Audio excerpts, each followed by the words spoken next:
Okay, it says we're live. Good morning, everybody. Todd Warner and the Cowboy Adam Day with you. Good morning.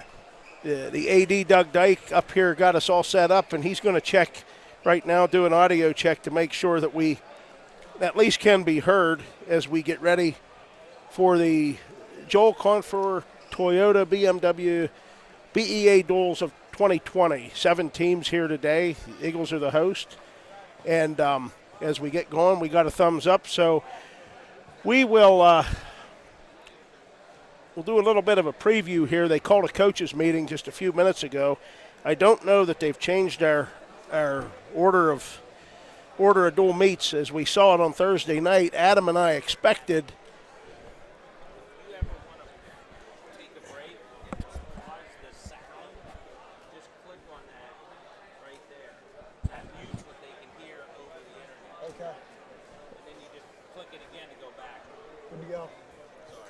Oh, you're good. You're good. Thank you very much. And good talk here with the AD a little bit. I expect maybe Coach Nagel's going to show up here about mid-event, and between sessions we'll have a little bit of a talk about B.E.A. football, I think. That was at least what I'd heard from him earlier in the week. But I believe, looking at where we've got Matt 2 here, we've got Jersey Shore and Bald Eagle are going to line up nose to nose here in round one.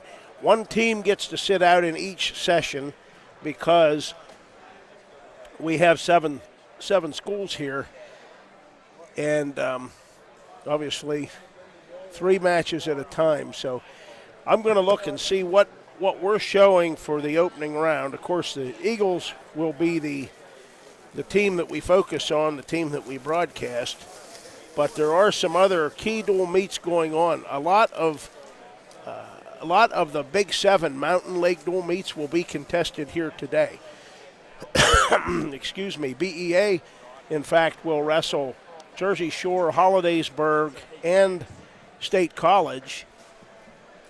And those account for 3 of the Eagles' 7 dual meets in the Big 7 Wrestling League.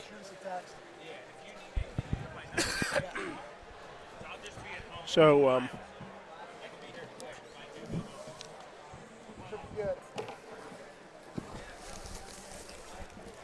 we're getting set up here. Adam's, both of us have had a little bit of the shaky voice syndrome, the post-Christmas cold and flu season, I guess, as Bill Murray said in Stripes. You know, it is the cold and flu season. So he did say that, Adam. Did he? He did. It's been a while since I've watched Stripes. Yeah, me too. But anyway, that's what we have. And, you know, I'm stepping on cords, and we have quite a setup here. Are you good? Yeah, I think so. This is not our usual configuration. We're at home in the old gym. Today we're in the new gym.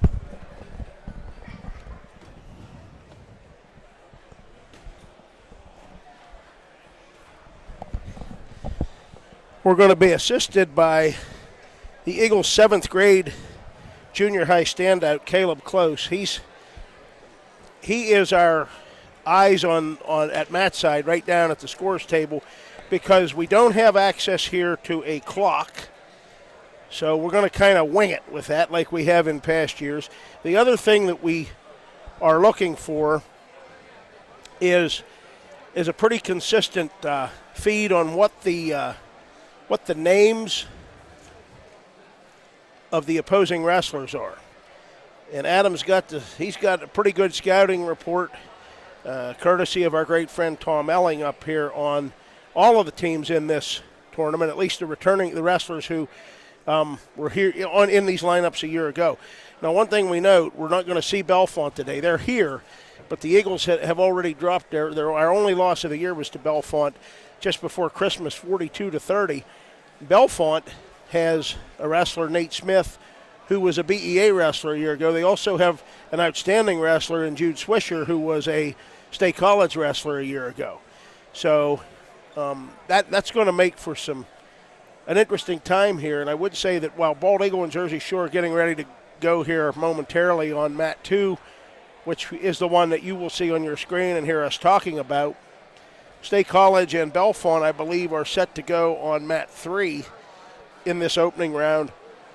And it's really amazing because they're two of the AAA powers this year and likely to be for some time to come. It's a Big 7 dual meet for them. Central Mountain's a powerhouse in the Big 7 year after year. But a lot of people think that this State College Bellefonte dual meet, State College and Bellefonte, contested at 9 a.m. on a Saturday morning in the Bald Eagle Gym, will be the one that determines who wins the Mountain League in the 2019-2020 season. So we're going to get ready here to go momentarily. And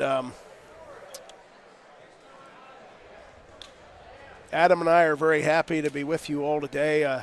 We had a huge crowd 2 nights ago as the Eagles defeated Penns Valley 46-27. Adam, we don't want to give away what we do know about people being hurt, but the Eagles are beat up. We'll go with that, and later as the day goes on, then maybe talk a little more about it, but not now. Yeah, but there's some tough wrestlers here too, and I think they'll battle through that.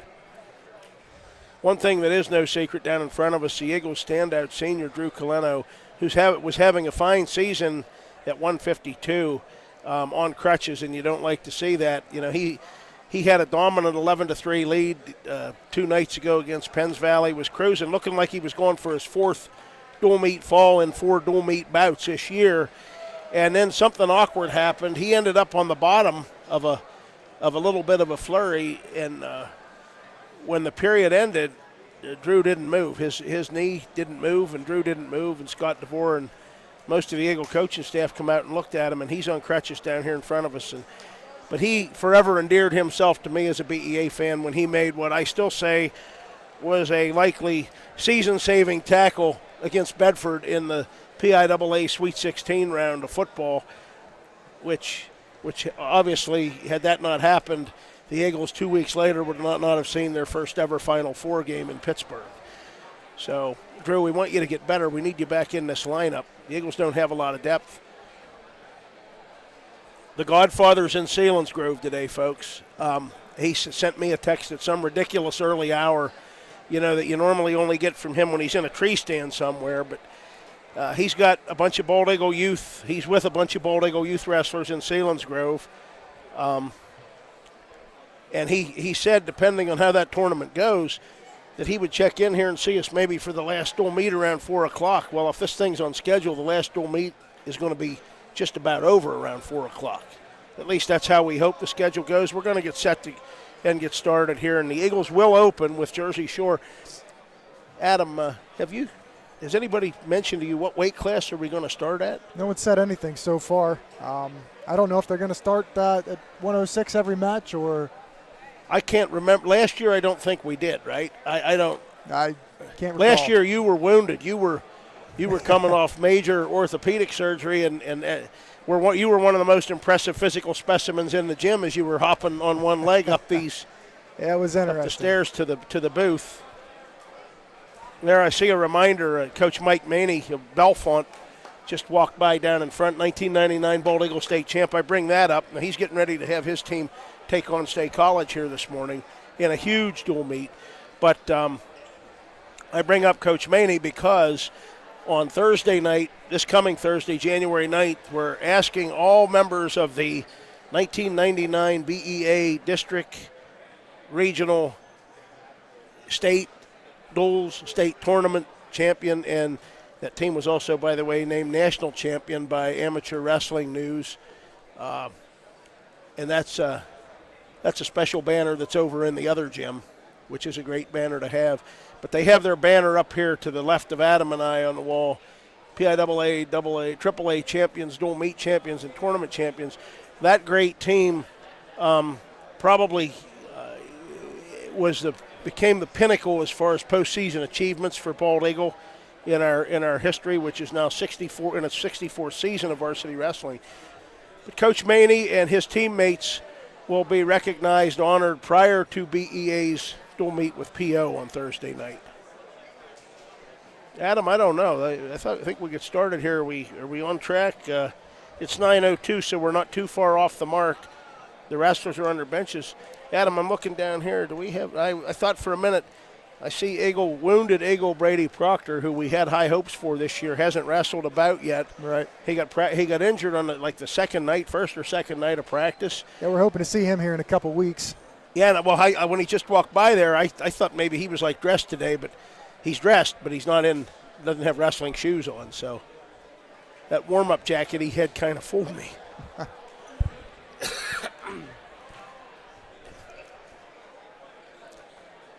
So let's see. It looks like they're getting ready to start here. Throwing a couple captains out on the mat. B.E.A. is the Adam, this is perfect. I can see the clock, and you're a Marine, so you have better eyes than a soldier. And Is that what that means? if they don't get it, I think.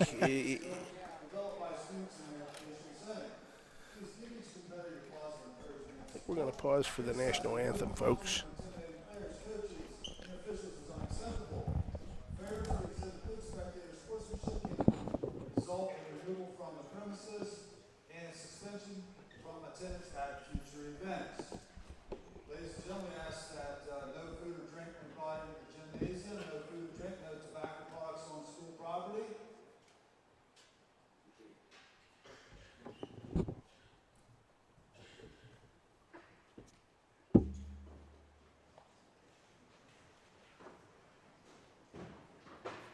At this time, ladies and gentlemen, before we begin, will you please rise for the playing of our national anthem?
So, Adam, I'm taking a look here. I see Dick Wood, Randy Brungard. I think this is Mr. Lauer. I don't know his first name. We can get that. I'm looking at who our officials are here today. I think State College and Belfont are going to get Dick Wood as the official. Bald Eagle's going to get the official Lauer. And Randy Brungart is going to be over here doing a bout between. I don't know who has the first round bye here today, but Hollidaysburg gets the first round bye. So today. It looks like Altoona and Fakir are going to be going. Yeah, I see Sam Fisher, the three-time Virginia State champ, son of Fakir's coach over there. The Eagles out for the coin toss, Xander Ballack and Super Cooper Gillum. But what weight are we starting at here? Are we starting at 220 or heavyweight? Let's see.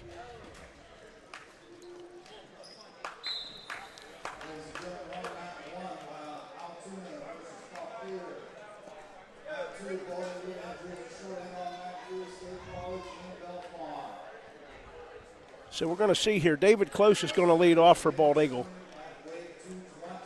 220. So the official weight's 220 according to Coach Gardner. And who's David Close's opponent here?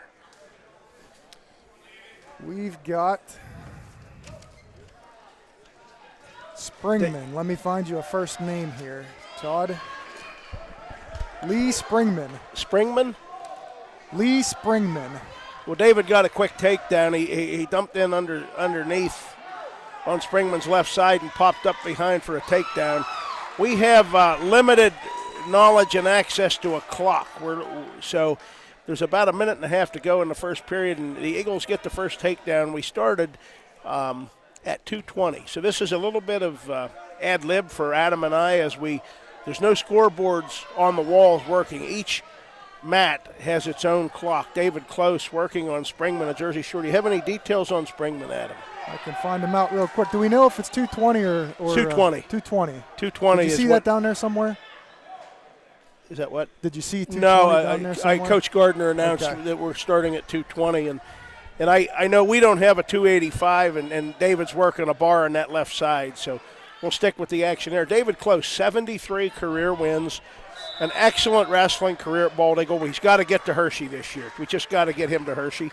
Springman's a junior. Lee Springman went 2-9 last year, so he's got 11 matches under his belt from last year. We're not sure what he's done yet this year. No, and I didn't do a lot of the pre-work on Jersey Shore on PA Wrestling, but David running that half on the right side, and I'm assuming he still has some sufficient time. He's got Springman in deep trouble. So David Close is pressing. He's nice and calm, staying steady, and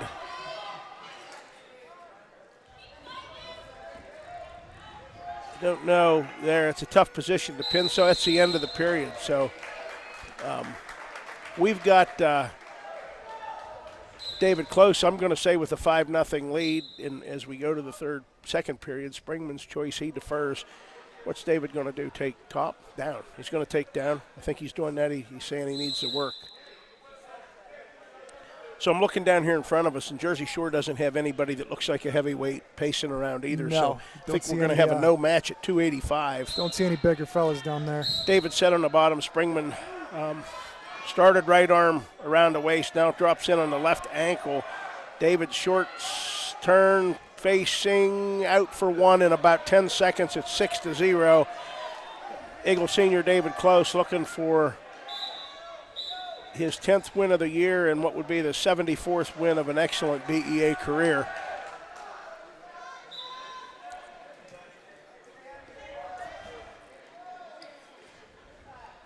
He had a forfeit on Thursday night against Penns Valley. The Rams and the Eagles each had somebody at 220, but the way the coin toss went, when David stepped onto the mat, the Rams forfeited to him, and rather than give up 6 and then have no match at 85, they accepted a forfeit at 285. So it's unfortunate, that kids don't get mat time when you're looking at dual meets like that. But Todd, I can't tell how big those Jersey Shore wrestlers are down there, but on the program, there is no one weighed in at 106 or 113. Yeah, we'll have to take a look at that. David Close should have had nope, they call it off the mat. I thought David had a takedown there. Most of those two big guys' bodies were still inside the circle.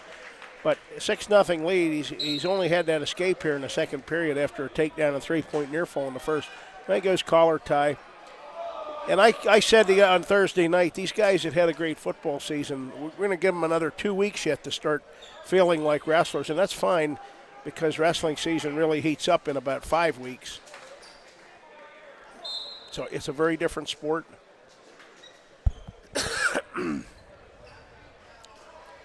Neither guy right now doing much offensively. David will try to turn there at him and get Springman facing the back, and then they call him shoot him off the mat. Let's see if he does now. That's the position he wants where he can drop down and get that quick double.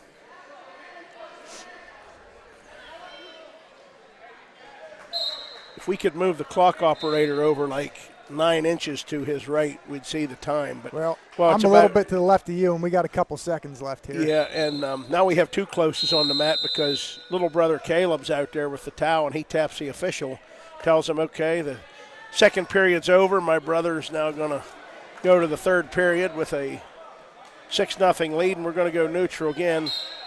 Now the Eagles are saying score, and I know they're encouraging a bonus point here, bonus point win. David placed 5th at the really brutal 49-team Trojan War tournament last weekend, and he had an excellent tournament. He lost 2 bouts in that tournament. One was to defending state champ Nate Schoen, maybe the best wrestler in the country, and David gets a takedown on the edge of the mat. Now is in major decision position with an 8-0 lead. Springman will get set on the bottom. His other loss in the consolation semis was to a 2-time Delaware state champion.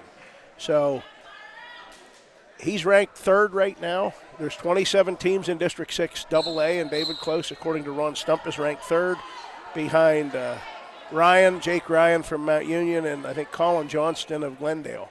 So Stump thinks that those 3 guys at the top will all be top 8 at Hershey place winners. So 220 is a very tough weight in District 6 AA. What do you think, Adam? Should he get to the side here and try to wrench and go for the fall? I think you'll see it here shortly. We got about a minute to go, I'd say. So looks like he's going to try and wrench on him now. Still 8-0 though. You don't want to give up a late escape. Yeah, and there hasn't been to this point, there hasn't been a stall call on either wrestler. David been in complete control of this. He got the takedown, in about the first 20 seconds, and he's just kind of coasted in this match. We'll see as the day goes on how the matchups go, but he's still on that right side looking to curl that wrist under, but he stuck that half in twice, and now we have the stall call. Springman gets hit about 20 seconds after I said we didn't have any. 25 seconds to go left in the match. David looks a little frustrated about the Jersey Shore wrestler not doing too much, kind of making it difficult on him to be able to turn him. Yeah, he did look a little frustrated when he glanced up there, but well, short time now. I think David's going to get an 8-0 major decision, so good start for the Eagles. Good start. The Eagles will go up, we say 4-0. We're keeping the unofficial tally up here, and now we're going to see who's next. Well, I see. So what are we saying here? I heard him say forfeit. Yeah, you may be right, Adam. Coach Wallace said forfeit, and then I heard him say forfeit, Coop. So there's no bout at 285. 3 no bouts. So, and we knew Bald Eagle has had some injuries. We don't have anybody at 285. Right. So Cohen Baney and gets a rousing ovation from Gage. Cohen just picked up his 16th win of the season via forfeit at 106. Jeffrey Pfeiffer gets his 7th win of the season with a forfeit, and B.E.A. is up 16-0. We've only had 1 bout contested. We had a bout. David Close wins 8-0 at 220. There's no match at 285, and Jersey Shore forfeits to the Eagles at 103 and they're 106 and 113. So the Eagles lead what, Adam? 16-0. 16-0 going into the 120 match. We have got. I don't know if we have a scouting report. We have Super Cooper Gillum, who's Liam Goodrich. Well, we got a good wrestler here, Todd. 23-15. Placed in sectionals, first place in sectionals, and made it to regionals. Took 6th place at regionals. So, and that's a tough region. They're in the Northeast AA region. So, sophomore. Liam Goodrich, sophomore from Jersey Shore, who won 23 bouts a year ago. So Super Cooper's got his hands full when you look at the scouting report, but that's okay. Cooper says that's fine. I'll take the guy down. Takes the guy down. Cooper, 74 career wins with the rest of this season, and then another year to go. Super Cooper starts out 2-0 still. There's a minute and 20 left, and he's got a cradle hooked up, it looks like here, Todd. Let's hope he can roll him back. I don't know which side he's going to go to, maybe the far side. Now he's going to take him back, and right there we got some counts. So Cooper's got near fall points here, and we're going to look for a pin, and he doesn't get it. So that should put us up 5-0. And 50 seconds to go left in the first period. It's a great start here by Cooper. Yeah, he's 13-6 on the year, Adam. That's a little bit deceptive, too, given who he's wrestled, and he's up at a higher weight than he's ever been at. Well, we've got some more back points going on here. I was a little early on the call there, but there's two, so that puts them up to 7-0, and now Cooper's in a little bit of trouble here. Let's see if he can get out of this. Come on, fight, Cooper. Fight off your back here. The Jersey Shore wrestler now has control in back points, if I'm not mistaken. That should put us at 7-5 in favor of Cooper. And we got short time here. The period is over. See, I'm glad he fought out of that, Adam. Last year in the dual meet, he was appeared to be in complete control against Central Mountain. Central Mountain kid's an excellent wrestler. Weaver and Cooper got headlocked and got decked when he had a big lead, just about like what almost happened there. So we're saying it's 7-5? I believe so. Takedown, 3 back points, 2 back points, reversal, and the 2 other back points. That should be 7-4 maybe. Well, did he get 2? Did the Jersey I think he Shore gave him wrestler 3. I didn't see what he flashed there, but I think he gave him 3. Okay, let's go 7-5 then. I don't know who picked what here, but Cooper's going to start out on the bottom of the second period here as he looks to fight up. And the Jersey Shore wrestler, tough opponent here. We've seen that early, and Cooper's got a tough match on his hands, but he's going to look and try and get out here as the Jersey Shore wrestler tries to turn him. Yeah, Adam, you said this kid was good. The info you got from Mr. Elling, you said he was good. Big thanks to Tom Elling. That book we have, Tom Elling's Wrestling Handbook, is a great tool for us to have up here. Great resource. Cooper gets to his feet here and still does not get out. Yeah, he needs to get one. I mean, I don't know what. There's quite a cluster in front of that micro clock down there. Now he's not going to get one. Now he's going to looking get for 2. Yeah, he got 2. So a little bit more of a cushion now, Adam. I think we say 9-5, and Cooper's going to look to get some more back points of his own. There is 45 seconds left in the second period. We believe it's 9-5, and it's been a pretty interesting match so far of 2 pretty tough quality wrestlers. Yeah, this is what it's amazing. You have 3 straight weights where there's no bout, and then you have this come out. And then you have a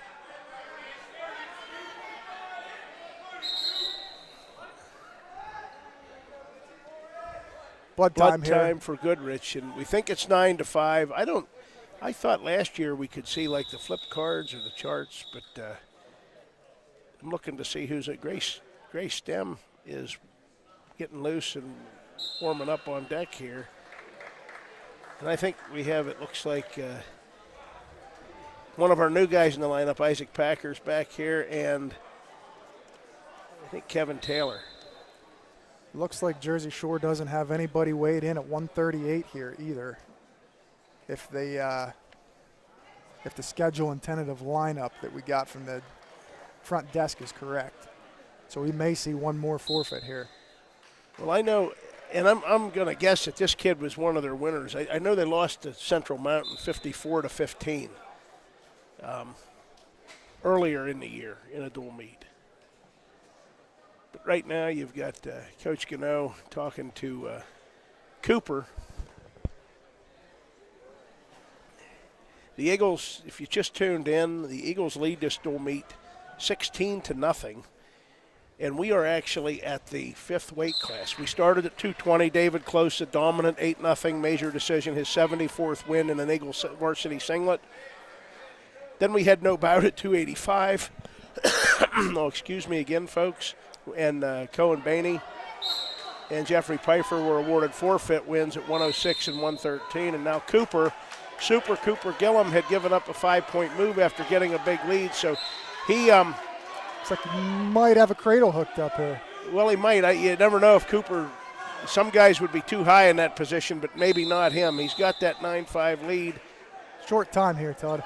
Okay, and they must be able to see the clock and that, see how he glanced over. And you said, right when you said short time, couldn't have been a few seconds ago.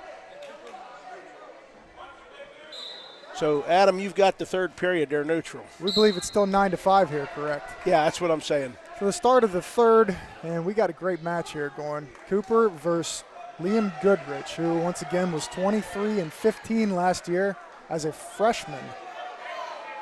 Let me double check on that. Yes, as a freshman. So Cooper swept in on a single.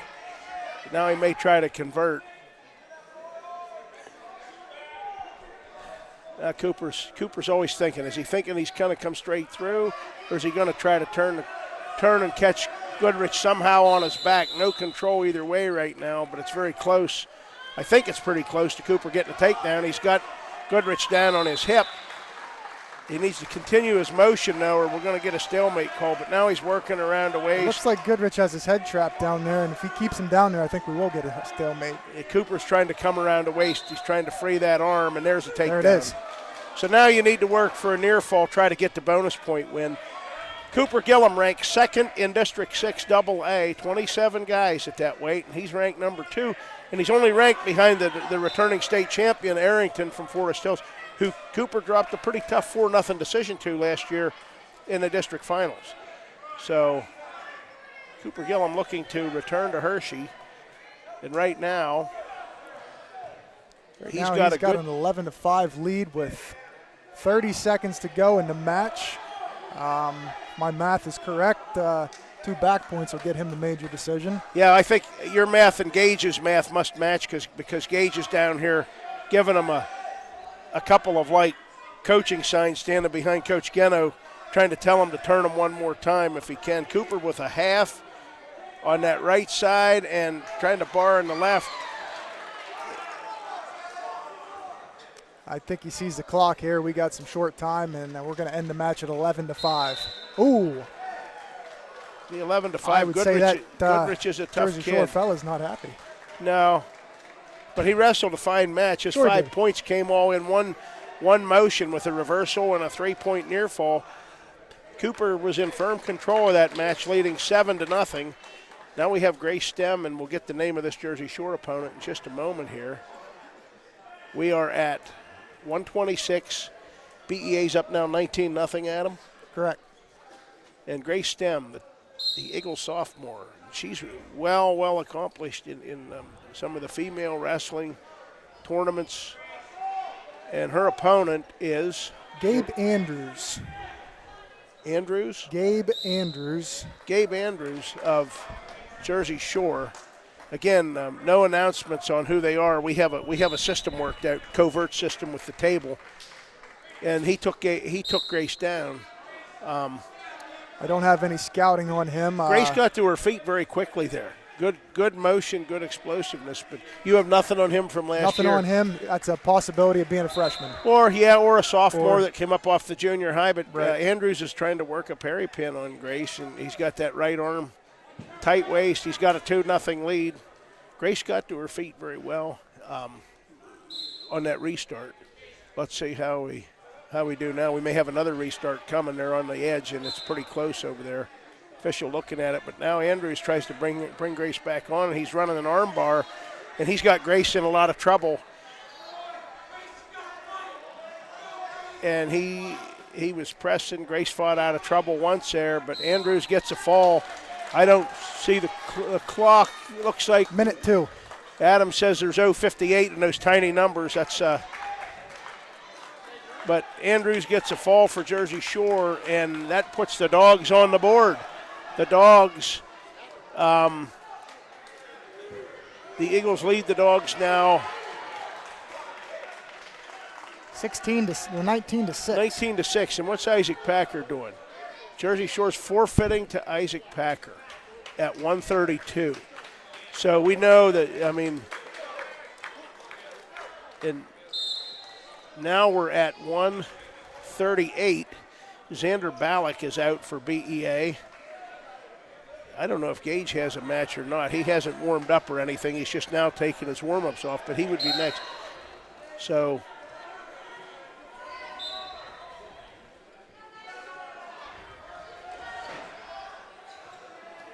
he's looking over to the book, I think, if he hasn't texted you a name. I see him down there. Xander having a fine start to the year, a big 9, and now Xander should have a takedown. He does. Xander Ballack's having a fine year. He took last year. He was away from the sport last year.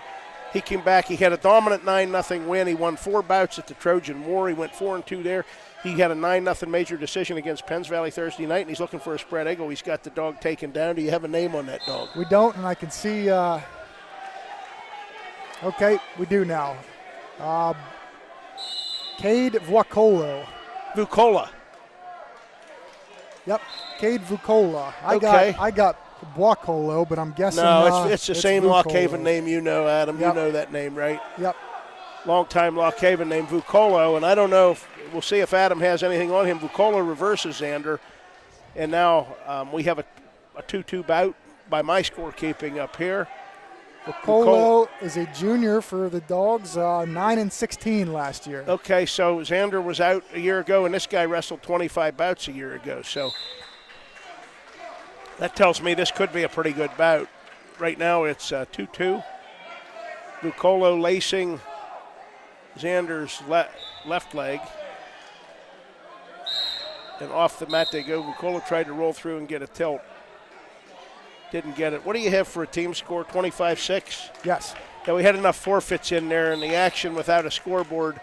My old eyes aren't working like they used to, and Vucolo and Xander Ballack are tied at 2 here fairly late, I think, in period 1. Xander set on the bottom. He got the takedown. Vucolo got the reversal.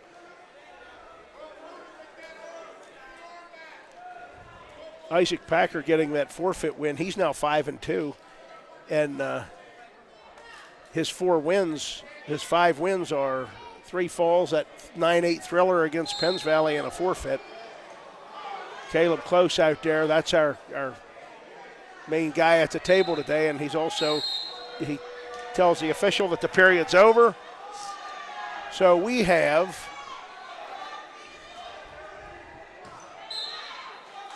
Xander's going to defer. Adam's going to take the second period between Xander Ballack and Vucolo. And Vucolo is going to take down. So we're going to start, 2-2 here? 2-2. I have it 2-2. I think so. Once again, a team score of 25-6. Eagles got a pretty good start.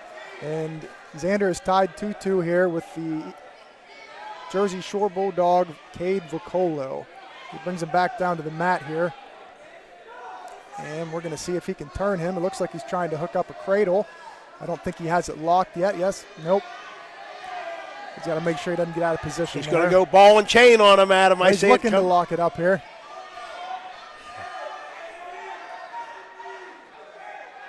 Oh, cradle? I think he does have the cradle locked up. I think he's fighting. Xander has a lot of leverage. He's a very lanky wrestler, which he's going to use here to his.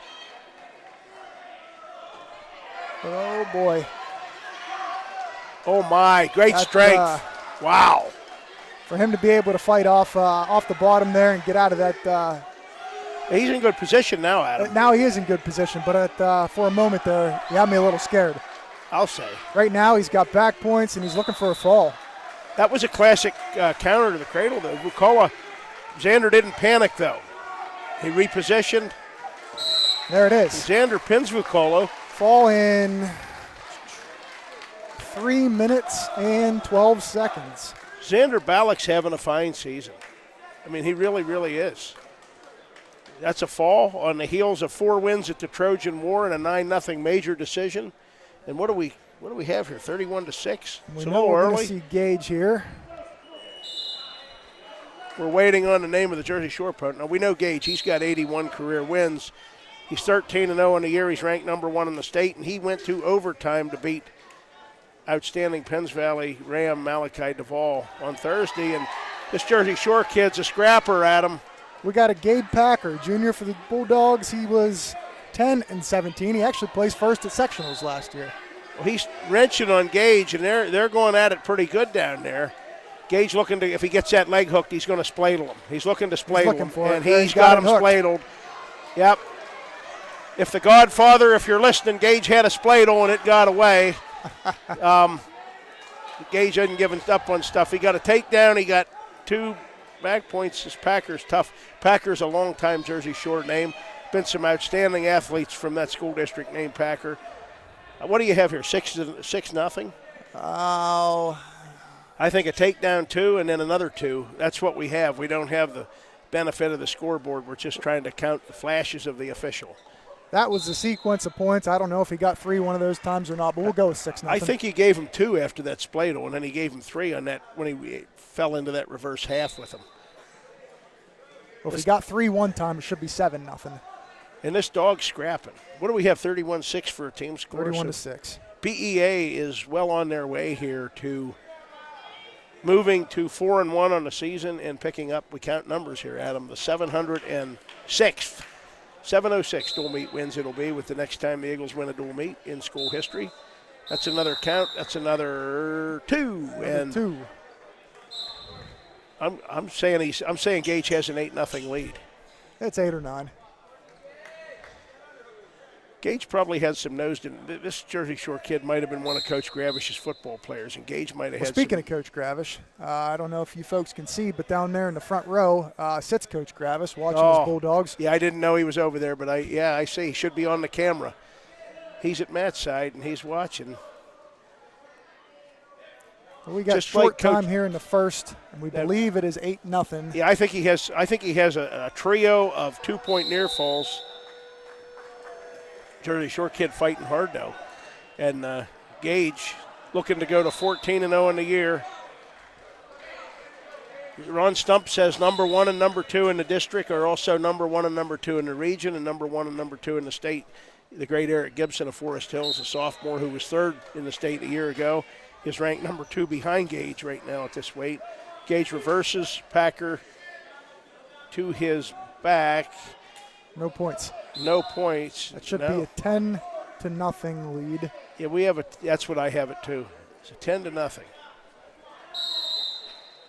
And we're gonna. Well, I'm looking to see. We're at 1.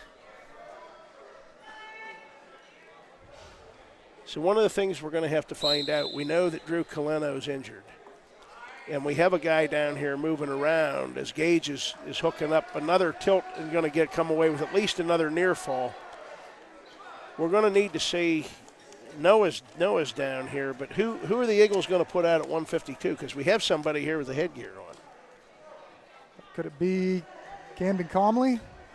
I don't think that's him. It could be him, but I don't think that's who it is. Is he listed at 152 today? He's listed at 160. Drew's the only one listed at 152. So let's. I guess we'll have to wait and see. We may need to send an advanced text down there and say who is the Bald Eagle guy coming out at 152. Gage is looking for the fall, and he gets the fall. So we didn't. The camera was on Gage the whole time. Gage was on top the whole time. Gage now has 82 career wins. He's 14-0 in the year. I would say he's still number 1 ranked in the state, number 1 in District 6 AA. So yeah, he's number 1 in the state. And we're going to see. We should be at 152. There have been enough forfeits here that I.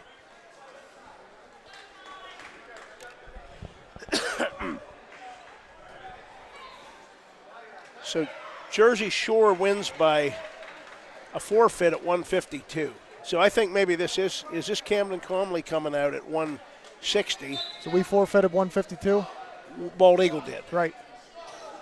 So we're going to say we're at 160. And now we're going to get a name. And our guy at the table is doing a good job for you, Adam. He is. Jonathan Smith. Smith? Jonathan Smith. That's an easy one. I'm having trouble picking your audio up, Adam. I'm not sure why that is. How's this? That's better. Okay, I just had to move the mic a little closer. That's better. Jonathan Smith of the Dogs. Is this Camden Comley, right? We're going to say it's Camden, a first-year wrestler, a strong kid who's learning the sport. I mean, he really just is learning the sport. And it is Camden Comley? I will confirm that when Caleb gets back to me here. So far, he's doing a... Smith is going to get a takedown. That's a little bit of body position and experience, but Camden Comley... yes, this is Camden. Camden Comley's got a lot of good athletic potential. As a junior high kid, he was running an exhibition in the cross-country meets, and he was actually the Eagles' best male cross-country runner. even though his points didn't count. He was running as a junior high runner, and he was finishing ahead of a lot of people when it came to the varsity. Now he's tried. I think he's tried football. He's trying wrestling here as a sophomore, and Smith has him in some trouble. But no back points, I don't think, out of that yet. Camden needs to keep fighting as he learns this sport, because as he said, he is pretty strong and athletic. And now Smith had put the leg in, worked up on top, moved over off of a guillotine, and has Camden in a lot of trouble. Smith is working for the fall. I just got to look at Smith here. He was 9-4 last year, so Camden's out there. Wrestler. Camden's out there wrestling a guy who has good experience. Again, 9-4 a year ago. The first period, Camden's trying to get out of the first period against this guy.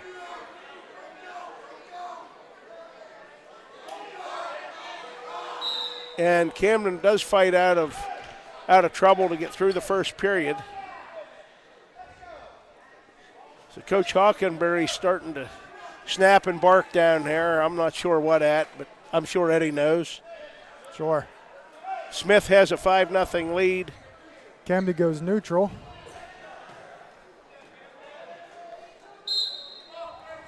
We have a team score of what, 37 to well, 12. Did we receive the forfeit for 152? Or? Jersey Shore kid did, yeah. Okay, so 37 to 12. 37 to 12. So Camden Comley and Smith. Smith was 9-4 a year ago. Camden, a spot starter for the Eagles, a gritty kid who has a lot of athletic potential. He needs to learn this sport.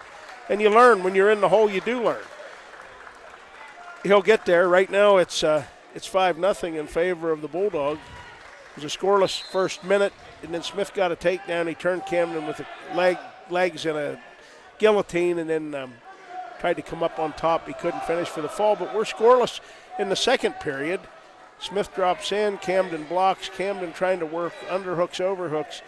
Guy like this, Adam, that doesn't have experience, maybe you're better off when you're coaching and teaching to just try to show the one or two moves like the Isaac Packer special. Sure. You know, especially when a kid has enough strength to maybe do something with that. And now Smith, good lower shot, and he gets a takedown, goes up 7-0. But you mentioned Coach Gravish over there.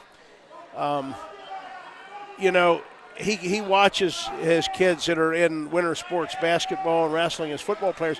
Coach Nagel does the same thing. You know, when we have our home dual meets, Coach Nagel's always seated about 20 feet from the booth in that upper level where we're at.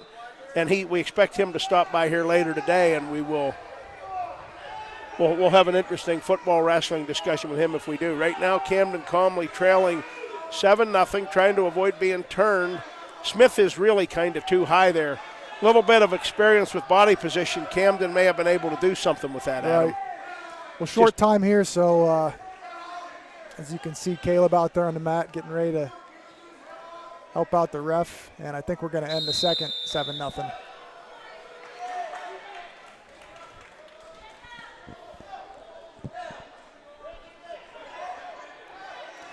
So the Bulldog will take down to start the third.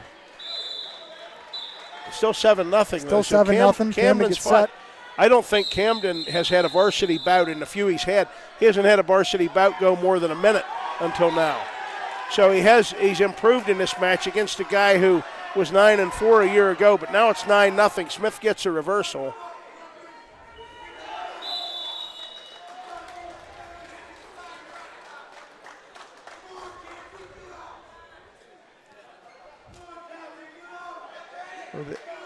His Eagle teammates are down there pretty vocal, rooting him on.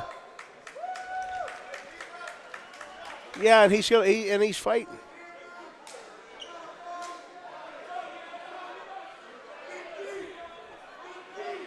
He'll keep fighting, you know. Minute 17 now. Could be one of those things where, you know, once one win comes, and it could be something, a big move and a fall, a surprise fall. He'll get better and better. He needs to stay with the sport, though. That's the thing. Don't get frustrated. These young guys can get frustrated. 9-0. The Jersey Shore kid's kind of breathing hard at him. He is breathing hard. Said Camden was a cross-country runner and a very good one. Now, he kind of outgrew the cross-country frame in the last 2 years. That's a pretty big cross-country runner there to be. but great lungs as far as the Camden trying to work Trying up. to sit out there. Yeah.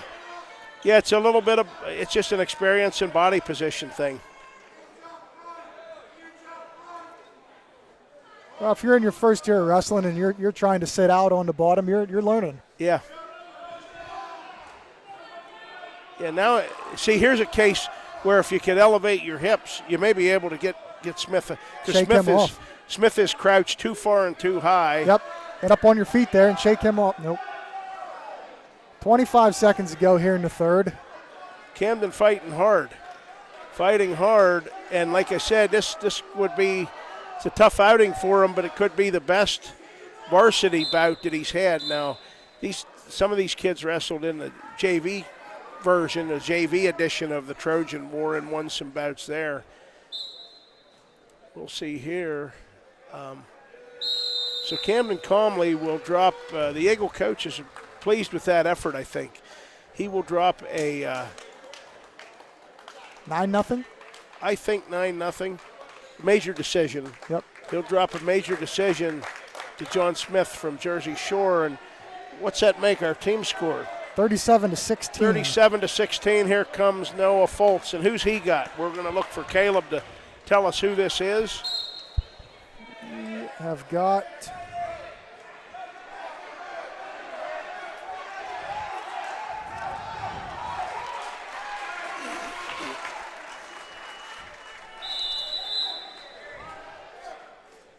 Hayden Packer. Oh, boy. Another Packer. And what was he last year? Oh, Noah. Hayden was not in here last year. Noah was in position, and now Packer gets the takedown. Noah was very close to coming up on top with one. Noah Foltz at one point a year ago as a freshman, I think, was 3-9 in his career, and now he's 21-20. So he has, from the middle part of last season on, stormed back. And a year ago, he was that skinny freshman at 138. He's not so skinny now. No, he's at 170 in this bout, but he weighed in at 160 today. Correct, Adam? Yes. So a little bit undersized today, at least in this one. He's down 2-0. He won by forfeit against Penns Valley on Thursday night, and he had 2 falls in the Trojan War tournament, 2-2 effort a week ago. Packer trying to bar the arm, and Noah's got to fight out of that. He's got to fight out of that. We like Noah's chances when the bouts are close and they go late. Let's see, early, the big move early, and he's in trouble. He's fighting, but Packer's got him in trouble. Looks like 15 seconds to go here for Noah to fight. Caleb's going to come out in the mat. Noah's fighting. He's not now. I think he's battled out of it.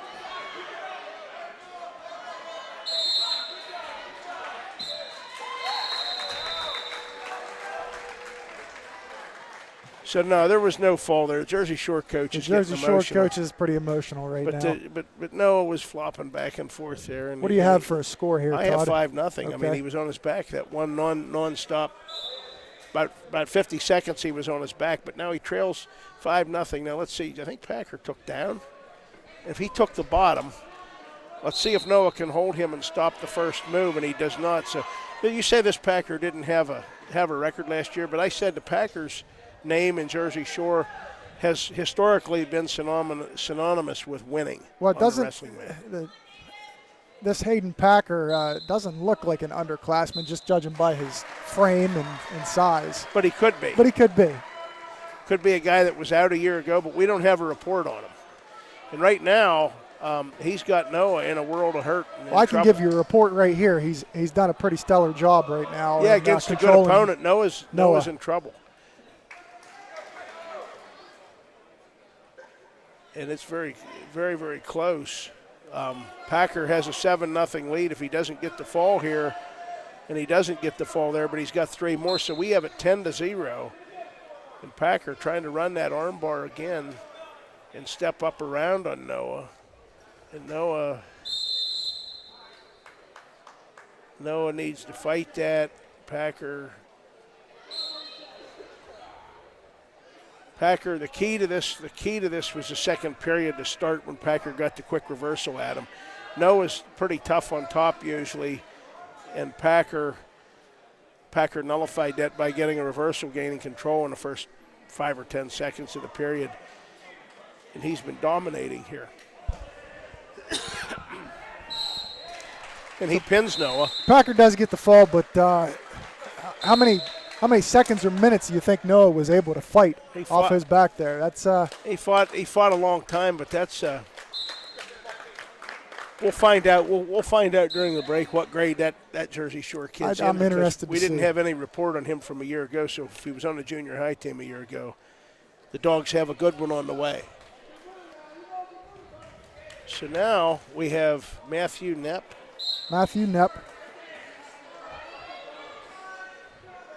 And Kirshner, Ryan Kirshner, who I remember this name here, was 13-12 last year. Yeah, and I think he was probably one that Coach Gravish is paying a lot of attention to, because I think he was one of the standout Dog football players on there. They also went to the Final Four, you know. So we got a 37-22 dual meet. I don't know what we have left coming out. I mean, Chandler's on deck down here, so. They have a wrestler weighed in at 195. How about, where are we at here, 182? Yep. So there's only one bout left after this. Yeah, I see the Dogs do have a wrestler weighed in at 195, and Chandler was a hero in the win over Penns Valley on Thursday. He'll be next. Right now, Matthew Knepp looking for his first varsity win.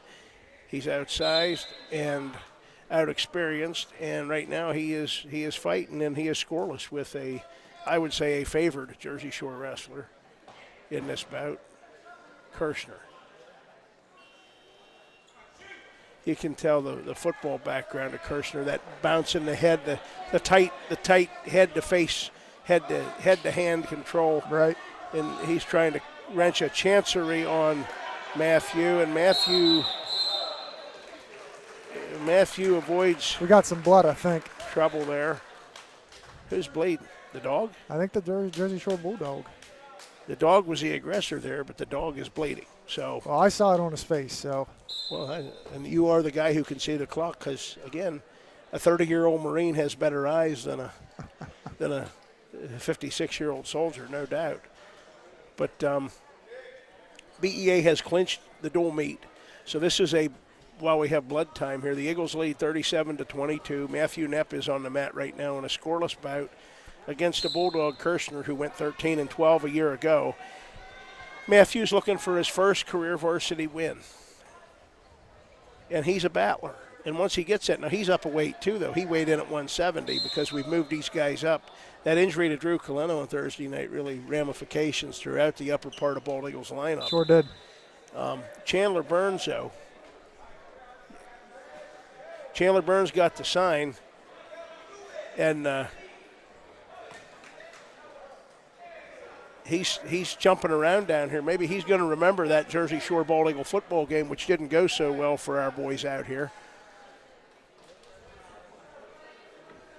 They're cleaning the dog. You're right. That dog came in aggressive. He was doing the headbutt thing. He was doing the defensive lineman type thing. And Matthew went nose to nose with him. And right now, that nose to nose has Matthew in still anybody's bout. It's a scoreless bout. You know, the gym's been pretty quiet overall. Not that the Bald Eagle fans would be vocal, but we have State College and Bellefonte. Yeah, I haven't really paid any attention to what's been going on noise, down there, but you're right. There hasn't been any chatter, no major uproar. But I can tell, I think, by the size of those wrestlers that are on the mat, that this Bald Eagle Jersey Shore match with its forfeits is several weight classes ahead of Bellefonte and State College. So this one will be wrapped up after Matthew Knepp is finished with this dog, and this dog continues to bleed. So. Well, this one and one more, correct? Well, this one and one more. Matthew and then Chandler Burns. And Chandler Burns, who was down 5-0 against a big, powerful Penns Valley Ram and then Chandler roared to life, as you said he would.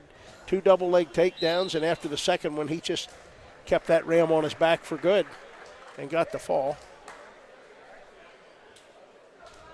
But see, I'm a little bit perplexed at that Bellefonte State College match as we have a delay here in our match. At no crowd noise, very little, and very little emotion, and that's a huge dual meet. I mean, locally, district ramifications, and we're back to action here. Kirshner's swinging and battling, and you gotta watch it. That is an aggressive bulldog. Well, it is. That dog's aggressive, and he just bled for about 3 minutes by being aggressive. And Matthew needs to continue to stay nose to nose. That's it. He sticks his beak in there, and he glunks him again. I think he tossed his nose plug down on the mat, it looked like. Well, he did. He tossed something down on the mat. Matthew Knepp, nice and calm. Now, the concern I have is that he's being coached down here. Now, he's being wiped down by one of the Eagle assistants, but he's being coached by Eddie Hockenberry, who is anything but nice and calm. So maybe Eddie gave him the sign. Speaking of signs, Adam, right here in front of us, we have this nice banner. This event, as he has done for years and decades, Joel Confer, 1959 Bald Eagle graduate, has been a tremendous philanthropist to his alma mater and to the communities in his alma mater over the years. And he graciously sponsored these 2020 B.E.A. duels. So the Eagle ambassadors bring them to you, but the Eagles duels themselves, sponsored by Joel Confer, Toyota, BMW, Ford, and they're great people up there. I've worked with them myself a couple of times, and it's always been a very positive and good experience for my family and I. And that's really nice that you have a guy like that willing to sponsor athletic events in a school that he graduated from, Absolutely. 60 years ago. So now we resume action here. And Matthew Knepp is in a battle. What's his Kirshner's first name? Ryan Kirshner. Ryan Kirshner. And Matthew Knepp battled that dog, and that dog bled twice. And I don't know, you get 5 minutes of blood time, and seemed like he used some of that up here, Adam. Kirshner's going to get set on the bottom. Come on, this would be a really nice win, Matthew. Let's like get your he first used most of varsity that win up. here. Yeah, he might have used most of it up, and he tries a short side roll, and a good control by Matthew Knepp. He traps the leg. He needs to bring Kirshner to the mat. Kirshner gets to his feet. Don't lose him on the edge of the mat, Matthew. Don't lose him on the edge of the mat. Now Kirshner comes in, tries that bear hug, and simple physical strength. He's going to get one. No? One. Yeah, he's going to get one. I agree with that call. Yep. The dogs wanted 2 and back points from that far side, but that's a good call, so we're neutral. Now I'm pretty sure both feet were off the mat when he went down there. Well, that was a good call if you're Matthew Knepp, too, because Matthew came down. I don't know how he's going to fare if he takes bottom or gets underneath this kid. He needs to take him down. But he trails 1-0. Minute and a half left to go in the second. And once again, a 13-12 Ryan Kirshner going up against Matthew, who we know is looking for his first win here. And Matthew's doing a spectacular job so far. Yes, he is. And keep in mind, he's given up the weight, too. Kirshner looks a little tired. He's bleeding again. I don't know. I don't know, other than the movie Vision Quest. I've never seen a match actually stop for blood time, And back in the day, they often didn't care how much you bled. I mean, we had battles here in the late 80s. State College had a kid, a middleweight named Snare, who was a great one. And Bald Eagle had a great one in Mikey Broback. And I think there were times when Snare would win the bout by a point, but he bled for 20 minutes during the bout till they got it all stopped. So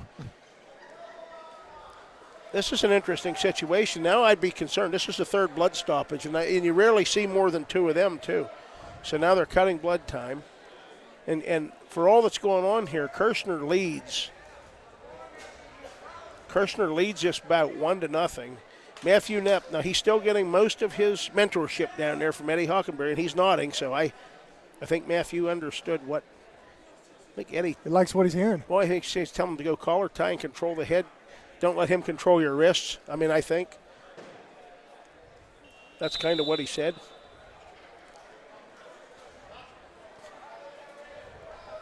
Chandler Burns is pacing around down here. Let's hope that he caught fire after that big, huge win on Thursday night. And you called that one when he was down 5-0, and then he got to his feet. You said he would come back, and that he did. we'll see. You know, he glanced up here once. Now he's pacing, and he's pacing. And we're only talking that up because you can't see him. All you can see at the very bottom of your screen might be his headgear shows up in the frame from time to time, and we're doing that to fill the time while they clean up the blood that's been spread from one end of the mat to the other, one side of the mat to the other, and Matthew Knepp and Ryan Kirshner resume. Minute 15 to go here in the second. We're only midway through the second period. Come on, Matthew. Now Kirshner trying that headlock. Matthew has to roll through. He does roll through. He's got Kirshner on his back, and he's body pressing. That head. He's looking. He got his first career varsity win. A huge win. Huge win that brought the entire Eagle bench. Kirshner was 13-12 a year ago, and Matthew Knepp is now on the winner board. Well, if that's what Eddie Hockenberry tells you to do every time there's blood time, we need more of it. Eddie, come on now, man. You think he said just go get a fall? I don't know what Eddie told him. Eddie gave him a hug, though. So that's good. And now let's see if that lights Chandler up here. That's a big win for the Eagles. That's a big win. Somebody's difference come through every time for this young team. Who's Chandler got? We're looking for a name. We've got Colby McKibben. Colby McKibben. Is there a scouting report on him? Let me check that out. There is not. So we don't know about McKibben, but we do know that we want Chandler to be aggressive. Be the Chandler that wore number 69 and played football, superb football as a sophomore lineman for Coach Nagel. Chandler working on it. He got the big fall on Thursday night against Penns Valley. Chandler's got the body lock on McKibben. Now he's going to step away from that. McKibben was thinking headlock. Chandler was thinking bear hug, and both of them quit thinking about the same thing at the same time. Now they're thinking about it again. Chandler looking for the trip. McKibben thinking about the throw. McKibben trying to throw. Chandler will come up on top and take McKibben down. I thought Chandler was going to get that Bulldog on his back. Well, he's going to try to. He has a takedown. He's not done yet. He's running a half. Maybe we have and the wrist. I like that. Now stay with that, Chandler. The half and the wrist. Now jump out. To the side and run that. Nope. Pick a side. That's right. Adams got the call. Chandler hard crossface. We've got 45 seconds left here in the first. Chandler was able to get the takedown with that throw from the Bulldog, and now the Bulldog's coming up, and McKibben escapes. It is now 2-1 with 30 seconds left in the first period. So a good bit of action here. Good action. Chandler coming off that big fall that he got on Thursday night. Boy, it would be nice to get another one, string two of them in a row. Well, you could tell he's thinking about that. Maybe I'm seeing a little more confidence out of him now, Adam. Maybe we just need to have Eddie Hockenberry go out there and tell him to get a fall. Oh, yeah, that's a good. That seemed to work last match. That worked for Matthew Knepp. I don't know what Eddie told him, but we'll give Eddie an assist on that. But Matthew did the work. Come on, Chandler. Nose to nose. We're ending the period. Chandler Burns leads 2-1. Oh, Eddie just gave him the call. Over McKibben. Oh, Eddie gave him the sign to defer. So McKibben's probably going to take down. Neutral. Okay. He takes neutral. So this dog is. We're going to have a toss. We're going to have a bear hug, a headlock and toss type action here, I think, Adam. The Eagles lead 43-22 with this as the final bout. Chandler Burns needs another win. He's got 10 in his varsity career. There's a good shot in there. He made that shot the other night. Here. He lifts McKibben. He's driving, and he drives, and he takes McKibben to his back. All right. It's close. It's Chandler's body pressing. Just stay there, Chandler. Keep your weight on him. You have all day. Boy, what a bridge there from McKibben. Yeah, a bridge, but all day. Just keep pressing, Chandler. Minute and a half to go. He's got time. He's got a lot of time. He had grapevine one leg. Now he's going chest on chest. He's pressing. It's close. And Chandler Burns leads 4-1, and he's going to at least get a near fall out of this, but it's very close to a fall that would end this dual meet.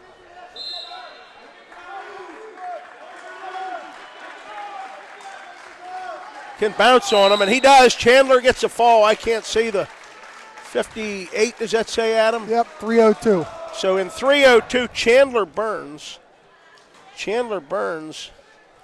pins McKibben at Jersey Shore. This dual meet's over. The Eagles win 49-22. They're now 4-1 on the year. We've now won 706 dual meets, and we are. How are you? We had a very fine close to this dual meet, as Matthew Knepp trailed. No. Let me check over here and see what's going on. I think everybody else can watch it, so I think it's an error. Like I can, yes. So it's that thing. So I can go through Eagle faster than they also. I don't know. Yeah. Let me check it out. Are you sure? I don't know. We have some fans that cannot see and hear our broadcast, and that's bad news. And so the Cowboy Adam Day is going to go take care of that. The Eagles are going to get a break now for a while. The next Bald Eagle dual meet will be against Altoona, and Altoona is still wrestling against Fauquier County, Virginia, over on mat number 1. State College and Bellefonte are still slugging it out on mat number 3. The Eagles, a nice win, 49-22 against Jersey Shore. Both teams a little bit short-handed, but quick recap of that. The dual meet started at 2:20. David Close dominated. He beat Lee Springman 8-0. Takedown, 3-point near fall in the first minute, and he coasted from there. The Eagles led 4-0. There was no bout at 285.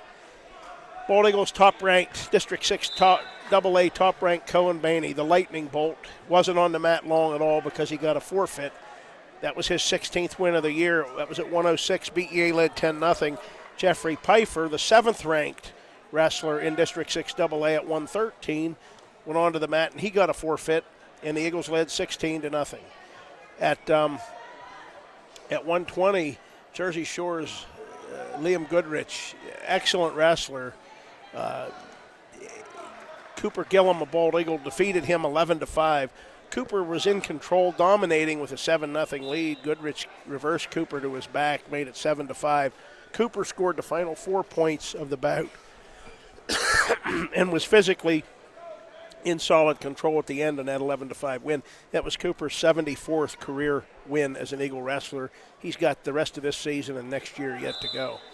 At 126, the Bulldogs picked up their first win of the day when Gage Andrews pinned Eagle Gray Stem in 102. At 132, Eagle newcomer to the lineup recently, Isaac Packard, is now 5-2. He got the big 9-8 win against Penns Valley Thursday night after trailing 7-0 today. It was a little easier. He was only on the mat a few seconds, got a forfeit. B.E.A. 25, Jersey Shore 6. Xander Ballack hooked up in quite a battle with Gabe Ruccolo of Lock Haven. And Xander, who's having a fine season, ended up great leverage picking up the fall, decking Ruccolo in the second period. It was 31-6 Bald Eagle. Gabe Packer of Jersey Shore came onto the mat to face the district and the state's top-ranked AA wrestler, Gage McClenahan, at 145. Gage dominated, pounded, and was in one of those positions where he either wins by 15-0 tech fall or wins by fall. The last time he turned Packer, he got the fall. It was 37-6 B.E.A. The Eagles then, with the injury to Drew Coleno, had to juggle some things around. The Eagles forfeited to the Dogs at 152. It made it 37-12. At 160, Camden Comley, newcomer to the Eagle lineup this year, and a spot starter. Great improvement from his earlier bouts. Dropped a 9-0 major decision to Bulldog veteran John Smith. That made it 37-16. Hayden Packer, maybe the most impressive Bulldog performance we saw, took Bald Eagles Noah Foltz down at 170, got a 3-point near fall, got a reversal, and turned Noah for a fall in the second period. That cut B.E.A.'s lead to 37-22. The final two bouts of the day of this dual meet were at 182 and 195. And Matthew Knapp, who has fought hard all year, the Eagle sophomore, up from 170, wrestling at 182, wrestled Ryan Kirshner, a Bulldog veteran who was 13 and 12 a year ago. And Matthew Knapp battled. He trailed 1-0 when he took Kirshner to his back midway through the second period and pinned the Bulldog to make it 43 to 22. And then Chandler Burns took the mat at 195. Chandler, who was one of the heroes in the win over Penns Valley, picked up where he left off on Thursday night. He pinned Colby McKibben in 3:02 to close out the Eagles' 49 to 22 win over Jersey Shore. The Eagles are now 4-1 on the dual meet season. They will wrestle Altoona in the next round of this, AAA Altoona in the next round of this. And after that, they will have a break. The Eagles won't wrestle in the 11:30 round. They'll wrestle again in at roughly 12:45 against Fauquier County, Virginia, at roughly 2 o'clock against State College, roughly 3:15 against Hollidaysburg. So a big day of Eagle wrestling. We're beat up. We have some kids battling injury and illness, but we are the Eagles, and we are now 4-1 with 706 all-time wins in the school's varsity wrestling program, which is in its 64th year. We're going to go to mute, and hopefully when the Cowboy comes back to the booth, he'll be able to unmute us, and we'll pick up in a little while with Altoona and B.E.A. on mat 2.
I didn't see a whole bunch.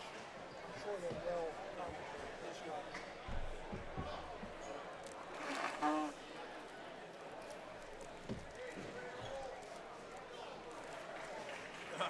You need. She needed. You need. No, Caleb needs it. Give it to Caleb.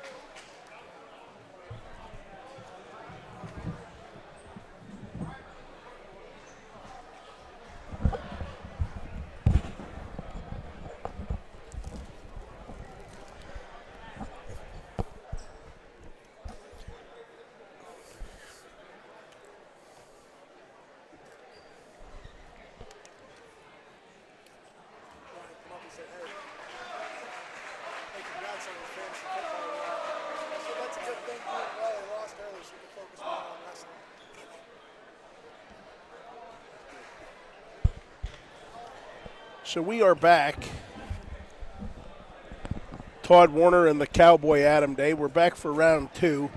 In just a few moments, the Eagles will take on District 6 AAA opponent Altoona. Altoona was a round 1 winner over Fauquier County, Virginia. And the Mountain Lions and Coach Joel Gilbert, I didn't get a final score on that, but with one bout to go, the dual meet was tied. So it was a close one, and Altoona won the dual meet with a win in the final bout, which was at 195. So now we are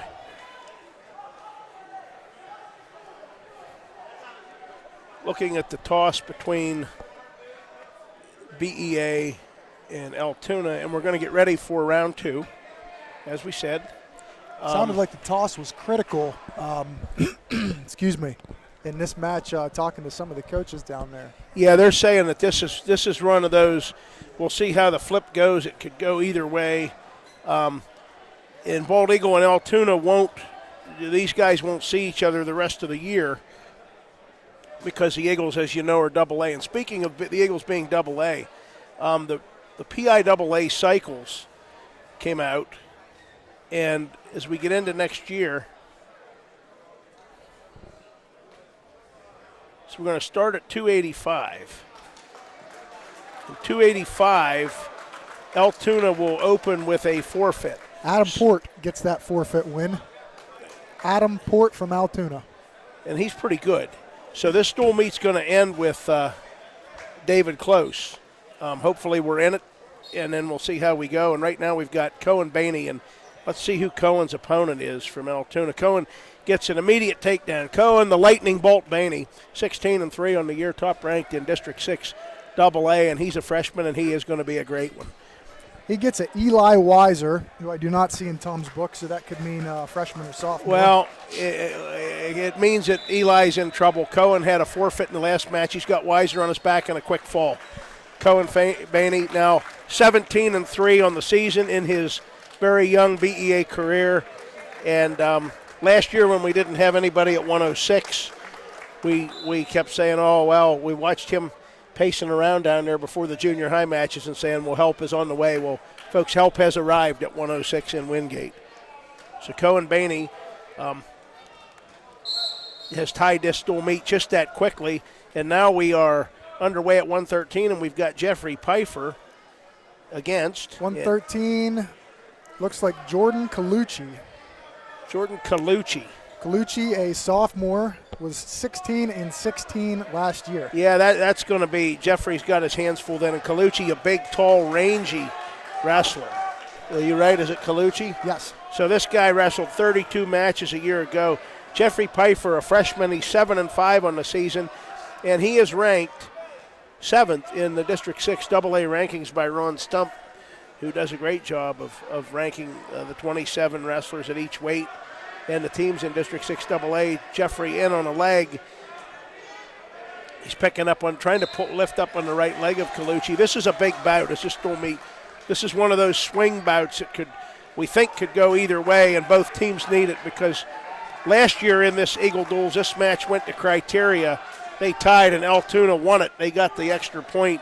on like criteria 6. Was that the match? Yeah, I was going to say that went to a We don't absurd want amount of criteria. absurd criteria. It took them 20 minutes to sort it out. We don't want that this year. It's 6-6 right now.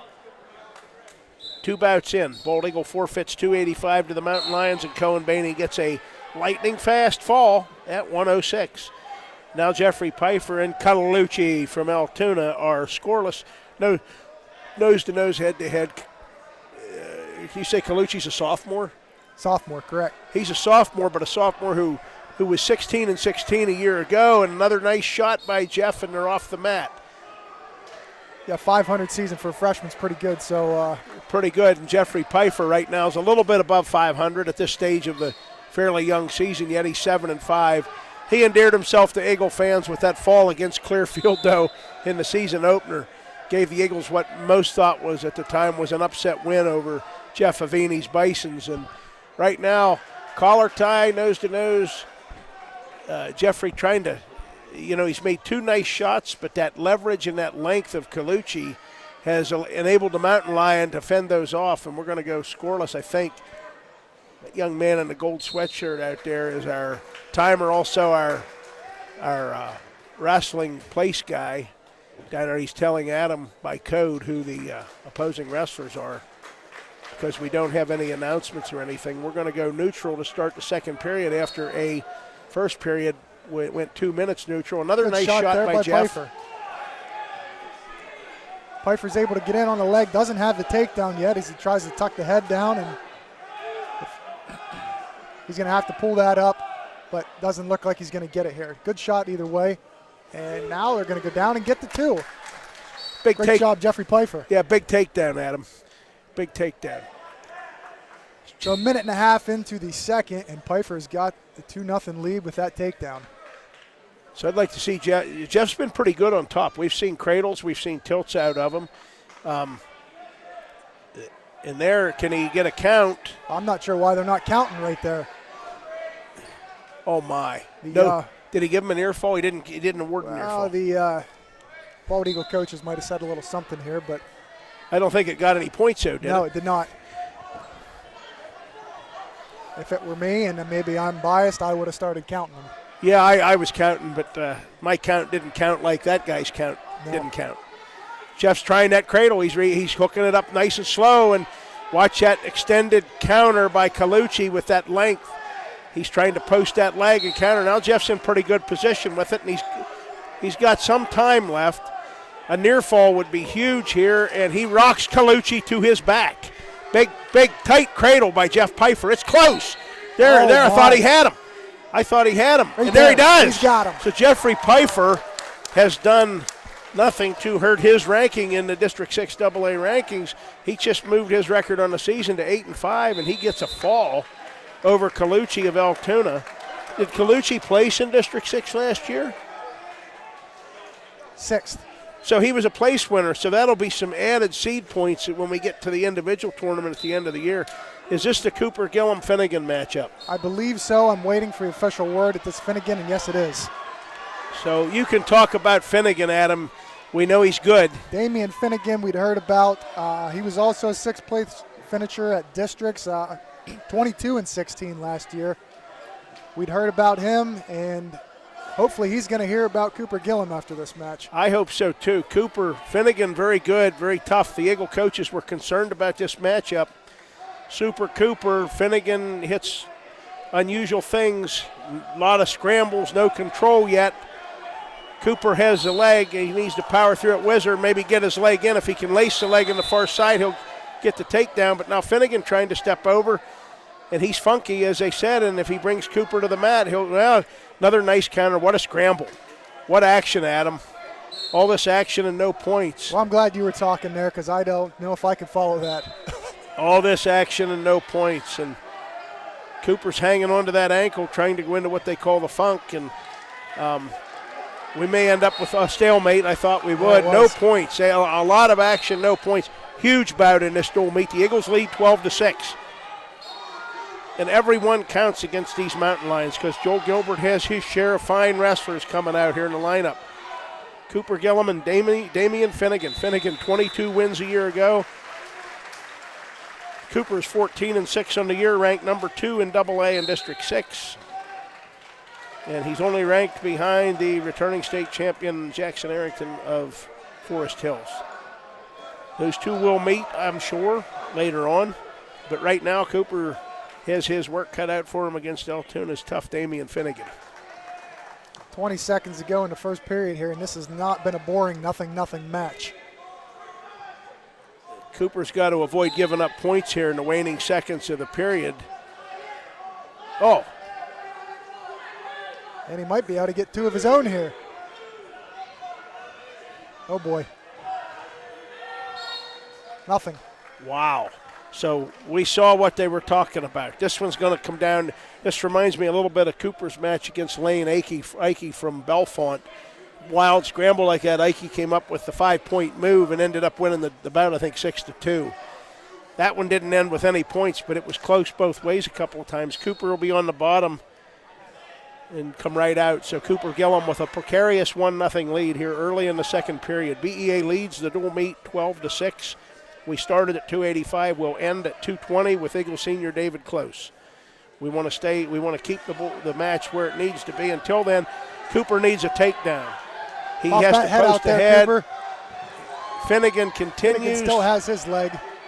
He has that leg. Now there's a 2-point takedown awarded. So Finnegan has the leg, but Cooper has the 2 points and a 3-0 lead. And now he can go to town, go to work. He's able to shake that leg loose there, and he should be able to work on some combinations here on top.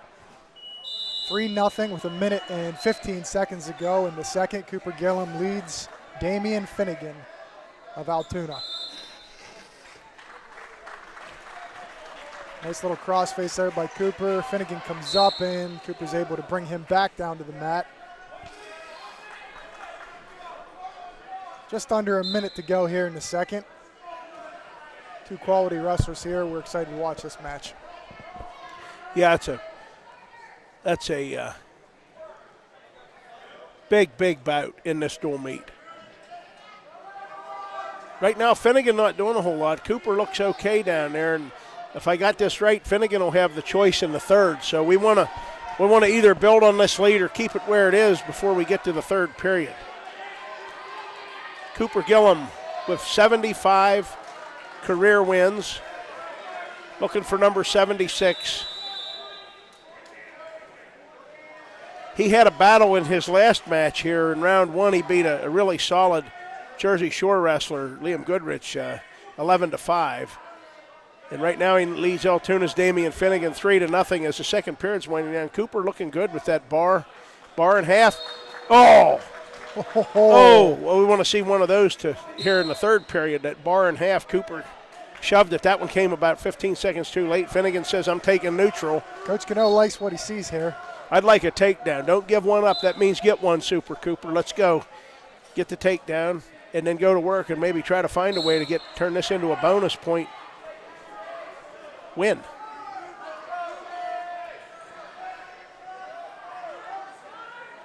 Right now, collar tie. Cooper will be a little cautious. Drop down. Finnegan's going to have to open it up. Cooper has a solid 3-0 lead. That escape, but that takedown that he worked so hard to get. Now he can work around quarter Nelson. He blocked Finnegan with a shot. Cooper blocked that, had a quarter Nelson in momentarily. He glances. Obviously, those guys have good visibility of a clock facing the mat. So he glanced at the clock, and I don't know if that's a good or a bad thing. Well, what he saw was he has about 1 minute to go here, and he is going to be a little cautious here, but still shooting as he takes Finnegan off the mat. I think we're going to see a little bit of aggressiveness with Finnegan here. Yeah, you got audio on me okay, Adam? Yeah, I can hear you fine. All right, you're coming in a little better now. My mic was a little far away. So, Cooper Gillum, 3-0 lead, good quality opponent. He's had 2 of them in a row today. Let's get a second win in a row here, and the Eagles need this one. Every bout and every bonus point's going to count in this one against Joel Gilbert's Mountain Lions. They're off the mat right under the scores table. Cooper Gillum with a 3-0 lead, trots back on. He's not breathing hard. He looks good. I expected to see a little bit more of aggressiveness here with 30 seconds to go from Yeah, Finnegan. I did too. I thought maybe Cooper would drop underneath. He's looking. He glanced at that clock. And Cooper's got that ankle. He's in good position there. Just don't want to be in position where you get tripped or get taken to your back late. Yeah, I don't think he was too worried about getting two there. He knows where he's at in the match, and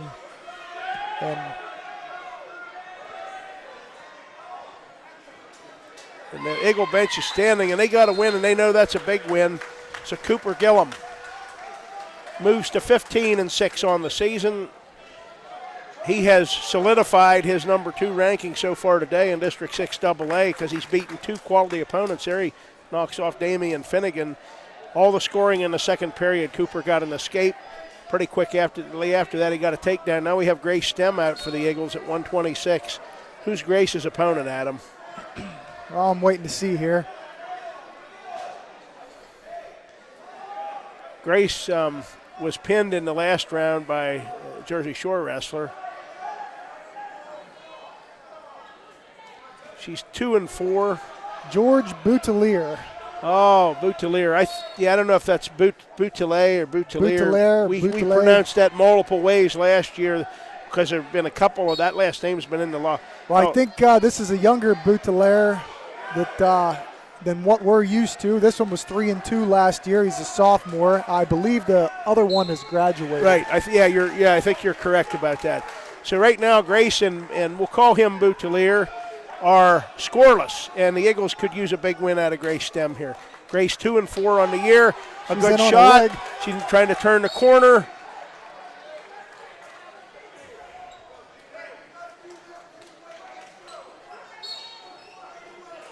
So Boutelier, taller, rangier.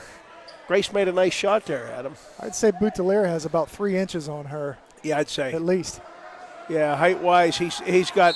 Well, they've been big and tall. The kid that Pfeiffer wrestled, they've all had leverage. Well, his brother was big and tall like him too. Yeah, I remember. He wore a bandana. Yeah. I think. Yes. And now Boutelier spins behind, takes Grace down. The Mountain Lion wrestler leads 2-0. Coach Shirk and Coach Wallace shouting encouragement. Grace gets set on the bottom.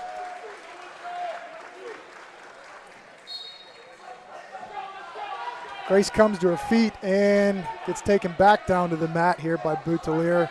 50 seconds remain in the first period as Grace is down 2-0. Grace needs to get to her feet here. As Boutelier is trying to run, is that a bar he's got hooked there?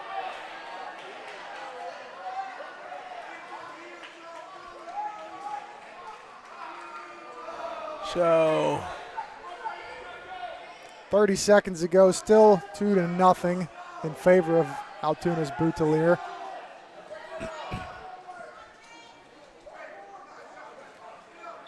Not a whole lot of action going on.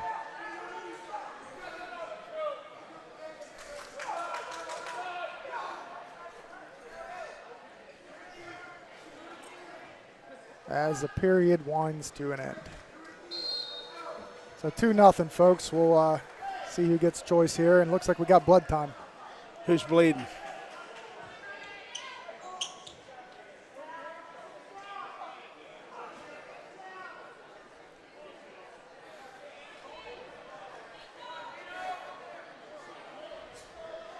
Grace's blood time looks like an injury on her hand. Maybe a scratch or something on her hand. Yeah, I think. I don't see anything on her face, so it doesn't look to be the nose.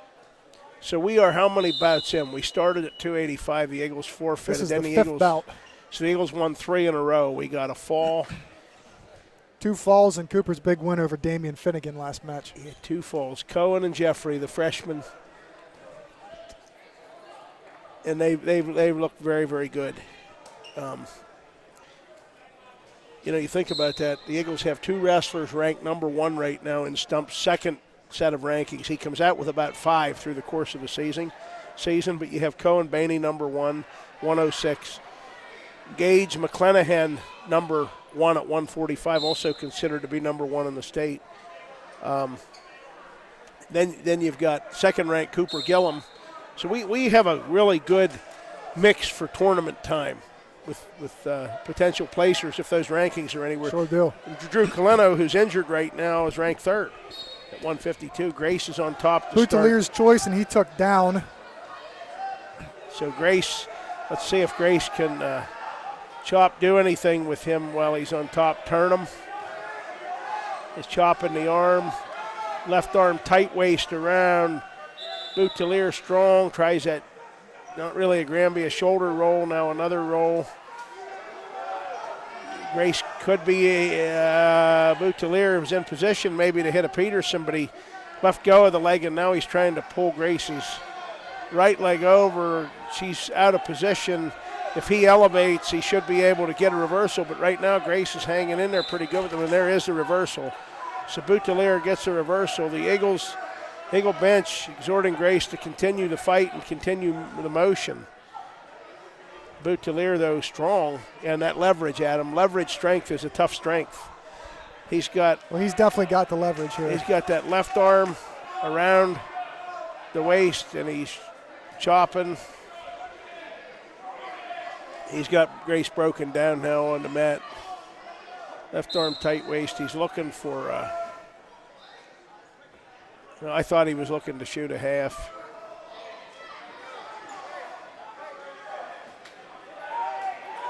And he is trying to step, and he's got Grace in trouble. He's got a half, and he's pressing, and there's the fall.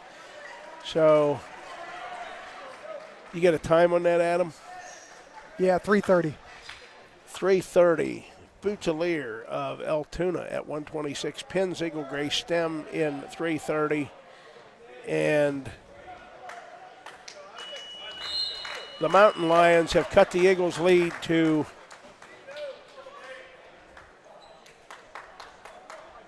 oh my. Is this Sarbo? This might be Sarbo. It looks like him.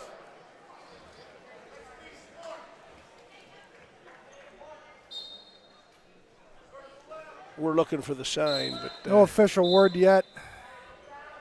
But I would say by that takedown, this is Matt Sarbo. And yes, it is.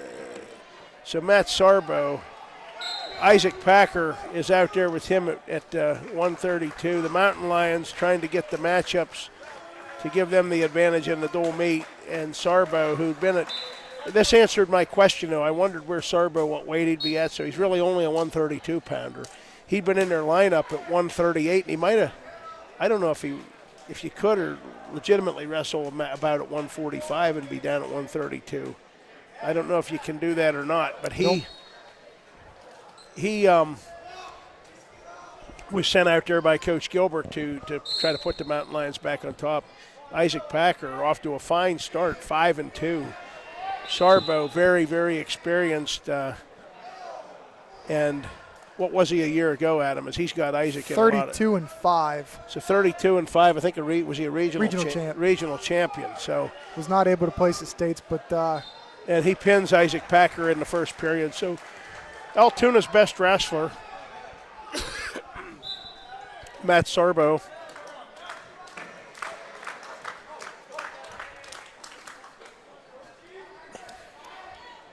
Just got a fall over Isaac Packer. This is going to be an interesting and critical bout. We have Kevin Taylor of B.E.A. and who's out here for Altoona? Kevin's a sophomore. He's looking for his first varsity win. William Young.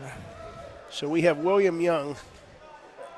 So Will Young of Altoona. Kevin Taylor, the Eagle sophomore. We don't have a scouting report on him. Spot starter, so we don't know. We don't have anything on Young. It's 18-15 Altoona.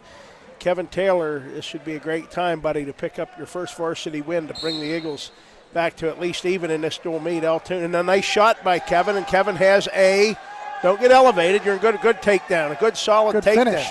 That was a nice shot. Oh. Good shot, good finish. Yeah, but the interlock, why the interlock call that quick? It was what it was, but he hadn't even awarded the takedown. He orders the takedown and he calls interlock, all in the span of a second. I don't think Kevin realized he was awarded the takedown yet because I don't know. We'll grill that guy in between sessions, Adam. I'll let you do that. So Kevin Taylor, a 2-1 lead. The Eagles trail by 3. We're at 138. He's got Will Young of Altoona right on Kevin, looking pretty aggressive. And good chop down there. Yeah, good chop, trying a half from his feet. Stay in position, Kevin. You're good. Keeping his hips where they need to be. He lifts. He drives. He's lifting again. That's good. Stay with it, Kevin. Looks like he's trying to get out to the side and run a half, but. Yeah, but I'm okay with how this one's going so far. Sure. You know, Richard was in really, really good physical shape last year, and a lot of his better performances and wins came late, and I'm sure that the younger brother here is in good physical shape. It's a matter of confidence in being on the mat. There's a headlock attempt. Roll through it. Okay, Kevin, don't get stuck in it again. He rolled through it once. He is back up. These two, this is going to be an entertaining battle. I think Young has an escape. Yeah, we're neutral now, and there's a Young tries that move. This is going to be entertaining, Adam. Caleb Close is going to have to run to catch up to the official down there to tap him when this wild first period, it may end 2-2 or if it ends 2-2. So Kevin Taylor against Will Young. Think there was any living room matches that looked like this? Oh, yeah, I'm sure. Whose choice? We don't know. Young, I'm assuming it was Young's choice. Anyway, the Mountain Lions going to take down. B.E.A. trails this dual meet 18-15. And this tells me that Xander must be coming out next at 145 and maybe Gage up at 152. Right now, Kevin Taylor, a great opportunity here. Win a big one for the Eagles. Get your first varsity win all in one moment. Nice tight right arm, tight waist. He's working on that left arm. Maybe, I don't know, he's trying to bar that or pull it out there to get a parry hooked up. Yeah, Kevin's done a nice job on top here. Hasn't been able to hook anything up yet, but a great job keeping him down. As I say that, he comes up and is able to bring him back down to the mat. Stay in position here, Kevin. And he's doing fine. Chop and get set again. Keep your hips and float behind him.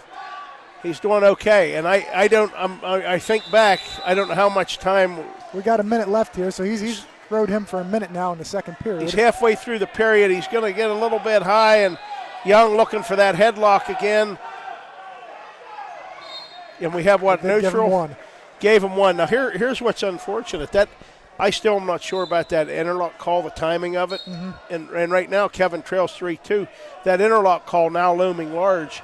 So we need Kevin to make another shot, get that takedown like he did in the first period. Collar tie nose to nose. Good tap, good motion out of him today. And a little more, every time they get out there, a little more confidence, and that's good. That physical maturity comes with it. But he'll have the choice, I think, in the third period. So we need a good solid finish here to the second period. Kevin Taylor trailing 2-1. Oh, shot. And it just off. Young bouncing. The Eagle bench pretty vocal. They know this is a big bout in the scheme of things, and they know Kevin has a shot of winning this bout. Don't give up a takedown here, Taylor. No, he's posted okay. So let's see, conditioning. Ed Hockenberry looked over, and I think that was a sign. Here's going to be the key. You got to get off the bottom. Get to your feet, buddy, and push this Mountain Lion. Short set, no. Young throws in the left leg. He's up high. For now, he's high. Kevin can work up, elevate his hips maybe, and can there lift that leg, get Young out of position. Don't give up a quick tilt. Not when you're in the position you're in. Young trying to run a bar, thinking about running a bar on the right side, but Kevin posts away from that. The Eagle coaches were talking during the break about going into the weight room. Well, yeah, we have some young kids. The strength training will come in time. Right now we need an escape out of Kevin Taylor. Keep working up, keep fighting. It's 3-2, Young. Young trying to add to the Mountain Lions lead. He's too high. Kevin's coming up. He's coming up to his feet. Up, Taylor. Kevin's trying to peel loose. He has to stay up. Minute to go here in the third. We're halfway through the third period. Kevin Taylor trails 3-2 to Will Young of Altoona. Young again looks like he's too far off the side. The Eagle bench very vocal, trying to give him some pointers here. Kevin has to turn. Kevin can turn. Can he turn? And he narrowly missed turning through there. That strength was the difference. Young barring the arm, trapping the wrist, and we're 30 seconds left to go here. And we have potentially dangerous. And now we say there's just under half a minute to go, and the difference in this bout is that interlock penalty point. Kevin gets set on the bottom. He needs an escape. The Eagles need an escape. A short set. Young throws in a leg, traps, and Kevin's going to have to elevate. Down to 20 seconds here, Kevin. We're in the final 20 seconds. Young chopping. Step over there. Step over.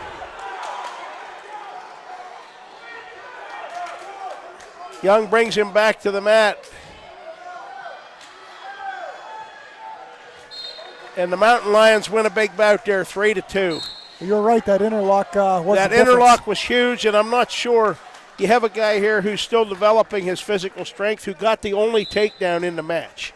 I'm not sure you don't take neutral there in the third period. They had him take down. He seemed to be most comfortable on his feet in that match. And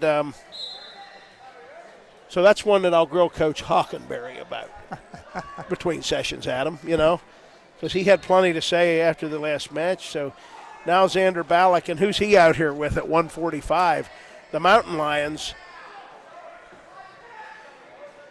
have all I got was one name, Leonard, and I don't see him on the Altoona lineup, so we really don't know anything about him.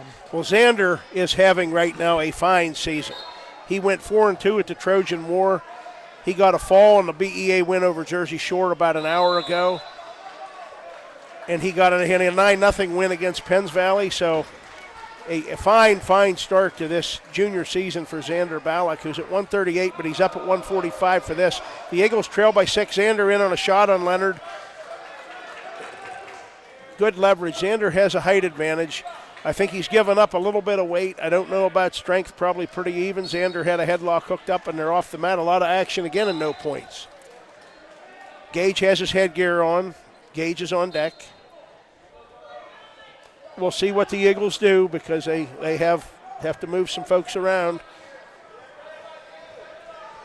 I think the objective here is to have this thing within striking distance for David Close at 220. Well, if it is in striking distance with David Close up, I'm going to feel comfortable. Yeah, I will too. I'll feel better than I do right now. We're down 21-15. Heartbreaking loss a year ago to Altoona in this event. They ended up tied, and Altoona won on, as Adam said, like the last criteria in the book. It broke the tie. Xander Ballack up 2-0. Xander has looked tough. Xander likes cradles. Xander has a cradle. He's got. Well, we have officials that aren't moving to the mat very quick here this morning. Maybe they're. I know it's still morning hours, but Xander looking tough, rolling through, trying to tilt. Now we're going to get a count. Now watch your own back, Xander. You're in good shape there. Good shape. All right.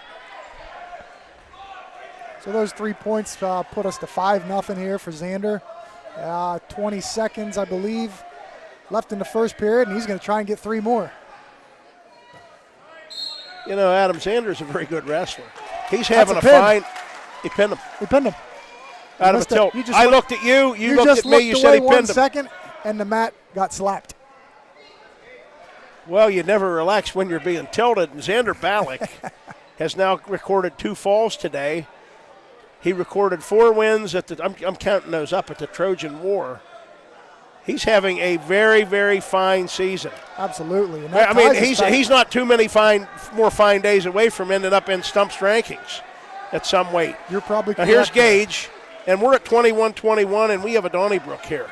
We're going to end this one at 220, so this is going to come down to some really interesting matchups. Who's Gage got? Graham Black. Graham Black. And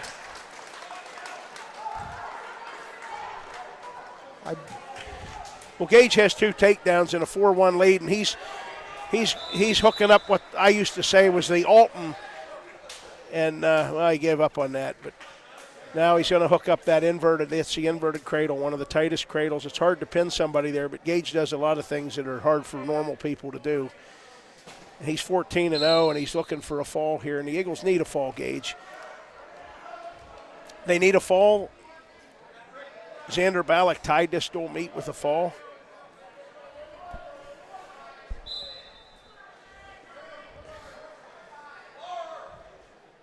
That's a tough position to pin somebody in, but he can inch that forward. Now that's not. That's not.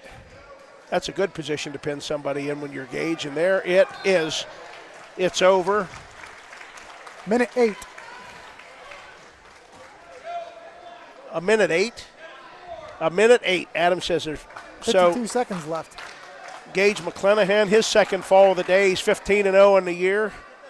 Fine day for Gage. He's got 83 career wins now as an Eagle, and the Eagles have what I would call a precarious lead. And Noah Foltz is out here now at 160. And Noah ran into a buzzsaw in that Jersey Shore dual meet. He ran into Hayden Packer, and we learned that Hayden's a freshman and he's a dandy.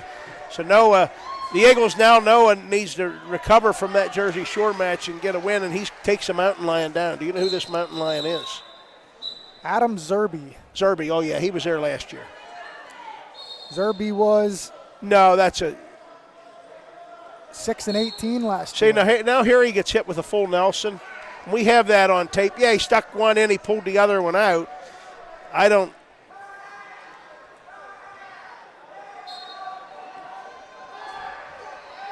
So now I don't, unlike my football broadcast partner, Steve Miller, who hits the referees pretty hard. I on occasion do. This sport's something I get a little bit better vantage point of. I thought that was iffy as well, but I could understand. I thought there had to be contact there with the hands. I didn't see it, and I had a pretty good look at it.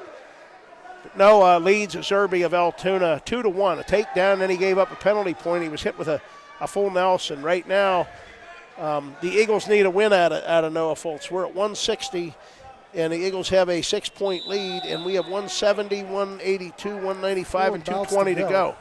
So this one here is going to loom very large maybe in the outcome of the dual meet. Coach Wallace is the guy, as the Eagles have to move their lineup around, Coach Wallace is the guy who's the main principal advisor to Coach Geno on who the best matchups are. He does the scouting. He knows the records. He knows the tendencies of what different opponents do on their feet versus down on the mat. And there could be a fall. That's pretty close. Noah was looking to get a tilt fall just like Xander did. Instead, he's going to get a 3-point near fall when that's all said and done, I think. It hasn't been awarded yet, but the count's down. And we got to be running out of time here in the first period. Yep, there goes the time towel guy. Am I standing on your cord? Sorry, Adam. I stood on my own a minute ago, almost tripped myself out of the booth. We have quite a setup up here. Not the setup we use for the regular dual meets where we speak into the little screen. Here we have headsets on. Noah Foltz looking for his 22nd career win, and it would be an important career win for the Eagles. They lead this dual meet by 6. He leads 5-0. Adam, you can take it as they start neutral with a 5-1 lead going to the second. So Zerby took neutral here to start the second, and Noah's looking for a takedown of his own, but gets out of position and unfortunately gives it up. So 5-3. Yeah, penalty point. That's when you right. looked away, I looked away and missed a pin. You looked away and missed a penalty point. So 5-3 here in the first half a minute of the second period. Noah Foltz is up and trying not to get turned at the moment. This is a huge bout in this dual meet as I see the remaining matchups. And the Eagles need They need a win out of Noah. And it started out looking like we may be in position to get a win with bonus points. Now we're pretty precarious. He gets one. It's 6-3. Is that what we have? 6-3. So Noah Foltz, like you said, made the last shot, but he was out of position. Zerbe countered and got the takedown. So now Noah use a basic bread and butter move and get another takedown. 45 seconds to go here in the second. I think we're going to see another takedown here shortly. Well, I hope the front headlock and drop in. No, I don't know. You know, we saw it. I don't know if Noah's a little bit under the weather today. His conditioning has been stellar every time we've seen his close bouts go late, and he's had a little bit of lethargy. And Zerbe's lifting, and Noah can step over and use his leverage to get a takedown. Boy, that was an interesting takedown. Sure was. Kind of started out high-powered, ended up in slow motion, but nonetheless, Noah has an 8-3 lead. And now we need to think bonus points. The second period looks like it's going to wind down here as the timekeep assistant is out there getting ready to tap the referee. We will go to period number 3. What did Noah take? Top. So Noah's going to take top, and that's where he's most comfortable. I do too. He's looked tired, and he doesn't normally look tired. He's looked tired so far this morning. And now he's at 160, though. You know, last bout he was up at 170. Here he's got an 8-3 lead on Zerbe of Altoona. His best position that we've seen since he broke into this lineup a year ago as a freshman has been typically on top. Well, last match he also ran into a hammer and had to fight off his back for probably 2 to 3 minutes of that match. Yeah, so, yeah, he did. Excuse me. And that could probably play into that could play into some fatigue here too. But Zerbe not doing much down there. And Noah needs to do something to maybe spark this to where you can get. We need a bonus. We need bonus points. Coach Wallace up. He wants a stall call, but the clock's running down. Noah throwing a leg in. Is he stretching Zerbe enough to get a near fall? We need the near fall. 1 minute to go here in the third, and all the Bald Eagle coaches are thinking the same thing we are. We need some more points. I'm almost to the point where I think if you can get a stalemate, maybe maybe you cut them loose. You have a big lead. Would take a lot to give you a loss, and maybe you can get a bigger move off your feet to get a bonus win. Now Noah trying to bar the left arm, reach underneath, and he's really got to tilt Zerbe. Zerbe fighting to not give up bonus points. He's got to chin him. Run it. Zerbe fights out of that. Yeah, he's Zerbe's strong. He's strong, and he is going to avoid.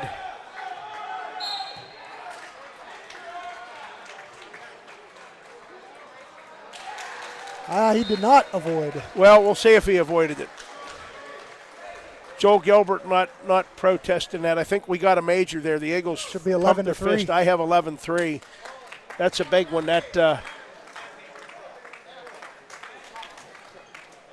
That makes it 31-21. Yep.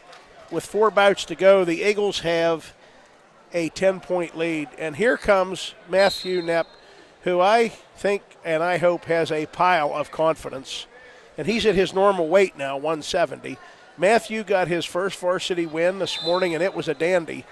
He stuck, while trailing 1-0, he stuck a solid athlete in Ryan Kirshner, the Jersey Shore Bulldogs, for a fall in 3:02.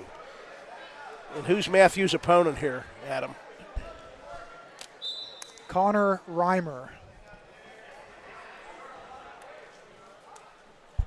So Connor Reimer of Altoona, who I am going to take a guess based on the last name, maybe the grandson of Bill Reimer, a great guy who passed away a couple of years ago, long time involved with the District 6 tournament. Right now, Matthew gets a takedown. He takes Reimer down. And Matthew, who had fought so hard and finally got his first varsity win a little over an hour ago, now has a 2-0 lead, and he is getting brave here, Adam. He jumps sure over the is. top and was thinking tilt, and off the mat they go. And I talked to him during the break, and he said he pumps the iron. He gets in the weight room, and he's a soccer player. So soccer playing should give him excellent physical condition. You never stop moving. You played both sports, football and soccer, at different times, so you know. I did. They're both condition you in different ways, but yes, he should be in excellent condition coming off a soccer season. And he's a big kid for being a soccer player. Sure is. I mean, for a high school soccer player, maybe not for a college soccer player. There he's trying that again. I don't know. I think Gage has been given too many demonstrations down in the room. He tried that again. I just don't want him to get in trouble hitting that. But now he's doing something more normal, maybe trying to cradle. Maybe he's going to try to roll underneath that. He's trying to hook it up. I think he wants to bring it back this way, Adam. He's hooking that cradle up on Reimer, and he has got a cradle on Reimer. That looks and tight. That's a tight cradle. That's tight. Pin him. That's a tight cradle. Oh, my. And Matthew Knepp has just pinned his second opponent in a row today. So I think, 50. a 250, and that's a huge fall. The Eagles lead 36-21. Or 150. 150. He pinned him in the first period. So he ought to have fun watching at least these first two broadcasts today. He gives us a thumbs up in the booth, and good for him. Now, who is this mountain lion? This is a big mountain lion. We're forfeiting to this mountain lion. I guess Matthew Knepp sealed that we were going to forfeit at 182. So I don't know who's at 182. Almond. Colin Almond.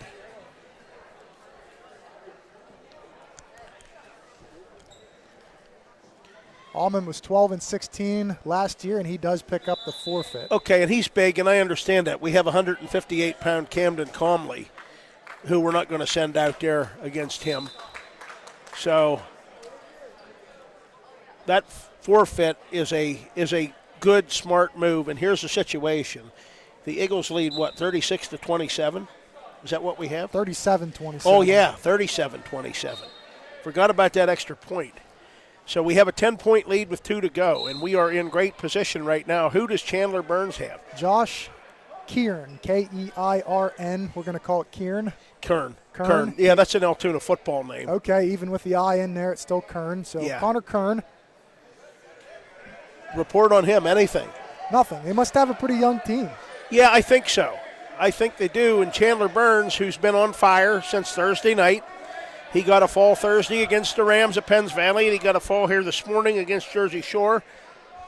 Chandler Burns said he might get a 69 logo. That's his football jersey number. Put on his singlet. Come on, Chandler, load him up. And Kern trying the bear hug. Chandler was in good position there. Confidence. He has to continue to get more of it. He's looking to load it up at him. Who's going to go which way? Chandler gets bear hugged out of position there and gets taken down. Now he's going to have to work off the bottom and keep fighting as Kern gets the opening takedown here. But Chandler gets in those situations enough. He's smart enough to know when to give that up. Yeah, and that was good. He also gets an idea of his opponent's strength at that point. Sure. So 37-27. The Eagles, a year ago, this dual meet went down to criteria. And with an unusual set of circumstances, which we do not want to see, this one still could, but we have a 10-point lead. Chandler Burns out here on the mat right now. The Eagles are 4-1 in the dual meet season and on the brink of going to 5-1, and that would be big because the Mountain Lions are AAA. You get all kinds of bonus points when you beat a bigger school as far as the District 6 AA dual rankings are concerned. Chandler pondering, thinking, he takes his time, and just that quick the period's over. So he knows he won't exert any additional energy at the end of a close period like that. So it's Chandler's choice. Does he want neutral? So here we go. See, now there, what I'm seeing there, if you saw Chandler shaking his head, I think Chandler wanted to take neutral. I'm pretty sure he wanted neutral. And he likes that stuff on his feet. And coaching staff maybe to tell him he needs to work off the bottom to put him down. That could be a developmental thing. I think Chandler was thinking, he's a big move kind of guy. He was thinking, well, maybe my best shot for a big move would be neutral. But nonetheless, he took down. Now he has to work off the bottom. Kern with that tight waist and throwing a leg in, and he's see when Chandler straightened that leg out, Kern was out of position. So now he's up. He needs to not get stuck in that cradle. Kern has a cradle. Catch that far leg, Chandler, on the way down. Counter it, roll up out of it. Kern has Chandler in a cradle.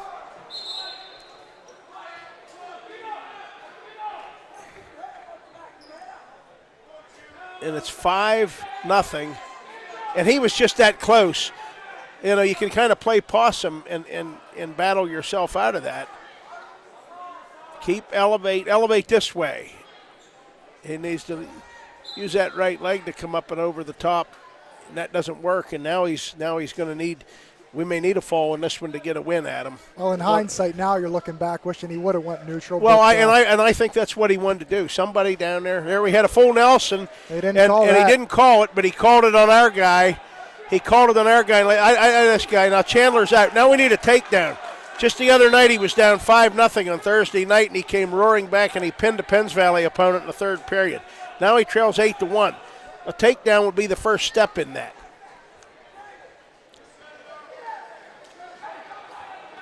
This kid's trying to load him up again. Chandler needs to use his hips, use his best balance, and step in and get it, but the period's about over.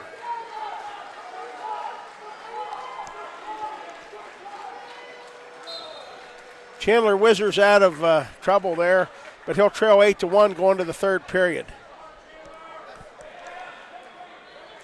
The Mountain Lion took top. See, he knows. He turned Chandler twice with cradles, and now Chandler's going to have to come to his feet. The Eagles lead by 10, so we're not out of the woods in this one. There's one bout left. I feel pretty good about that, but there is one bout left. Chandler got to his feet, and now that's a little bit. He's reaching underneath. If he can elevate and catch that head, get your hips up, Chandler. Get your hips up. You've got the leg. Pull that leg under.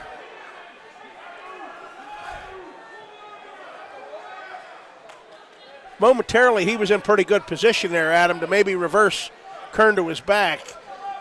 Now he got bottled up underneath there. Now we don't want a potentially dangerous or a stalemate.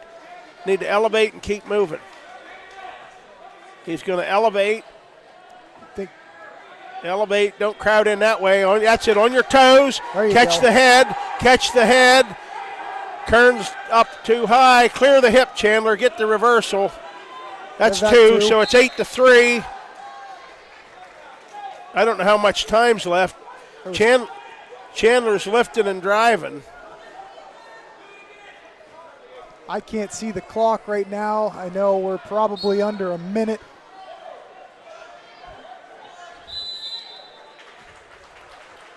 Well, here's the thing about this. Now, for the Mountain Lions to have a mathematical chance, this kid has to win by a major. If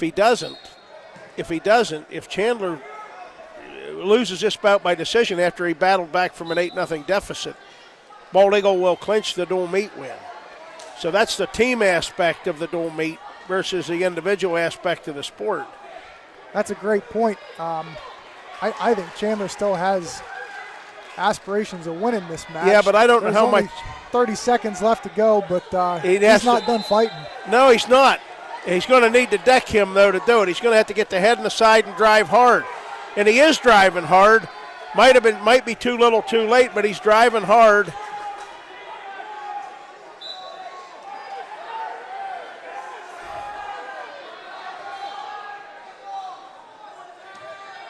And that, he's going to come up on the, okay.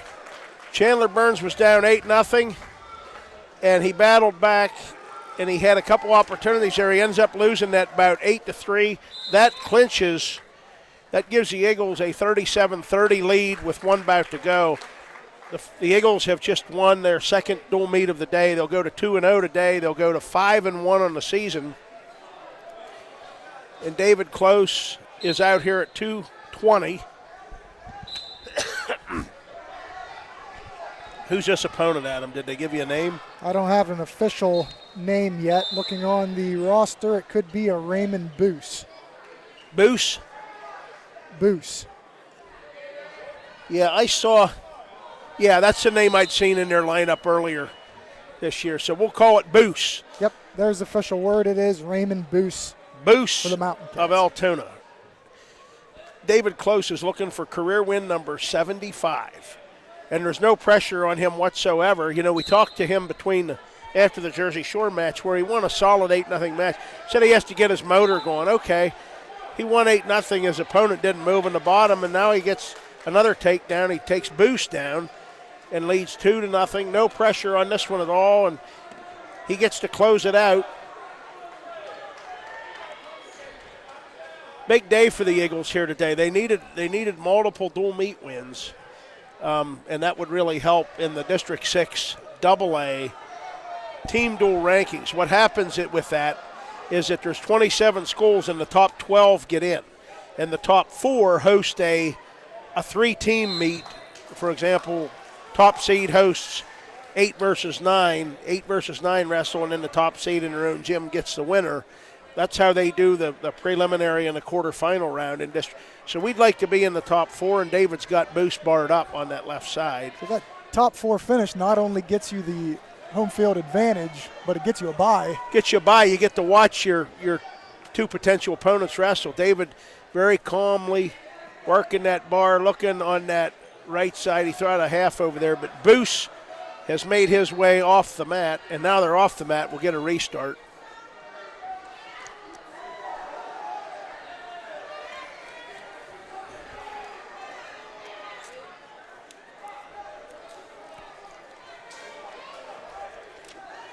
Boos will get set on the bottom.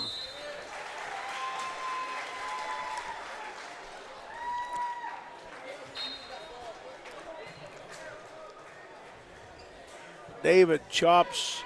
See, and this is pretty similar. He was frustrated with his Jersey Shore opponent, kind of curling up on the bottom, and he won 8-0, and he's completely controlling Boos here. The first period's winding down and running out, and it is out. And now here's an interesting situation. The Hollidaysburg, is it Bellefonte, ended already? Yep. Or was it Fakir? I don't know who that was. I'd have to look on our. Bellefonte had a bye. So that was Hollidaysburg and Fakir, Virginia. Okay. Fakir will be B.E.A.'s next opponent. That dual meet right now is scheduled to start at 12:45, but we'll see if it really does. The next slate of matches will be a JV round and 1 varsity round of Bellefonte versus Fakir. The rest of the teams will have off during that time. As Todd had said, 12:45 is a slated time to start the next one for B.E.A. I'm going to guess that's going to be closer to 1 or 1:15. I don't know what time it is now, but David Close trying to turn Boos. He's dominated 2 opponents today. He's got a lot of time. Now he's got Boos pressed. It's very close. I think he's pinned. Yeah, he's flat. Yeah. He's flat. David Close caps B.E.A.'s 43-30 win over Altoona by decking the Mountain Lion Boos.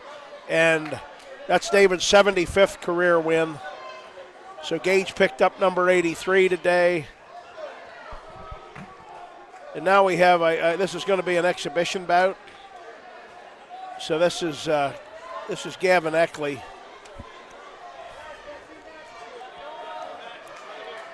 Coach Hockenberry says we're going to have two exhibition matches.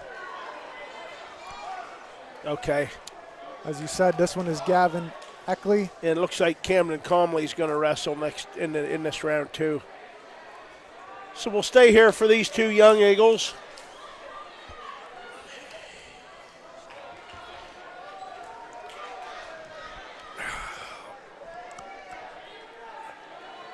So how's Gavin looking out there, Adam?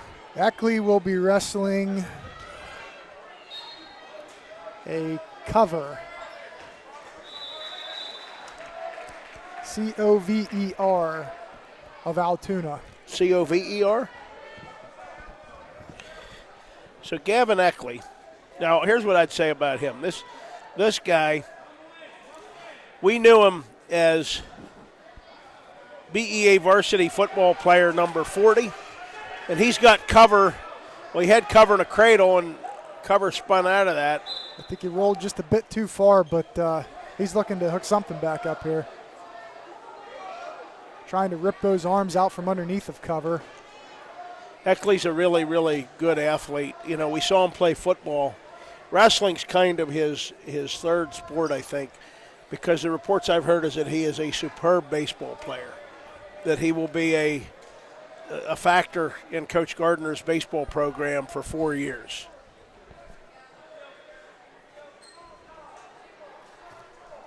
Now, he had him locked up pretty tight for a couple seconds there, but I don't think he got any points off that. No, and he hit it so hard. Now he should be getting some points. Well, I'm not sure why they're not counting. He's got cover. Then he pins cover. So Gavin Eckley gets a fall. He gets a fall.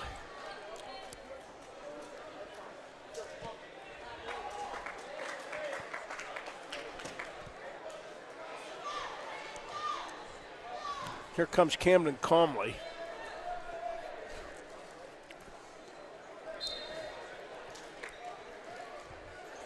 Exhibition bouts. Gavin Eckley gets a fall. Camden Calmly, who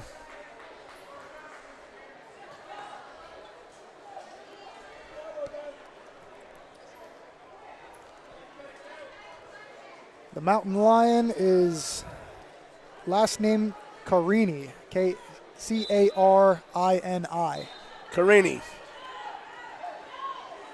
So Camden Calmly of the Eagles, who wrestled in the varsity round in round one, dropped a 9-0 major decision against Jersey Shore in an exhibition JV bout here against Carini from Altoona. More good experience on the mat for these kids. You only pick it up by getting experience. The Eagles wounded, a little bit under the weather, like a lot of high school teams and the kids are this time of year. I believe that State College and Jersey Shore match just ended. Yeah, State College is very formidable, as we know. We see them in round 4 today. They beat Bellefonte, I guess, by 12 points earlier today. I didn't get a final score, see any individual bouts. Good shot by Camden on Carini. 29-41, State College beat Bellefonte earlier. So Camden looking at a headlock and Carini looking at 1-2. We're going to see who comes up on top there.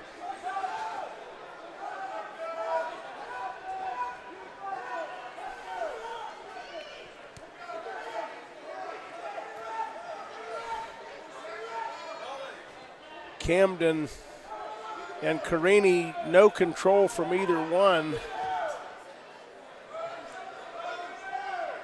And now Carini is awarded a takedown. He brings Camden to the mat.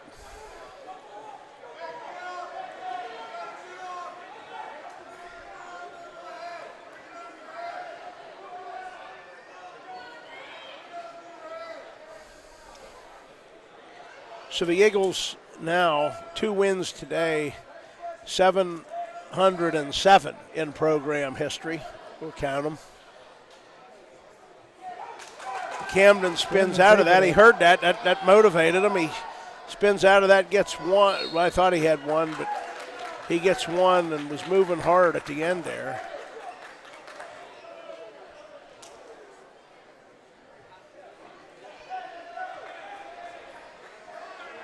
No hesitation. Camden once down.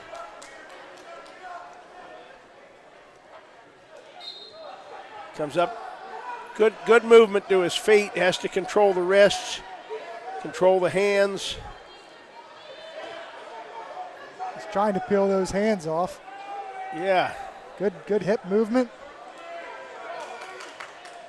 Stall on top, and Carini not returning them to the mat, and they're off the mat. good encouragement down here. Coach Shirk, Coach Gano, Coach Wallace, Hockenberry Coach says, get up and Hockenberry. do it again. Yep. That sounds like something Coach Eddie would say. And there he does.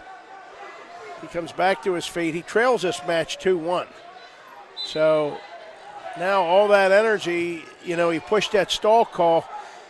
If he can come, now he's getting cradled. He needs to get out of that. Cradle hooked up. Get back to your feet. Get back to your base, into your feet.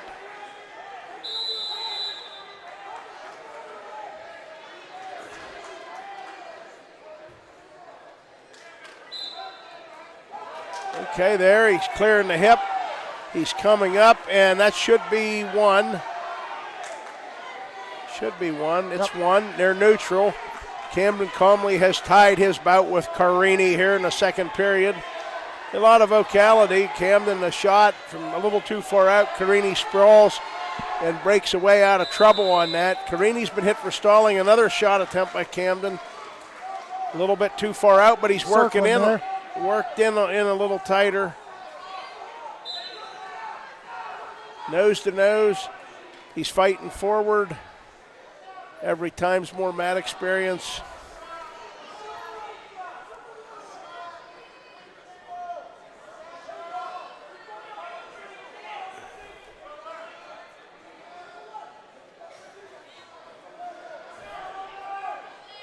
I can't see the clock, but I assume. Well, he's making the shots. Now here we go again. They both have each other wrapped in a bad position. A short time here. Something's got to give. Camden get the legs in. Oof. Oh. Didn't give it to him. Didn't give him the takedown. You don't know how quick the towel tap was to the clock. I couldn't really see the towel tap. So Camden Comley, exhibition bout, trying to bring the Eagles to a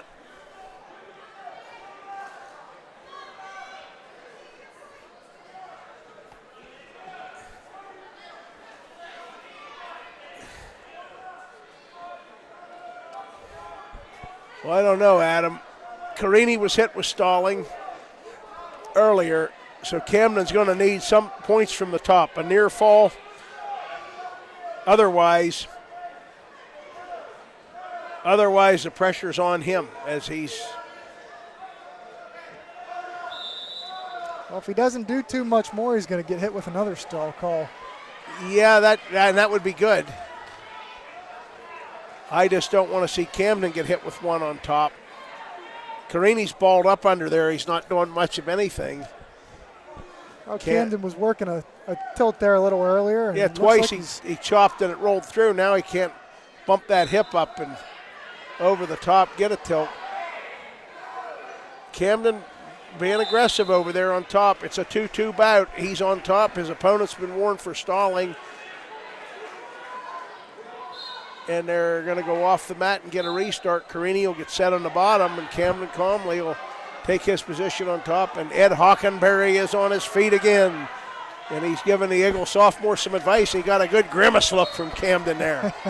And there was what Ed Hockenberry told him to do, to hit that roll-through tilt.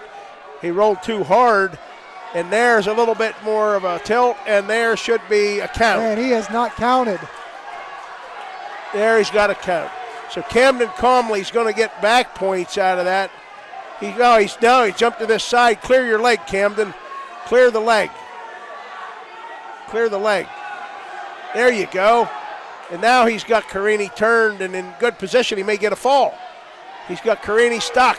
And there's the fall. There's the fall. So Camden Comley, Gavin Eckley and Camden Comley close this thing out with a fall. David Close. I saw Gage stand up there and I mentioned his name. David Close closed out the actual dual meet with a fall over Moose.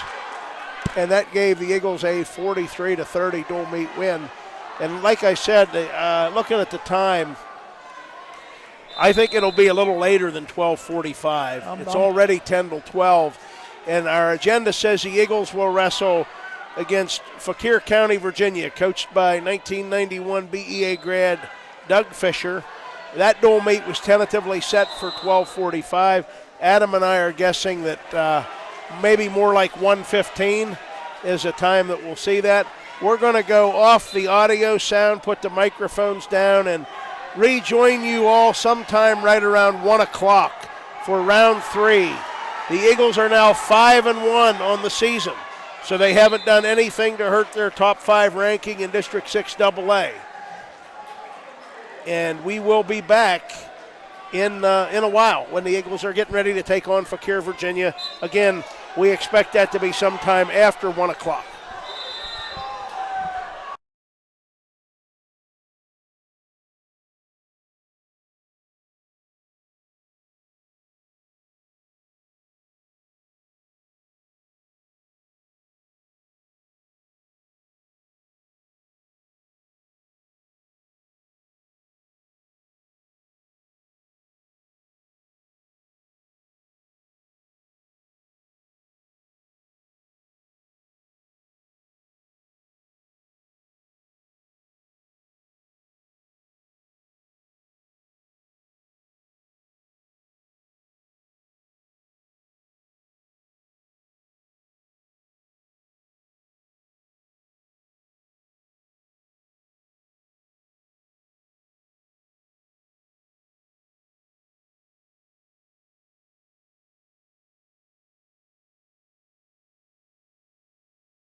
Hey, we're back here, folks. Baltimore area is going to get Fauquier, Virginia in the match that you're going to see on the middle screen here.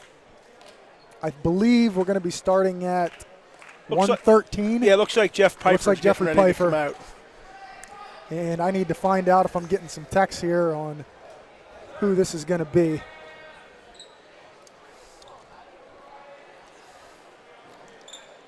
We have very little information on the Fauquier. Well, if we don't wrestlers. get a text with the name, I can let you check that. But you can tell us who we have listed at weighed in. They don't have anybody weighed in at 106, do they? They do not. So it's possible That Cohen Baney, who would actually conclude this, will get a forfeit in what will be the last bout. But right now, I'm going to take a guess. This is Cam Hooks. Cam Hooks from Fauquier, Let's go with Virginia. that. Coached by Bald Eagles 1981 graduate and wrestling standout Doug Fisher. He's been down there for years. He has a great program. Well, I don't see Caleb down there, but Caleb Post just gave me the official word. It is Cameron Hooks. Somebody sent you the word. Somebody did. Somebody sent you the word. It's Cameron Hooks. And Jeff Pfeiffer is 2-0 on the day, right, Adam? Correct. And he has looked very, very good. He's 8-5 on the season. He's a freshman. He's a dandy. He's trying to trip Hooks. He takes Hooks to his back. Like I said, the Eagles are 5-1 in the season and need a win here. We are looking toward the way they do the District 6 AA seed points. The top 12 teams out of 27 will get into that dual meet tournament. We're certainly going to be one of the top 12, but we're in position where we want to be one of the top 4, so we can host the first round district and quarterfinal event. That's a neat event, and you have to be in the top 4 to get that. Pfeiffer's got a cradle hooked up here. Looks like he's going to roll him to his back, and I think he's decked. Well, he's good with that, and it's tight, and he's got Hooks flat, and Jeffrey Pfeiffer has had a fine day. He is 3-0 on the day. He opened with a forfeit win against Jersey Shore. That's his second fall. He got a fall then against Altoona, and he got a fall here against Fauquier, Virginia. And Jeffrey Pfeiffer now 9-5 on the season, and he came in here. He's 3-0 on the day, and he came in here. Stump's latest rankings, folks, had him number 7. Stump ranks the top 8 wrestlers in each weight class in District 6 AA. Stump had him ranked number 7. Looks like we're going to forfeit here at 120. And I don't know who we're forfeiting to. Apparently,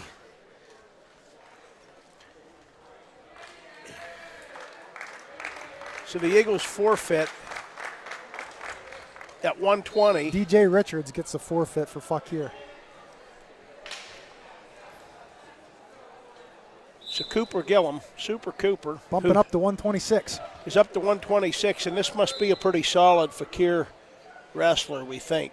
I mean, for Cooper to move up, and we've had Grace Stem in the lineup at 126 today, and I'm not sure Grace is going to wrestle in this. She's getting her street clothes back on. Yeah, getting her warm up back on down here, and Isaac Packer, who would normally be next at 132, looks like he is getting ready to be next. He's got the headgear on.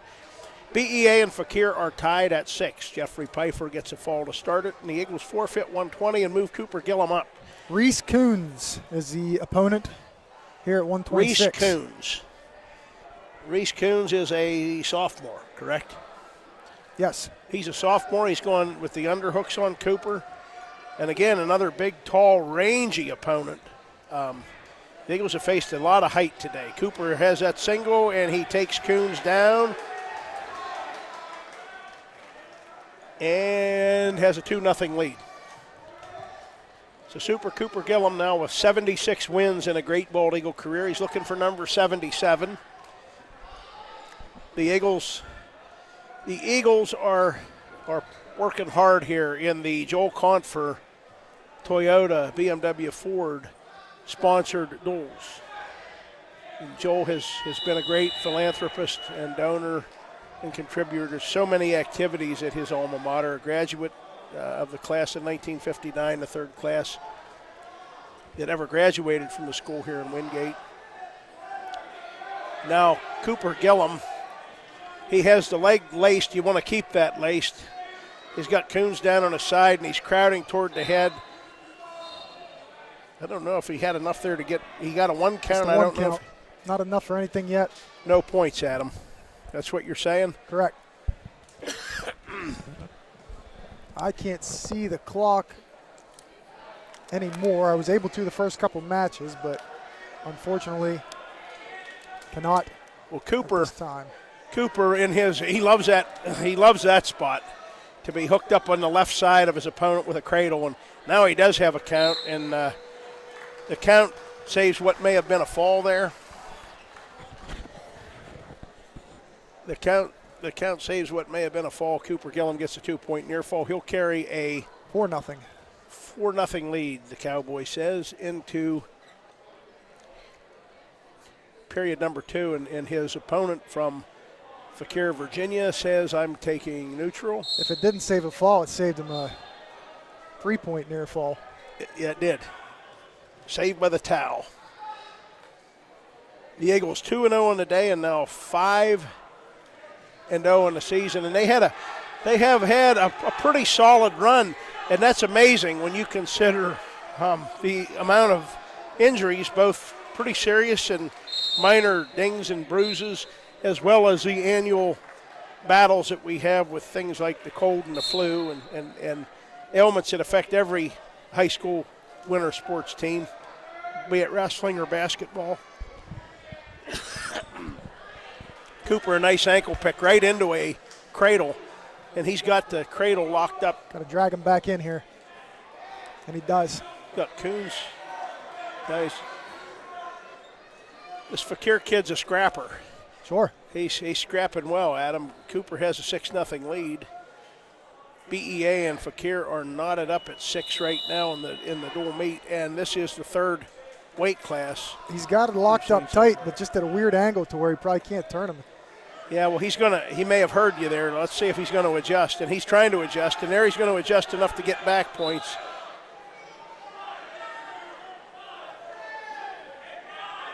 He's going to keep crowding that. He's still crowding that. And there he got into good position. He's going to get 3. He's going to have a 9-0 lead. So Cooper Gillum, who is 15-6 on the year and ranked number 2 in District 6 AA at 120. He's at 126 in this bout. He moved up.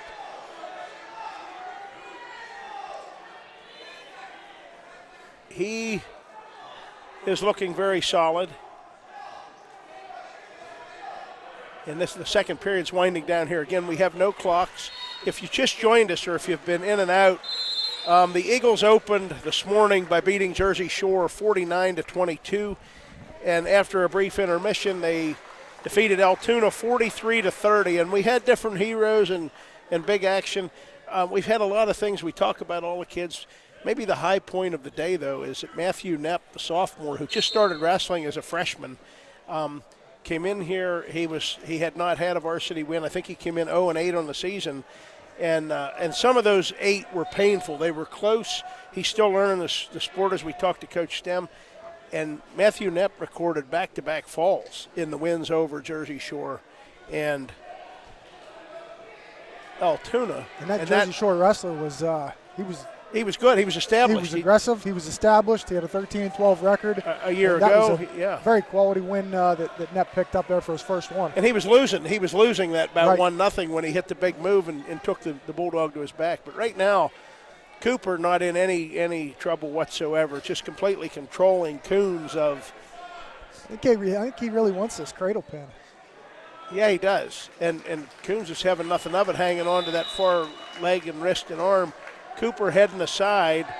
We still have a 9-0 count here. I think so. We don't have access, direct visibility to a clock or a scorecard, so we're kind of scoring it as we see the official flash points as if we're the scorekeeper. There, Cooper's in really good position, very right close, there. And there's a fall. Cooper Gillum, who has, to use the Cowboys' term, he's been stellar, and he's had very quality opponents today. Cooper Gillum is 3-0 on the day. He beat an excellent wrestler from Jersey Shore, Goodrich. Goodrich had 23 wins a year ago. Cooper beat him 11-5. Miller, they're saying this is Miller. So somebody gave away your. And Isaac Miller, is there a Miller in there? Yep, I still got the text here. So somebody's texting from we don't know where, but we appreciate whoever that is. And Isaac Packer at 132, who is 1-1 on the day, but is 5-3 on the season. And Isaac spinning and spinning and spinning and driving and looking for a cradle on Miller, and he gives up on the cradle, but gets a Wade Williams, the official, waves off the takedown. Oh, and we don't like that, Wade. We had a good talk with you between sessions, and Wade rolls his head. He's still thinking about that McKinney story I was telling him in there, I guess. Now Isaac back in the front headlock. Is he going to hit it at him? He's leaning. Let's see it. He's Let's leaning. see Here it. comes the There Packer. it is. The White House, the flying cradle, and there it is. Isaac Packer gets a fall, and he goes to 6-3 in the year. Isaac's going to be a dandy. I hope he watches this broadcast. We've had fun since he's entered the lineup here, starting with 3 first-period falls at the Trojan War. He is now 6-3 on the year, and a couple more wins, and Isaac might find his way somewhere into Stump's rankings at some point. I'll tell you what, that whole bench, us, the coaches, everyone gets excited when he gets in that position there. You see, now that he called that a standing cradle, and that is what that looked like, Yep. but it really wasn't. It was a cradle that he hit on the way down. I call that thing a White House. And here we have Kevin Taylor. And did you get a text on who this Fakir kid is? Gino Camarca. Oh, well, we know that name from last year. So was he a place winner? Gino was a sixth place winner at Virginia Class 4 states. And that's a bigger Virginia school. has what, six classes? They have 6 classes. This Fakir's a bigger school than they're more the size of Bellefonte. They're a bigger school than B.E.A. as far as how their classes are. And he's got the Eagle sophomore Kevin Taylor in a lot of trouble. Camarcha very good, as Adam said, a Virginia State place winner, and we remember this kid from a year ago.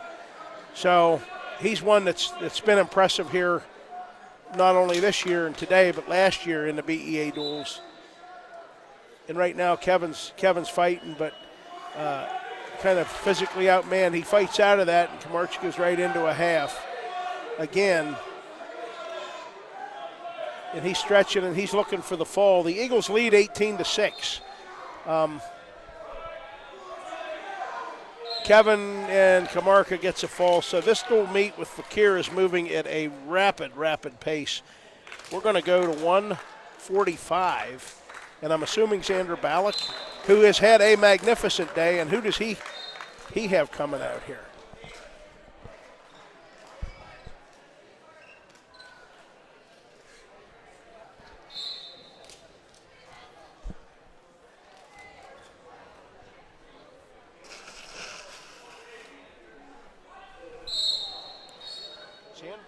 Xander Ballack is in at 145, so Gage will move up to 152.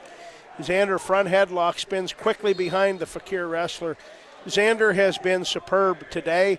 He's actually been superb this season, and he's got a quick cradle hooked up. Diego's looking for bonus points here. Earlier today, this Fakir team lost in the final bout against Altoona, and the Eagles did beat Altoona 43-30 then in round 2. Fakir lost to Altoona. It was close. I don't know the score. It was tied going into the final bout in that one, and Altoona won it to win the dual meet. So right now Xander, who to this point is 2-0 on the day, looking to go to 3-0. We'll give a quick recap of his day once his bout here is over. Now, do we have a name on this guy?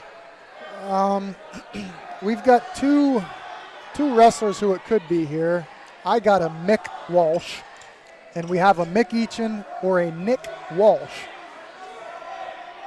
I'm trying to clarify that. So Xander, as Todd's already said, has had a stellar day here so far, and I'm going to guess this is a Nick Walsh from Fakir. Xander's got an early takedown here. And he's trying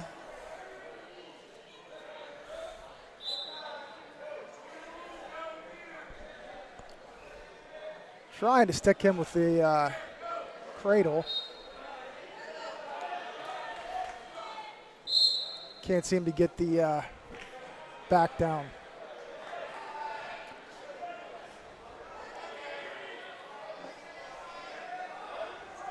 No update on who this is. Well, we're just going to go with Nick Walsh. Walsh shoots up to start here, and Xander keeps him locked up, trying to get back points, but nothing there. Green's choice to start the second. Xander's going to defer. Walsh wants top. You're always interested to see what's going to happen when someone takes top.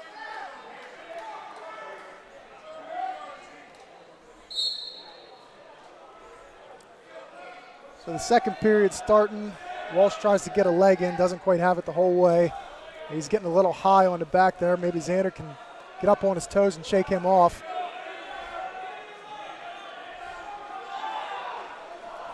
And he has a hold of his leg. So what do we have for a score here, Adam? I had to look away and take care. Still 2-0. Still 2-0. So Xander's in a dogfight, and the Eagles need to win the dogfights.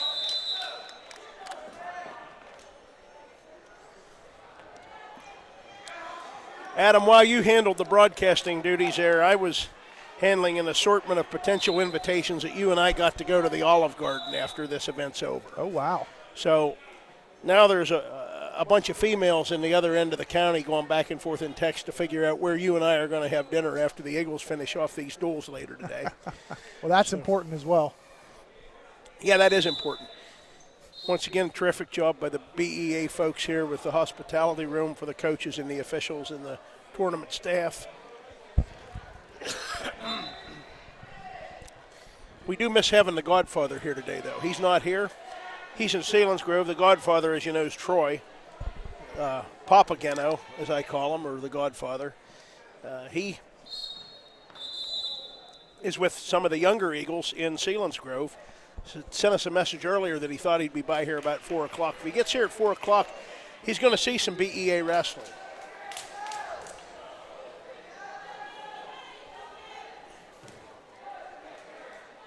This is a big bout for B.E.A. Xander came out aggressive at the start. Did you get a confirmation on a text on the name of this opponent? Well, I'm going to run down to the table here, see if I can get something.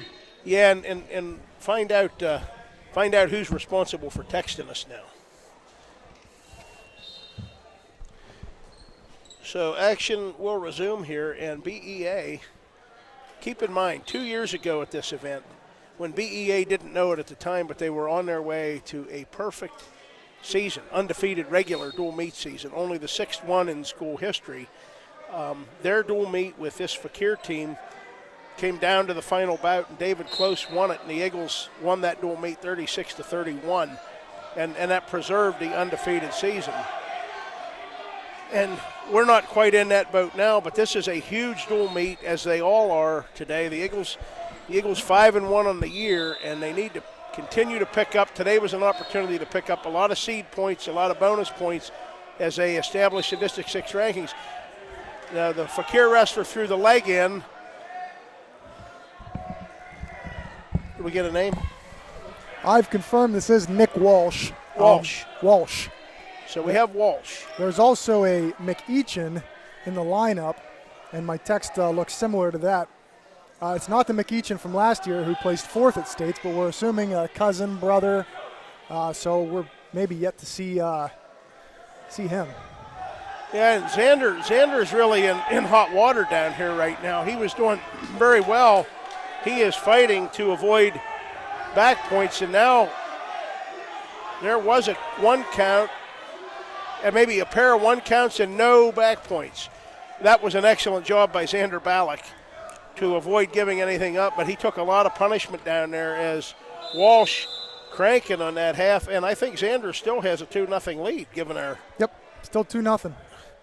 Xander takes neutral. That may be a good choice. His points came on a takedown. Big, tall, this guy matched. Xander's had a height advantage on a number of his opponents, but not on this kid from Fakir. Xander both wrestlers trying to control the wrist, going head-to-head. Tight dual meet here, 18-12. B.E.A. leads. We need a win out of Xander Ballack at 145. He's up at 1. The Eagles have made some weight adjustments here for this 3rd dual meet of the B.E.A. duels. Walsh in on Xander's right leg.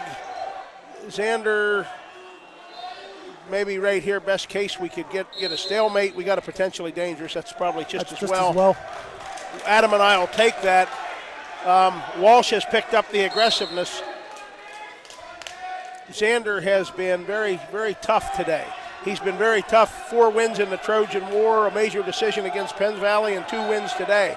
He's been on fire. He leads a very, very tough Fakir, Virginia opponent here, 2-0, but Walsh is spinning, trying to come behind. Xander trying to clear the hip.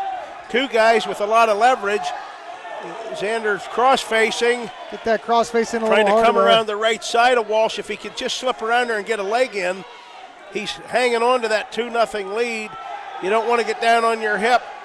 You're going to now have to lift and go. Lift and go. Walsh trying to clear the hip.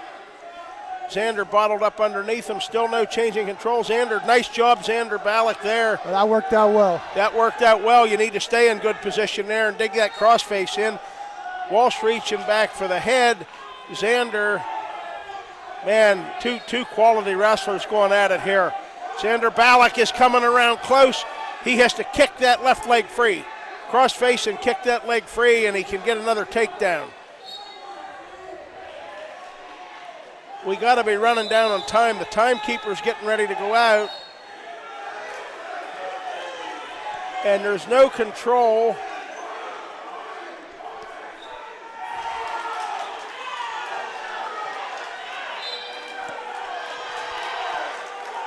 Is the match over? I don't know. 3. Well, I don't know. Xander got out of position there. Eddie Hockenberry needs to be quiet.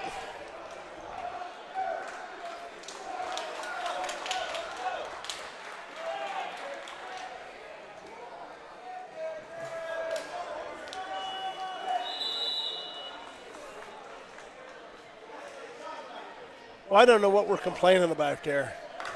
I mean, if we're in the position of the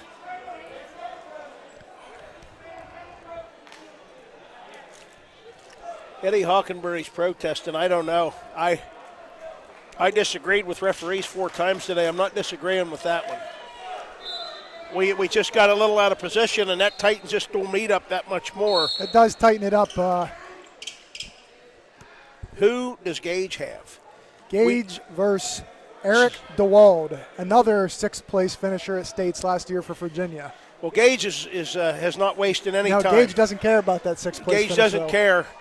Gage is fired out. Gage has DeWald in a headlock. Gage McClanahan against a returning Virginia State place winner, the Cornell bound. That's about as good as Gage has looked for a while, and he's got DeWald in a lot of trouble. Gage is pressing. He's pressing. DeWald trying to roll through. He's a high caliber opponent. There's the fall. Gage McClanahan has roared onto the mat and headlocked and decked a returning Virginia State place winner. And that's an enormous bout win for the Eagles, especially the heartbreaker that Xander Ballack dropped at the buzzer, giving up the 5-point move at 145. Gage comes off the mat. Gage is now 16-0 on the year, and he now has 84 wins in his Eagle career. And that's a big one because that makes it 24-15. And who do we have here? Is this another Virginia? Well, that's Noah out there. Noah Foltz is 1-1 on the day. Mitch Coons. Mitch Coons. Mitch Coons is a senior. We have no scouting report on him. No scouting report on him. So this kid's an experienced wrestler, Mitch Coons from Fakir. Noah Foltz started today a little bit rough. He ran into a freshman buzzsaw from Jersey Shore, Hayden Packer, and got pinned. He rallied then against to come back nice and strong. Picked up a key 8-3 win in the Eagles' victory over Altoona. So he's 1-1 on the day. And here he's got Mitch Coons, who's a quality opponent in a dual meet that is far, far, far from being decided right now. The Eagles lead by 9, but it's a precarious lead given the firepower that we know Fakir has in their lineup coming up. We are at 160. 160, yes. We're at 160. Noah Fultz is in a scoreless bout with Mitch Coons. And now what I'd like to see here, Noah, we talked about lethargy in those first two matches. He seems to have more zip and fire He here. does. So you got to wonder has a if little more pep in his step right now. Yeah, I thought he looked, for lack of a better term, drowsy this morning.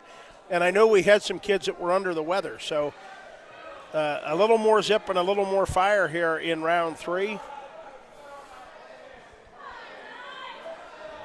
He is in on another shot, maybe from too far out.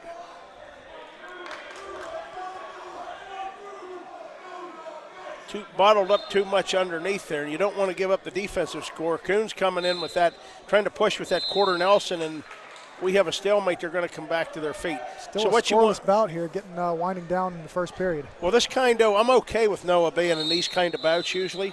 Now, this is another opponent with a lot of leverage. They're about the same height. They're big, tall, rangy kids. Noah only a sophomore. Nice low shot on a single by Coons. Noah needs to get his hips back in position to avoid a takedown here. You say the first period we think is winding down. B.E.A. has that narrow lead of 9 points, and this would be a huge dual meet. It's going to end scoreless at the end of the first period. That was a nice shot there by Coons, but Noah had his head trapped there, and he wasn't able to do anything with it. See, I see a host of Eagles pacing around. We have 170, 182, and 195 to go. And we know that Fakir has a man at 182 weighed in, Sam Fisher, but we don't know what weight they'll send him out at. And that's going to be a challenge for us here.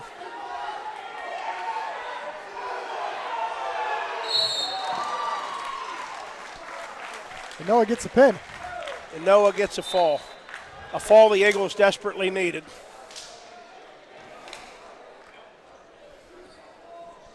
Adam, I'm going to let you take the next bout here. We'll see who it is. We're going to be at 170. That so puts us at 30-15 here, but like you said, we know we got a couple quality opponents and one. Well, what I like about 30-15 is we have David Close, and the experience of David Close and the explosiveness of Cohen Bainey still to go. And is this Matthew Knepp here? This is Matthew Knepp, who has been the Eagle wrestler of the day so far. One of them, 2-0 with a pair of falls. His first 2 varsity wins, and he picked a great time to have them. Adam will take the action. I'm waiting on a text here for the Fakir opponent. It's looking like another DeWald, David DeWald. Not the state placer, but the older brother of Eric DeWald, who we saw just a little bit ago get pinned by Gage McClanahan. So David DeWald, senior from Fakir, against Matthew Knepp, who, as Todd just said, had a great start to the tournament. I can now see the clock. We were a minute and a half into the first period, still a scoreless bout. So we'd like to see Matthew continue on to what he's done today. He's told us he's been in the gym, lifting weights.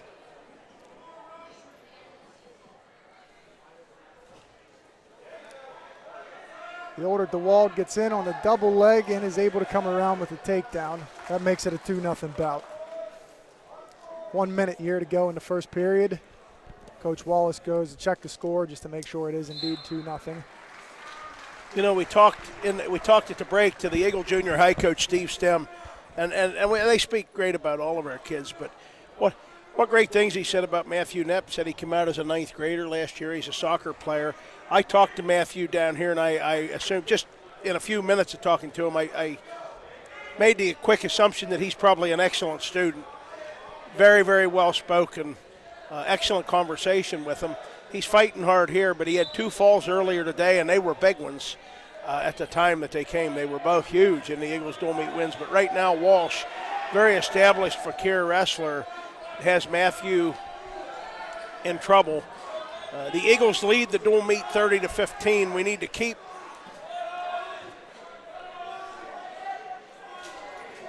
focused on that, and I'm not sure what we're going to see here with the bout. So Matthew fights, out of that to the point where he'll trail 5-0 going to the second period. Adam, I'm looking down here in front of us, and we've got, I think Camden Comley sat back down. He was back here warming up with Matthew Knepp. So it looks like we have Chandler and David on our on-deck mat. And I look down here at Fakir, and Fakir appears to have, of course, Sam Fisher, and then they have two other guys down here.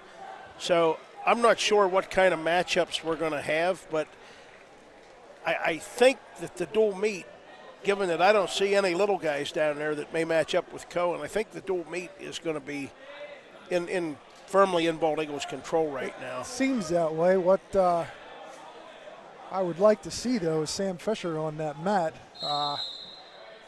and I'm not sure if that's going to happen. Well, I don't know. It's the unfortunate. You know, you've got Brady Proctor, who's been out all year. Right. He's obviously B.E.A.'s 182-pounder. That would have been quite a bout for him, but we want to get him healthy and get him back in the lineup. And we understand that's still, maybe 2 weeks out, we're hoping. So, for any of you that don't know, Sam Fisher, as Todd said, was the son of Coach Doug Fisher, is an established wrestler. He's a state champ for Virginia last year and is Virginia Tech bound. And here we see Nathan, Matthew Knepp. Matthew Knepp continuing to fight hard. I think he's a little bit out-muscled here, but he's working hard against Walsh. Walsh has a chancery hooked up. Matthew back to his feet, and now Walsh drops down to the side, hooks up a cradle on the left side, and it's just now awarded the takedown. Matthew bellying out of that, but hooking the leg on the way by, so not in any particular problem right at the moment as far as back points are concerned. Kind of an awkward angle that they're hooked up with each other on, and the clock will soon run out. The Fakir wrestler was trying a half and bar. He didn't get that. The period's over. I think it's 7-0. The Eagle coaches are exhorting. We said he's a soccer player. He seems like he's in pretty good physical shape, Adam. I know wrestling conditioning is tough enough to begin with, but he looks solid. Now, the Virginia wrestler took top. So, he's maybe a couple of those where Matthew just missed takedowns were enough to make that guy want to stay down on the mat. But sure. Matthew got to his feet. Walsh brings him back to the mat, trying to bar that left arm. But Matthew having none of that. He gained a lot of confidence with 2 falls earlier today. And now he is coming around, and oh my, he's going to keep fighting, Adam. Well, you'd expect nothing less than to keep fighting, but he's doing a good job here against a senior, David DeWald of Fakir.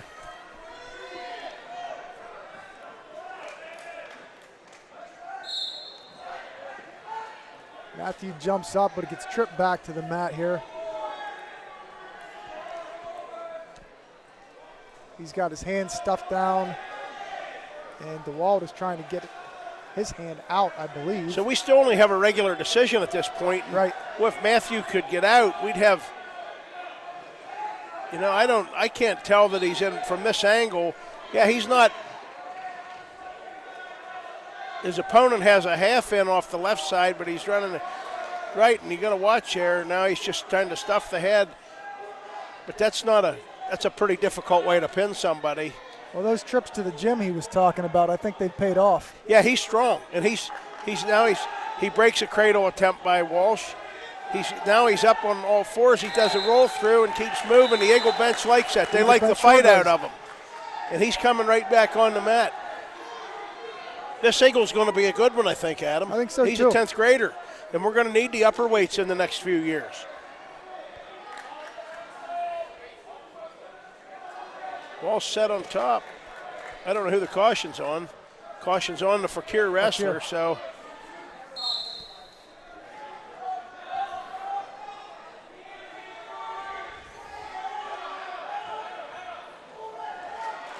He's trying to come out, and comes in, gets a Merkel. You get a Merkel. You don't want to drop into a Peterson. See, he didn't. He was doing fine, and his knee. They were yelling. That's a good Yeah, the precautionary coaching stop. staff wanted him to stop it because of the knee, but I don't think Matthew Matthew wanted it to Matthew stop. wanted it to be stopped. I mean, he apparently was in no discomfort. He thought he was coming around. Yeah. So now they're looking for a major here. So they cut him. It's 7-1, and Matthew has looked okay on his feet against this guy. As I say that, Stuff Walsh the head drops there. in. He's going to stuff the head, and he's still working. He's working hard. He was a decided underdog in this bout, and he's working hard. He's trying that off that front Good headlock. sprawl there. Seeing if he can Good turn sprawl. around. He got too Uh-oh. high. Yeah, he did. You can't sprawl too high. You don't go airborne. Well, I think he's going to get out of this one, though. And he did. They tell him not to give up two. That's what the Eagle coaches are telling him. Don't give up two. So don't go too high and give up two. No, there's no 2 points Nope. there. So A great he gives fight up by Knapp. a good fight by Matthew Knapp. It'll be 7-1. Walsh will win that for Fakir. That gives the Warriors, or the Falcons. They're the Falcons. That gives them Falcons. 3 more points. Makes the team score 30-18 in favor of B.E.A. Now, here we go. Sam Fisher, who I'm sure, given the family heritage, would love to have had a bout here. The Eagles don't have anybody at 182. We haven't all year. We've had to move some guys up when they've been there. Sam has committed to Virginia Tech for next year. As I was saying earlier, was a state champion last year and ranked 15th nationally in intermatch rankings. Yeah, so that was a great wrestler. And we didn't see him. We were hoping we'd see him match up earlier with Ethan Rossman from Bellefonte, and that matchup didn't materialize as Rossman went to 195, right? Right. In that dual meet. But here we have a tight dual meet. We have a 30-24 B.E.A. lead, and Chandler Burns, who is 1-1 on the day. And we have Chandler. Chandler's got a nice single. Chandler will face Ben Bell. Bell? A junior, and he just gets a takedown. Well, Chandler had a nice single leg that he finished for a takedown. He takes Bell down. And this may be, I think this is going to be the final bout on the mat. I don't see anybody else warming up here. Obviously, we have David Close, nobody at 285, and Cohen Bainey yet, but I don't see any wrestlers for Fakir warming up. I don't see Fakir with anybody down there of that size, either a big guy or a little guy either. And right now, Chandler Burns, all eyes are on him. Chandler was a hot commodity here. You know, he got a fall against Penns Valley that was a dual meet turner on Thursday night, and then he got a fall here against Jersey Shore this morning. And he battled and lost a regular decision in the win over Altoona, but he came on strong at the end of that. He was down 8-0. He got beat 8-3, and that mathematically clinched the Eagles' dual meet win against Altoona. Of course, David Close finished that out with a fall to put the exclamation point on it. Chandler right arm tight waist around Bell. Bell gets to his feet. Chandler leading now 2-1 as Bell gets an escape. Let's see Chandler be aggressive, get another deep, hard shot takedown.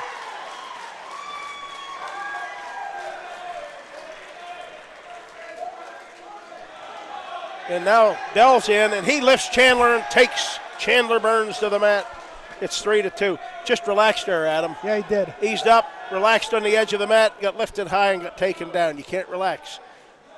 Told him I'd like to see him be wrestling like he plays football, like a madman. And he does play football very, very aggressively. And right now, he will go to the second period trailing 3-2. B.E.A. 30, Fakir, Virginia 24. The Eagles are 2-0 on the day. They beat Jersey Shore 49-22 first thing this morning. A little bit later, they beat Altoona 43-30. This one here appears to be clinched because I don't think Fakir has anybody to. I do see a possible wrestler there holding his. We're going to see. Maybe not. I don't know. I'm confused. I mean, David Close is ready to go down here in front of us from Bald Eagle. But looking at the Fakir has a couple of guys pacing around here. What do they show in their lineup? They have guys on their lineup card. So maybe this isn't quite a foregone conclusion yet. Chandler Burns is now down 4-2, Adam. He's down 4-2, yields the escape. Just make that nice shot, Chandler, like you did to open the bout. That's what we need here. We need a takedown to tie it. Then you'll have the choice in the third period. Chandler Burns nose to nose with Bell from Fakir, Virginia. Eagle bench trying to get Chandler to open up a little bit. There's a shot from too far out, and Bell counters. They go into the pummel position. They break apart. Now both going after wrist control, the nose to nose. The big guys like to go forehead to forehead. Collar tie. Bell crossed his feet. Chandler had an opportunity there where he might have been able to sweep in with one of his single attempts. Didn't get it. Now what I think we have is Chandler feints a shot at Bell's left leg. That doesn't work, and they're back into a collar tie, nose to nose, forehead to forehead thing, and the timekeeper's getting ready to run out and tap the official. Chandler's in on a shot. Bell was able to sprawl back before he could lift that leg up. I don't think he's going to get it here. Well, he needs to avoid giving one up. He's going to have to spin as Bell's trying to spin around behind. And Chandler, who made the shot, narrowly avoided being taken down. Down by 2, and Chandler said neutral. See, I think last match he had a chance to go neutral and didn't, and I think they told him the last match to take down. I think they told him again, and he waved that right off. Chandler's going aggressive, and he's going to have to pick that single up.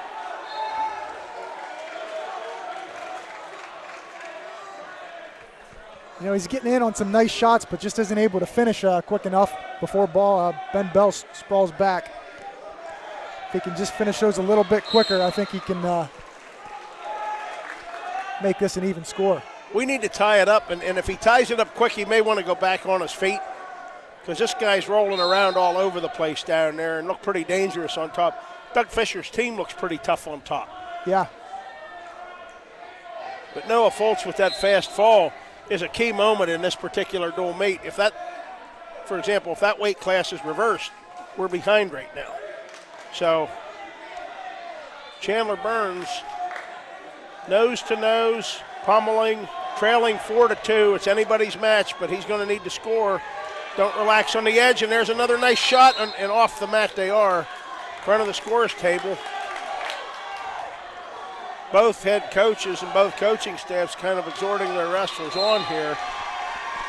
Chandler, feint, weave, he bobs in, he goes nose to nose with Bell. Bell leading 4-2.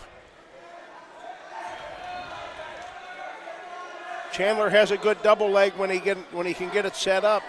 It's just called a blast double. That's what the Godfather calls it. You know, you blast in, you get the 2 quick, and sometimes you can work straight onto the back. The Eagle coach is now concerned about the clock. I'm concerned about it too. We can't see it, but Chandler trails by 2, and we know we're getting late.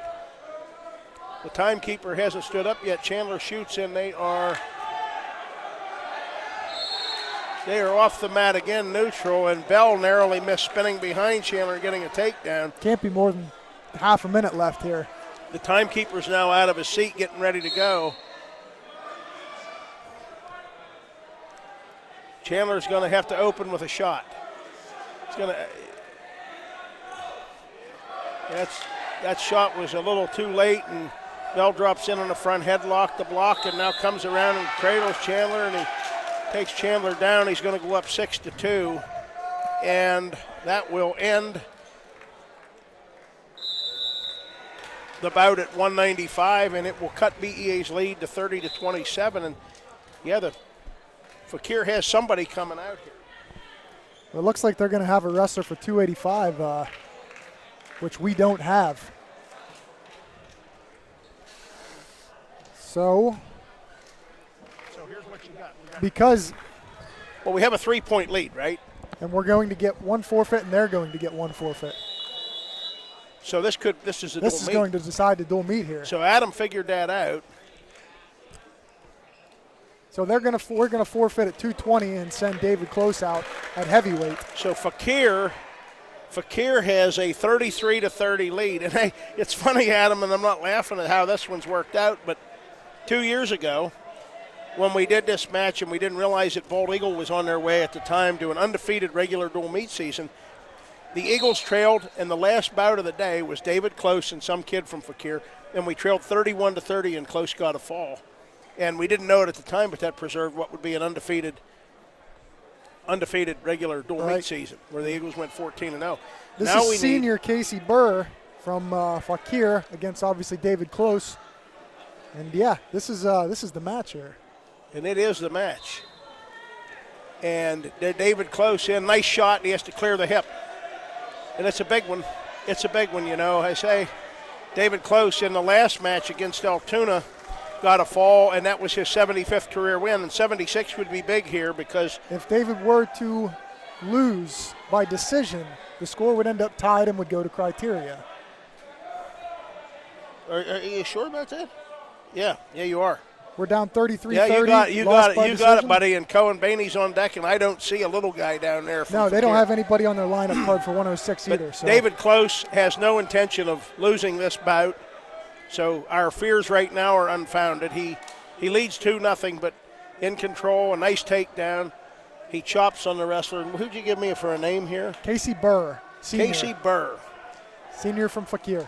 And, you know, I wonder, that might be the kid that he wrestled 2 years ago.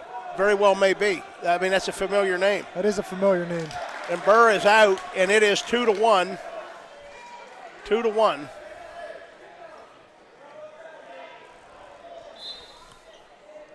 Well, Todd, we said earlier, if the match came down to David Close, and I believe that was a match ago, we would be okay. I said so. I thought so. I could feel it. That's a good shot late in the period, and another takedown. He's running a half. We got to count back points there, Wade. Yeah, and David Close gets 3. Boy, that was an interesting. I think Wade thought the period was ending. The timer was running over. David gets a takedown, 3-point near fall. Did he give Burr an escape at the end of the period there or no? No. So I have 7-1. Yep. So the Eagle senior, outstanding, tremendous football career, 2-time district champion football player. Eagles 2-time district champions in football. 75 wins in the wrestling mat. Senior season, you can't ask for more than that. And now your team's fortunes again are coming down to you in a dual meet, and you got a nice shot and a nice drive, and you take the Fakir wrestler down and you go up 9-1. And David Close is very, very smart and not. You know, he lifted there, and you don't want to take, not that there'd be an illegal slam in this, but you don't want to take any chances. Right. I'm absolutely certain as can be that there'd be no slam in a bout involving a Ron Geno and Doug Fisher paired up dual meet. No way. But right now, David Close trying to jam that half in with his right arm. And he's had a solid day, an 8-0 win against Jersey Shore to open the morning. He wasn't happy with that performance. No, he wasn't. That's what he said to us between matches, and then he went out and he got a fall. David Close ranked 3rd in District 6, behind last year's heavyweight state runner-up Jake Ryan of Mount Union and last year's district champion Colin Johnston of Glendale. So David in great company, and Stump's rankings also say that they're projecting him to medal at Hershey. So a lot of wrestling to go, and we don't want to read our press clippings, but high hopes for him the rest of the season. It's 9-2 as Burr gets to his feet and gets out. David spins right behind, makes it 11-2 on Burr, and he's looking again for a fall.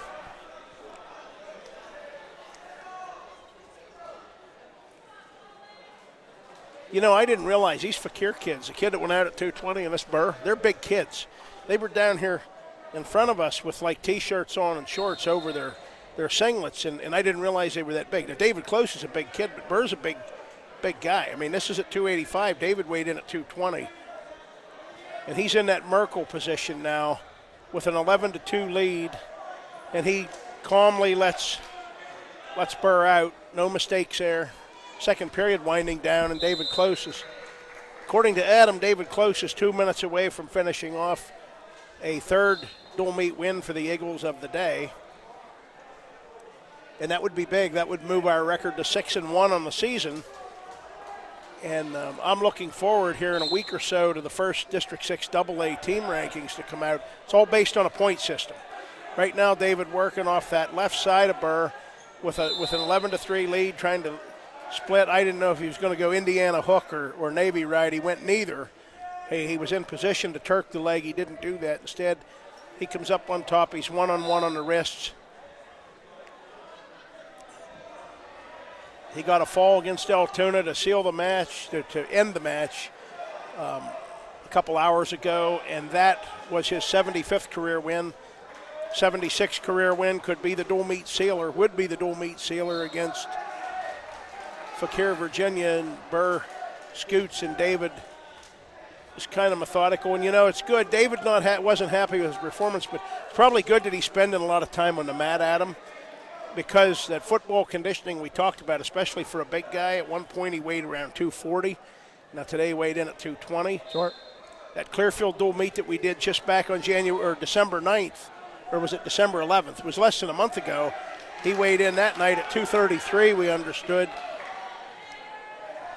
and was still clearly in football shape. Burr gets out. It's 11-4. Eagle staff kind of looking. Burr low shot down below, and David is coming behind, and there's a takedown. He's in major decision territory with a 13-4 lead, but he's barring Burr up, and he's kind of working up around the head. I'm seeing 25 seconds left, so whether he decides to run with that bar or not, if he just stays where he's at, he's got that major locked Well, again, up. very smart, and I know the coach has told him, you win. It was one of those probably you win, we win. Yep. So don't do anything to put yourself in bad position with a dominant win. But he looks fine. Sure. He's going to wrap this one up, and I'm glad he is going to wrap it up. He shoves Burr away. He wins 13-4. We're going to tack 4 on. You're going to say it's 34-33 now, B.E.A., right? Correct. Here comes the lightning bolt, and he hasn't been out there long today. Now he's got to forfeit the first match, and then against Altoona, a quick fall. I think we're going to see another forfeit here. The top-ranked wrestler in District 6 AA at 106 is Cohen Baney, and Cohen gets a Coach forfeit. gives a forfeit. Doesn't have anybody, and this dual meet's over. B.E.A. has won. B.E.A. has won the dual meet, closer than we'd hoped for, but we'll take it, 40-33 over Fakir, Virginia. Everybody had a hand in that one as well, Adam. The Eagles are 6-1 on the year now, and that was the program's 708 all-time wins. And I brought that up a couple of times today. The second most wins in District 6 history belong to State College. They're somewhere in about the 660 range. They're a few years away from getting to 700, but they have obviously a massive school and a tremendous program, a program as far as a large school program that's on the rise. And we are significantly outmanned as we prepare to face them in the next round of the B.E.A., the Joel Confer, Toyota, BMW, Ford, B.E.A. duels here in the Eagle Gym. But right now we have action on the two mats adjacent to us. It looks like we have Jersey Shore and Hollidaysburg on mat 3.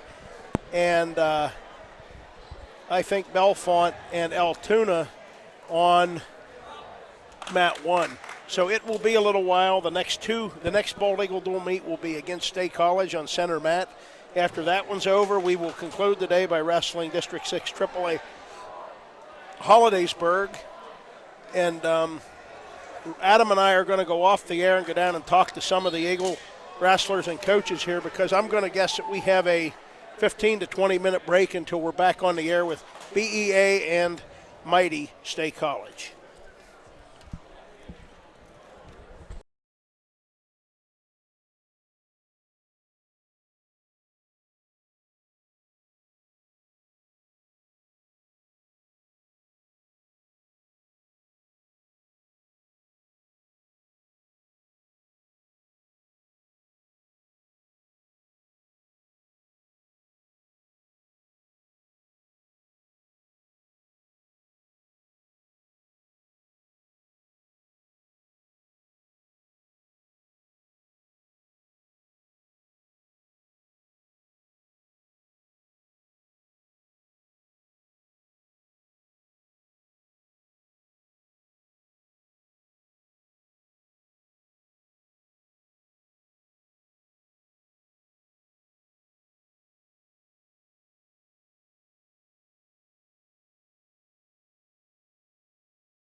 Okay, we're back.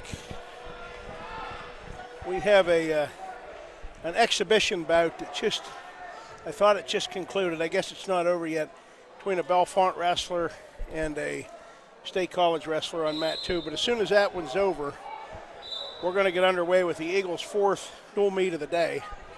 And that will be, well, obviously that's going to be a monumental task for Coach Gano's Eagles. We're beat up, we're shorthanded. We're not making excuses, we're just telling you how it is. But we've had a fine day. We're 3-0. Shorthanded, beat up, dinged up, battling all kinds of colds and coughs and flus and everything that kids get this time of year and coaches get this time of year and broadcasters get. We're doing fine.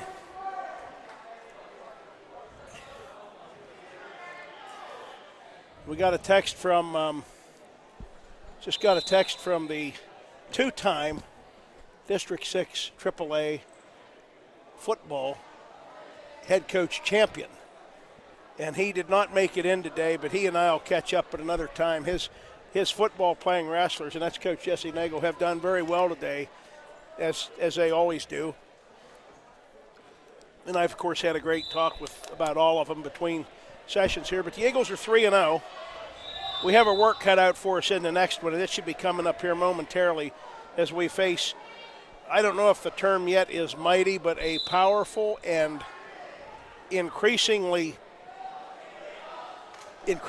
powerful State College program. That's probably a good way to put it. Yeah, the numbers and the names are starting to fall in place for Coach Cummins and State College, and they're the real deal, and obviously an enormous school enrollment-wise, numbers of talent base to draw from. And in State College, you now have David Taylor with a wrestling club. We've had a lot of wrestling clubs for years in State College, but now more than ever, with the past decade of dominance of Penn State wrestling, the community, the local, most immediate community to Penn State College School District, it seems like it's finally on fire up there. So we're going to have our work cut out for us today against an outstanding Little Lion squad that I believe, Adam, they have a full lineup, surely, don't they? I would assume so. They've got quite a few returning wrestlers, and on the card here that we have from the front desk, they do have a full lineup, so we're going to assume that's the case. So we're going to, we can recap the first 3 dual meets, and by the way, these are the Bald Eagle duels, but these are sponsored this year. And Joel Confer Ford Toyota BMW. That's the name. Everybody knows Joel. 1959 graduate of B.E.A, the 3rd class from here. A generous philanthropist, has given so much to and for his alma mater of over more than 6 decades ago, and he is the sponsor of these B.E.A duels, and we greatly appreciate that. 7 schools competed here today. The Eagles are 3-0 so far on the day. We opened this morning with a 49-22 win over Jersey Shore. Followed that up a little while later with a 43-30 win over Altoona, and just closed out our closest dual meet of the day, a 40-33 win over Virginia Power, Class 4A Power, Fakir, Virginia. They're based in Warrenton, and their head coach is Doug Fisher, a 1991 B.E.A graduate, and obviously he was a wrestling standout here in Wingate. So now we have the coin flip. Randy Brungard will officiate. State College wins the toss, and I don't know what they picked, but the Eagles sent young guys, Gavin Eckley, Kevin Taylor, Camden Comley out for the toss. We're going to start at 120, and we're going to have Cooper Gillum. And Cooper's had a fine day, and he's wrestled all quality opponents today. He's 3-0 on the day. Adam and I keep stepping on each other's power cords up here, but one dual meet to go after this one. After this one, the Eagles will face District 6 AAA opponent Hollidaysburg. And Randy Brungart signals that we are about to get underway, and Cooper Gilliman, we got an opponent name on his opponent. Now that the Eagles are AA, and by the way, we're going to stay AA. This year is year 2 of the cycle, but the next 2-year cycle, we have dropped in enrollment even further, male student enrollment, and we are going to remain in AA. So for the Eagle old-time fans who I've heard less and less about how we should be in AAA, and that's a good thing, we are staying in AA. And State College wrestler, do you have a name, Adam? We don't have a name, and we need some help from the table. But who do you have listed on their card? On the card, we've got at 120 Eric Weaver. So we're going to say this is Weaver, and if in fact that's who it is, did he take Cooper down?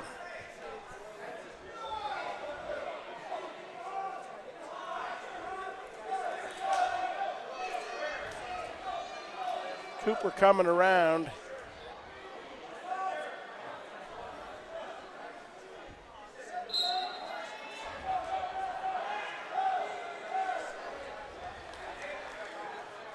State College wrestler maintains control. So Adam's looking at the report. And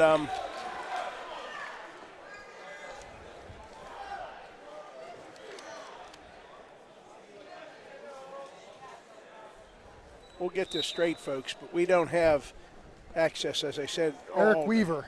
Eric Weaver? Eric Weaver, yes. Did you get a text on that? Yep. We got a confirmation from the floor, no report on him.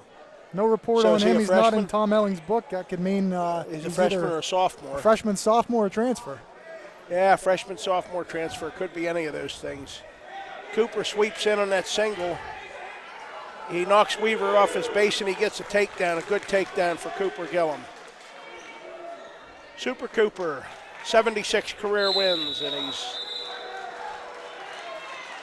going to make that 77 career wins. He has 3 today. I lost track. I'll have to look at my chart, but I think he has 77. He's going to take neutral to start the second period. What do you have for a score, Adam? Weaver in on Cooper's right leg. Cooper whizzer spin. Is it only 2-0? Left leg. Yeah, I think it's 3-2. He's too busy looking at this Yeah, they're trying book here, trying to get a name, and so you're Cooper thinking 3-2. looking at that cutback, and I don't know, but Weaver's tough. I mean, I can tell right now by how this bout's going. I see Gray Stems on deck here. So I don't know who State College has at 126, but come on, Cooper. Hit that sweep single and finish it. Get the takedown. Cooper taps. B.E.A. and State College, and I'm as certain as can be that State College is also undefeated on the day. They are 2-0. I think they had an earlier round that they didn't compete in, but I know they beat Belfont 41-29. I'm sure they handled Jersey Shore pretty easily in round 2. So State College has not wrestled for several hours, and the Eagles are coming off a tough dual meet with Fakir, Virginia that just ended about 25 minutes ago. Cooper Gillum in a dogfight here. Weaver try a headlock. Cooper in on that single. Cooper gets another takedown like a spider. He's on top of Weaver. He takes a little lion down. He has that tight ride. Tight body in good control. Chopping on the left arm, right arm tight waist around. I thought he was thinking tilt. He is thinking tilt. He's trying to kick that leg up over. Randy Brungart looked at it, said no. Perpendicular, no issue. And now Cooper looks like he's in a little bit better control. We're going to have to get we need to get a read on the score as this bout ends. And the period ends. Been a long day here, and it's not over yet. Cooper's going to get set on the bottom in the third period. The Cowboys roaming around. He's left the booth to get a score because we don't have access to that up here. Weaver started this period on top. Cooper with the short set now to his feet.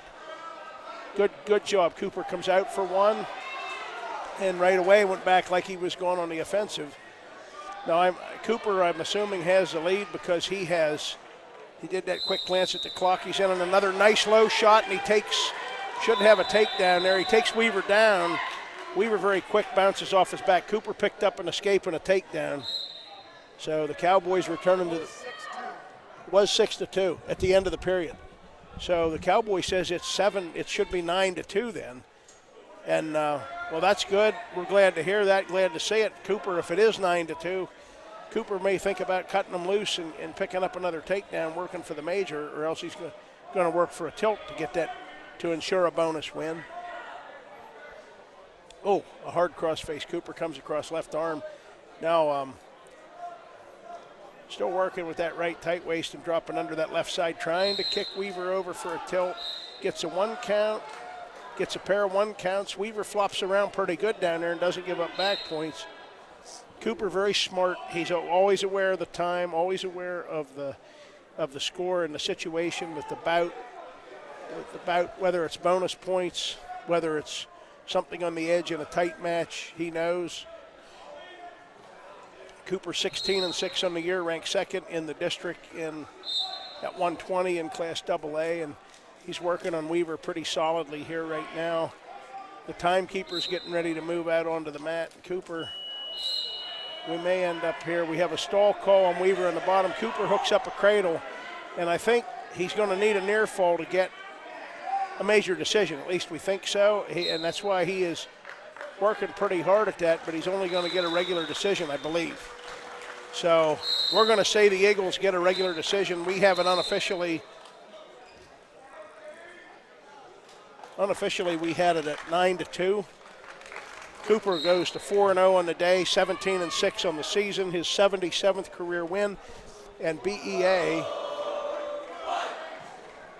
leads State College here, 1 bout in, 3-0. So good start for the Eagles, who we know, again, are really outmanned in this when Grace Stem's on the mat at 126. And who's out there for State College? Is that a Weaverling?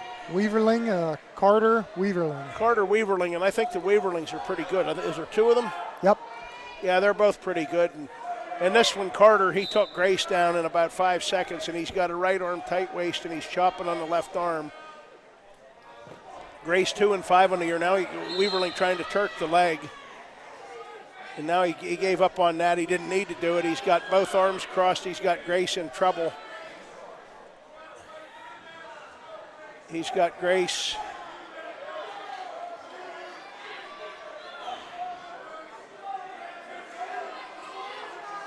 in a lot of trouble. And she fights out of that for now, but Weaverling settling back, and I think he's got a lot of time here. We're at 126. The Eagles lead the dual meet 3-0. Carter Weaverling has Eagle Grace Stem in a lot of trouble right now in the second bout of this dual meet, and he gets a 3-point near fall, so I have it 5-0. Now he's looking to Turk the leg. Now he gives up on that again. He still has those arms crossed. They call that the turkey bar. That's what they used to call it. Literally from the nation Turkey, and something their freestylers used to do. Kind of a front arm bar instead of behind the back. A hard cross face by Weaverling. There's a Turk on the leg. So a turkey bar and a Turk leg, and now he's got a 3-point near fall. There wasn't 2 awarded in between there, was there? No. So that's his second 3-point near fall. I have 8-0, and he's got Grace down for the count again. She's fighting to get out of the first period here. And Weaverling looks over at the clock. Grace fights out of trouble there. I have it 11-0.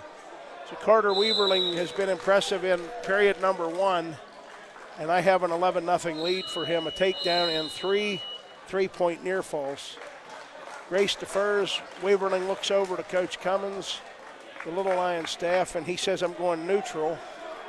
And he got a very quick takedown to start the match, in a takedown in the first few seconds. And he shoots in again, sweeps around quickly, and he will pick up another takedown pretty quick here in the second period, 13-0. So if he turns Grace again, it will either end by a fall or a tech fall by our count up here in the booth. Weaverling looking to turk that leg, but he's got that arm pulled underneath.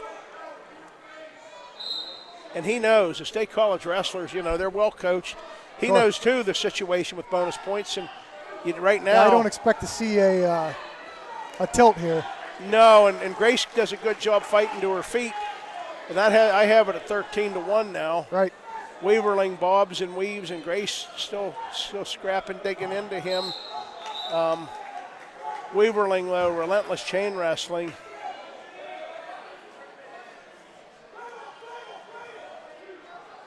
The Bald Eagle staff's telling Grace, and Grace just took Weaverling down on the edge of the mat. Outstanding job. She was down 13-0. Got an escape and a takedown. And we're in the second period. She was down 11-0 at the end of one. So Grace down 2-5 on the year. It's 13-3 now. It's 13-3. And she uses the claw on Weaverling. Very impressive fight. Weaverling, though, comes out for one. It's 14-3. Come on, Grace, take him down again. Yeah, a little bit better motion and movement on her feet. And she goes nose to nose, a collar tie with Weaverling, and goes in for a shot. Has to counter that because Weaverling has that 11-point advantage. She's stuffing the head, working on the arm. If she could spin around, that would be wonderful. And she gets another takedown. It is 14. It is 14-5. And now the second period's about over, so Grace Stem has roared to life. And suddenly I'm not hearing so much from some of the little lions down here. That's an incredibly impressive second period. Grace Stem was on the brink of being tech fault, and she's battled back. It's 14-5. Neutral here. She's taking neutral. She takes him down again, Adam. We have wiped out the major, and then you go to work.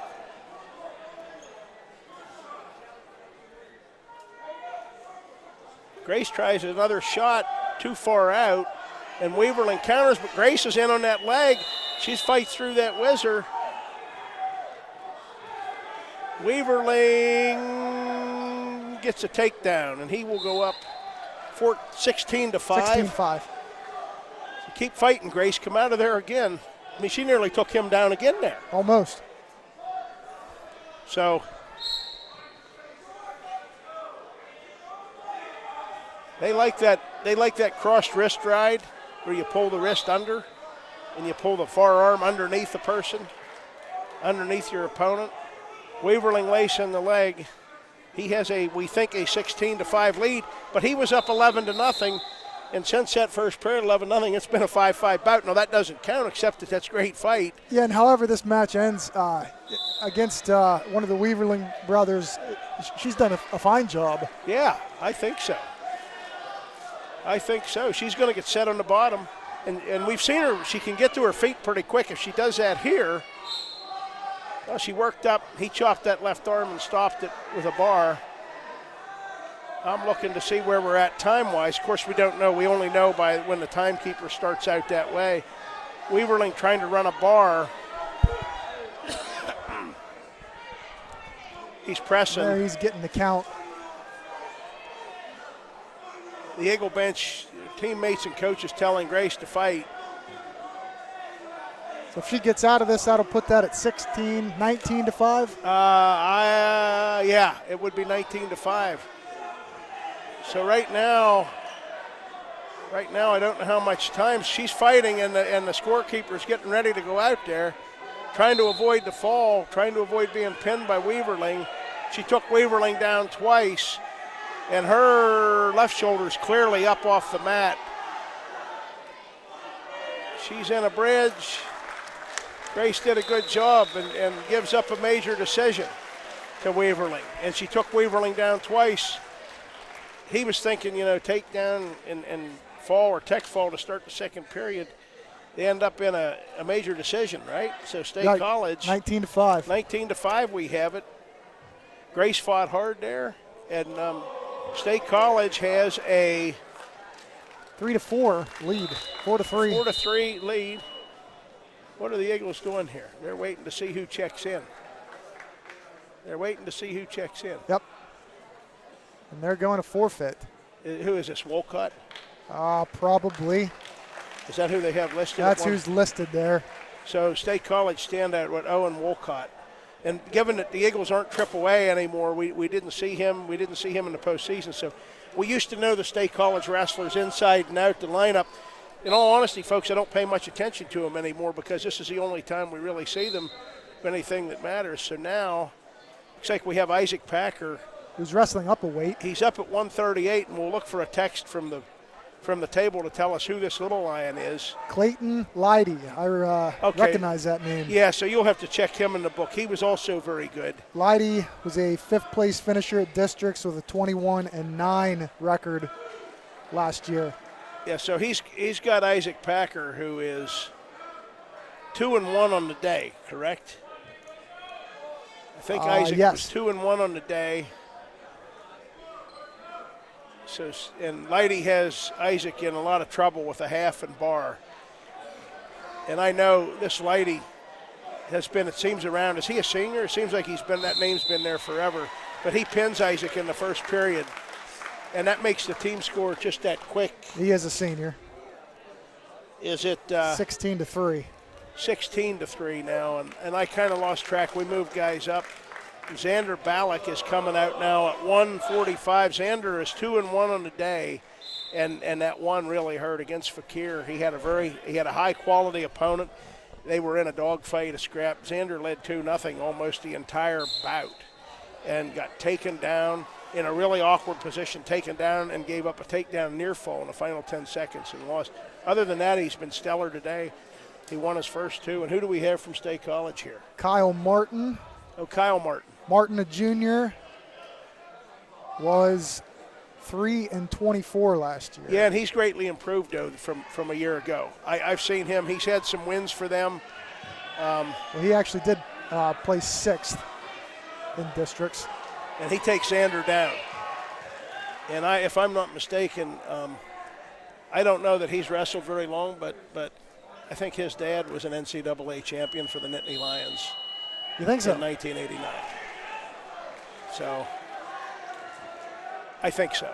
And Xander reverses Martin, sticks a half in the half and crab ride, and now needs to run it. But I don't think Kyle has wrestled that much. I know last year he was out there. And this year he has, as I said, the people we have talked to said that he had greatly improved. So maybe 1988 NCAA champ. It was in the 80s. A like a 3-time state champ at Danville High, though, before he got to Penn State. So Xander gave up the takedown to Martin, reversed Martin, has a tilt on Martin, had tied the match at 2, and is going to have at least 2 back points here, and that's what the official Randy Brungard awards. So Xander has a 4-2 lead. The Eagles trail the dual meet 16-3.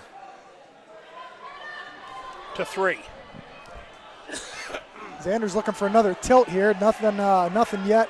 Randy Brungard doesn't award any back points there. Down to short time here.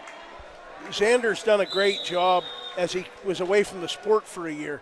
Done a great job of using his leverage. Remember when he was at a 106, 113 pounder? Well, he got very big. 2 years ago. 2 years ago. He got very big. He's at 138. Now he's wrestling 145 today, but he weighed in at 138, so he's been at both weight classes. I think we're going to see Gage up 2 weights. Well, I have no idea. I don't know what the rules are on who can move with the certifications, but right now, Xander Ballack started on the bottom, and he was giving up a count, and Kyle Martin got a bunch of 1 counts and no points there, but Xander nearly was tilted. And now Martin has a count, and I think that will tie the by my count, it ties about up at 4-4.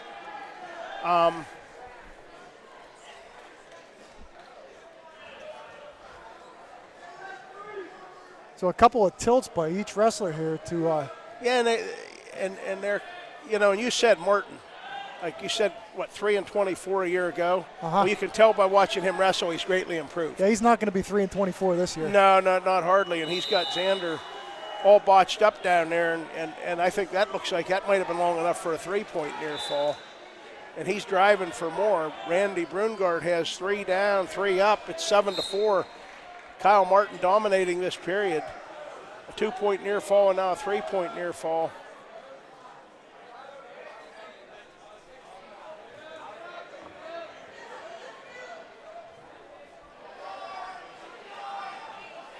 Xander, really an escape or a reversal would be big, big, big here. Really big. But we got to be, if the period, they've been on the mat, not outside the ring a lot. Right. This period has to be winding down. We said State College, for many, many years, we thought they should be the dominant power. They have the numbers, they have the resources, the talent base, the facilities, and I think they're putting that all together now. They've hurt us. In State College, yeah. Yeah, they have, and there goes the timekeeper out. Xander's going to trail Kyle Martin as we head to the final period, and we have it 7-4, a couple of near falls, a 2-pointer to tie it, a 3-pointer to take the lead. And if I'm Xander and it's my choice, I'm doing anything except bottom. Yep. Is Xander's choice neutral? What are we saying? Neutral or top. So it was Martin's choice.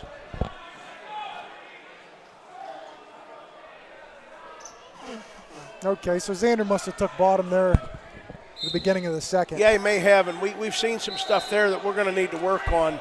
Obviously in the room, we're shorthanded, we're beat up, but we've got some stuff we're going to have to work on. Xander Top tries to bottom roll of the out lineup. Xander getting frustrated there. Keep fighting now. He's got to fight. He's got to come up. He needs to get one. He needs to get one, because he gets one. You know, he's got a better matchup here with Martin if they're on their feet. He's down 7-4. He didn't give up a near fall though there, and he nearly did. That would have been a big one to overcome. Now he tried that short side roll. Martin saw that coming. Now Xander's got to watch his back, and there was another 1 count.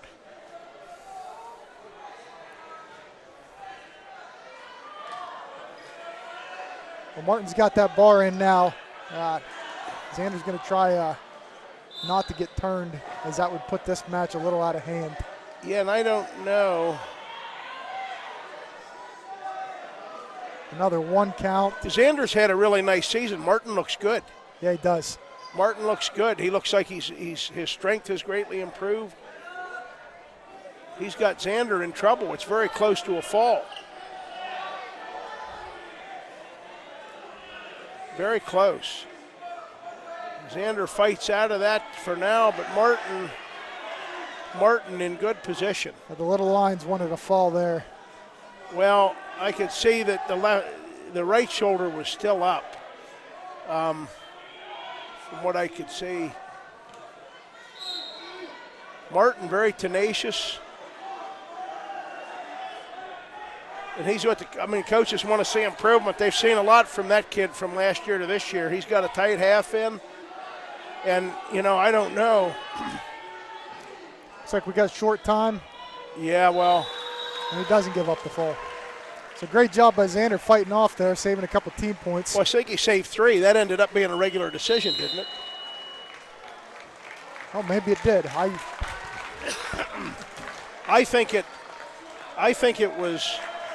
think after all of that, I think he only ended up with 1 3-point near fall and ended up winning 10-4. Okay.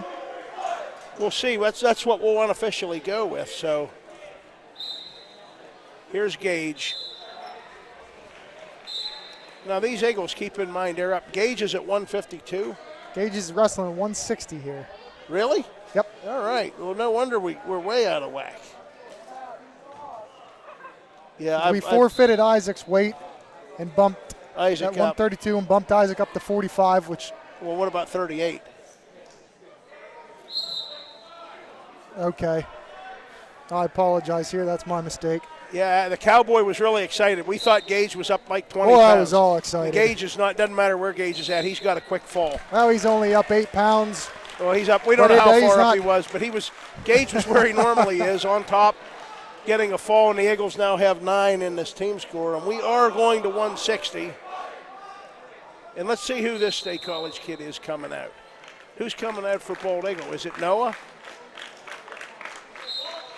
Yes. Noah.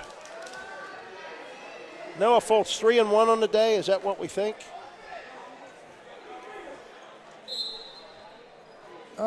Somebody picking on us up here, or was that a name that they gave you? No, that was a name.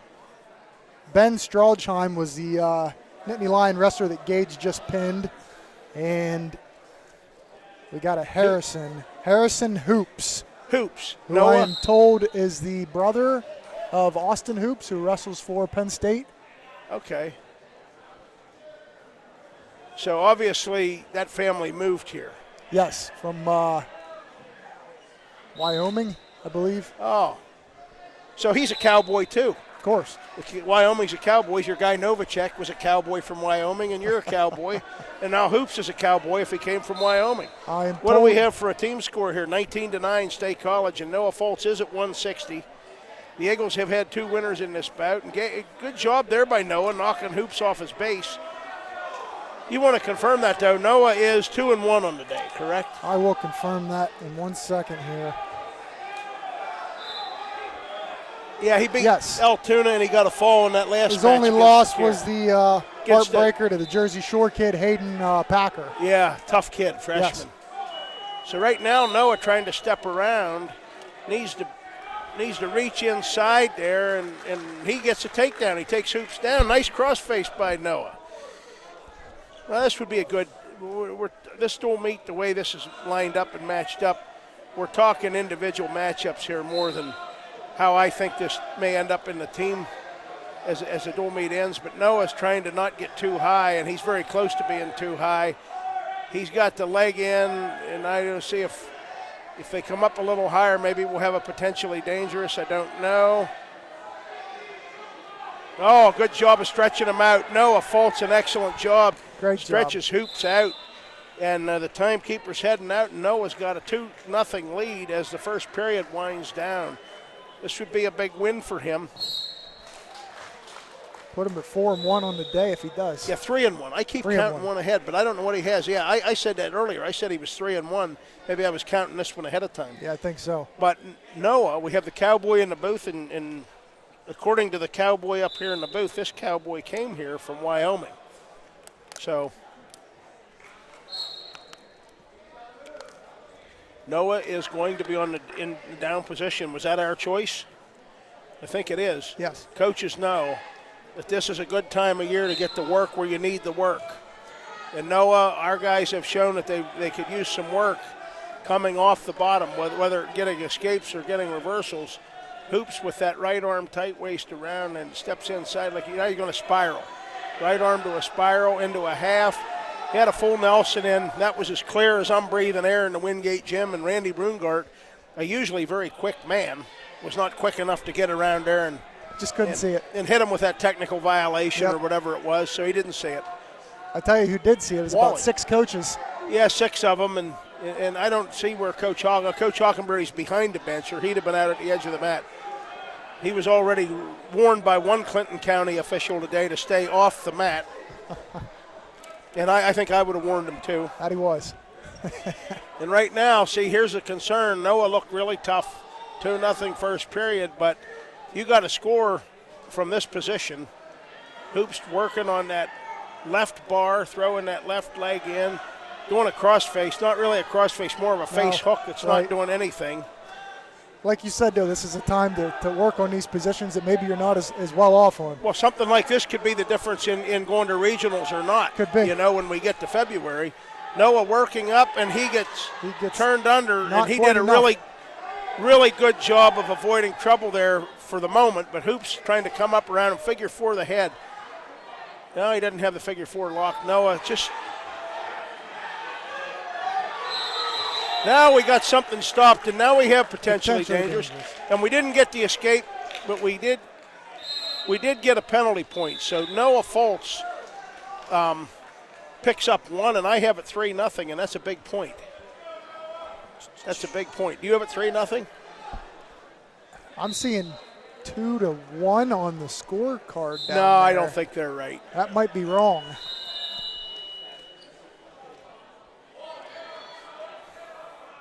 We have it 3-0. So Yeah, let's, if Noah was up 2-0 right, and just was awarded a penalty point. and took down, so that should be 3-0. You're right. Yeah, I don't. Now he needs to not get turned, and Hoops is cranking on him. So now what do? Your Hoops, if you're Hoops, do you take top and continue wrenching on him, or do you take neutral? Well, he wants bottom. All right, well, Noah doesn't want to get too high. Noah, work your shoulder out. Come on. Ed Hockenberry looking at something. The score. Looking at the scorecard a little funny. Noah throws that leg in on the right side on Hoops, and he's trying to run a power half, and he's in good. He needs to crank that. He needs to take his time and work on that, keep the hips in, keep the pressure on. Hoops inflicted a lot of physicality on him in the second period. Now it's maybe Noah's Noah's turn. turn. Well, it needs to be. It needs to be his turn. He needs to work that and try to get that arm underneath there so it doesn't get stopped for a stalemate or he get hit with potentially dangerous or worse yet stalling. He needs to work a half in, and Gage is on his feet giving him instruction, and that's good. I'm glad to see that. Gage I thought Gage might get a warning. He's coming out near the edge of the mat, and he's crouched down. Now There Noah we go. comes We got back. some counts. One. That's good. That's That's Jacobs. points. That's good. There's You a need to 3 stay count. right there. Great job, He Noah got Fultz. 3. So now Noah Fultz, if he can do that again, if we have the score right, we get a major decision here. We could get a major decision. If we have it right. We do? If we have it Well, right. I think we do. I have a lot of confidence in us right now. Noah's out there hanging on that cowboy and driving a bar. Now he was coming off the other side. Bar in on the left was going to try to shoot a half in on the right and changed his mind. He kept the bar on the left. The dominator on top when he gets the opportunity. We've seen it. The Absolutely. timekeeper, surely. And that's good. After the way this morning started for him, we thought he looked lethargic, and then we realized the caliber of the opponent that he had. Right. And then we saw that kid was really good. And Noah Fultz is going to win a big bout for him. Big bout, another good step in his career, only a sophomore. Yep, don't celebrate too early, Noah. He's happy. He's happy. Randy Brungart tells him don't celebrate too early. Big win for Noah Fultz. We have it 6-0, dominating win. I mean, he had his moments in the second period where he struggled on the bottom, but he didn't give anything up. He kept fighting. 3-1 on the day. Yeah. 24 career wins now. They're adding up. What do we got here? What weight are we at? 170? Is 170 this now. The younger Urbis, maybe? That's what that is what he is weighed in at. I don't think this doesn't look like the younger Urbis. I don't know who this is. I We're don't- gonna get a message from the. No, this No, can't I be can- the Urbis. right. You can see Urbis blood down there. Who do you have for a name? So we look for a name. Camden Comley, notably outsized. Noah Pruitt. Noah Pruitt of State College. He is a senior who went 0-10 last year. So Noah Pruitt, a wrestler with limited varsity experience, but he wrestled a year ago, was in their lineup some. And Camden Comley, who's looking for his first varsity win. Pruitt really taped up all over. And State College leads this dual meet 19-12. The Eagles picked up a nice win from Cooper Gillum, a decision, a fall from Gage McClanahan, and another solid decision from Noah Fultz. That's where the Eagles' points came from. And right now, Camden Comley and Noah Pruitt are scoreless.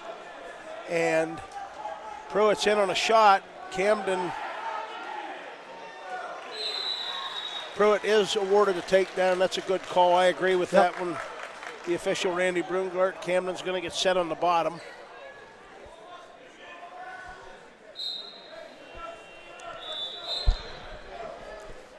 So if this is 170 and we have nobody at the next weight, Well, we'll probably bump Matthew Knepp up to 182. oh yeah, I do see. Yeah, Matthews pacing around down there, and Camden Comley's out for one. He's out for one. 2-0 Camden trails Noah Pruitt of State College. So 2-1. 2-1. And Camden, boy, this would be a great time to get your first varsity win, be against a State College wrestler. State College heavily favored in this dual meet. You know, all time, these two schools vastly different in enrollment and in demographics. Over the years, though, the Eagles have done more than their fair share of damage against State College in dual meets and in tournaments. And the Eagle bench likes that fight in that first period out of relative newcomer Camden Comley, who's looking for his first varsity win. Pruitt takes down. Camden deferred. Pruitt will start down in the second period. We're at 170. It's 2-1 in favor of Noah Pruitt, and Camden stops his first move, and he chops on the arm, and now he chops again. You got to keep your hips up, and he does. Back on him. So he floated behind Pruitt pretty nicely there. Chopping again, left arm tight waist around the middle. Pruitt trying to sit. I thought he was looking for maybe try to switch, but he didn't reach back inside. Now Pruitt with a nice roll. He gets a reversal, and he's going to have a near fall. I don't know what he's going to have, 2 or 1 a count. Caught at a really awkward position, and he turns Camden over.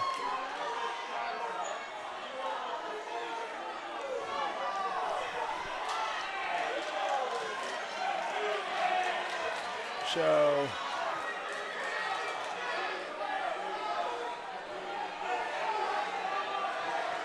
Pruitt trying to finish that and get a fall, and he's close. Camden's still fighting. He's down 4-1 at this point.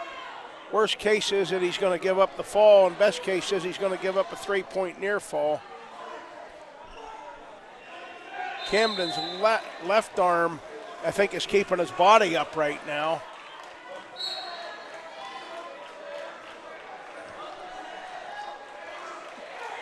You have to look the other way. You don't turn into it there.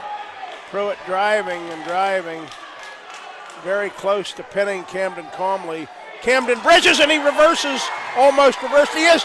He's got to get up on his hip and drive. And drive. No, stick a half in. You got to stick a half in. Oof. Camden reversed. It's just that learning thing. You don't know. You get the half. You don't go across. You get a half. One more year and he'd have stuck that half in. But he was down 7-1, and now I have it 7-3 with that reversal. So close for both of them.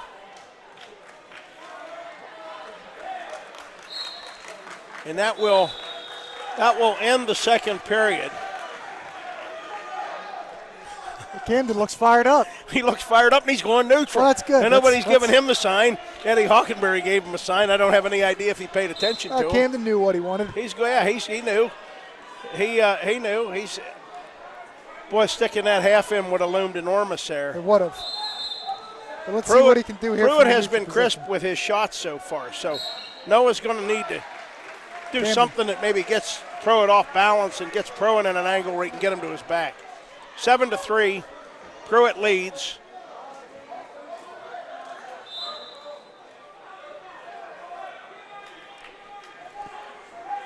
Pruitt tying up, and Pruitt a little bit bigger than Camden. At least I think so. Camden weighed in today a weight class lower than he's at right now as we move people up, but the clock's running down, and Pruitt, by our count, has a 7-3 lead. That reversal and 3-point near fall, when he nearly pinned Camden in the second period, Camden fought through that, rolled through it, and now the Eagle bench are telling him you need to try to execute something big. I don't know about a low shot, but something big. He was thinking about that. Yeah, we're winding down now. I think he's just got to try something.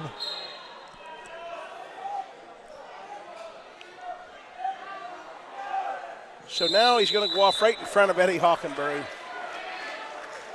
And they're telling him the timekeeper's not out there yet or ready to go, but he's standing here, but I can't see the little timer device.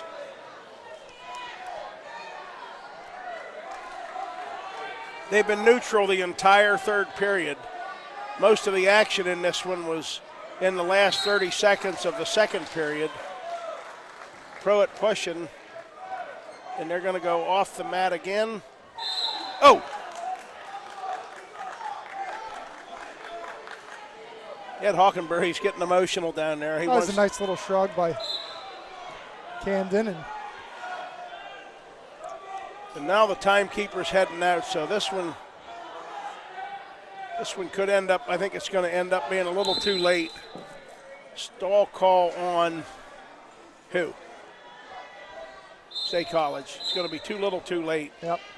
And Pruitt's going to win this one, I think. It looks like he's going to win it.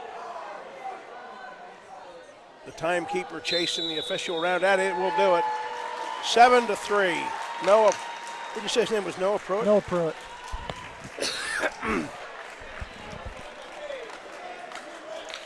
Pruitt defeats Camden calmly. What do we have, 22-12? Yep. 22-12, and I think. This is younger Urbis brother. Is that Lance Urbis? Lance Urbis. And he's at, we're up at 182. Yep. So I think, is Urbis normally at 170? Urbis weighed in at 170 Yeah, here. so both these guys weighed in at 170, and so they weighed in against each other, and they're wrestling against each other. They just move up a weight, and he quickly takes Matthew Knepp down. Urbis, obviously an established wrestler, an established wrestling name, and just bigger and stronger overall, and much, much more experienced than second-year wrestler Matthew Knepp. But Urbis,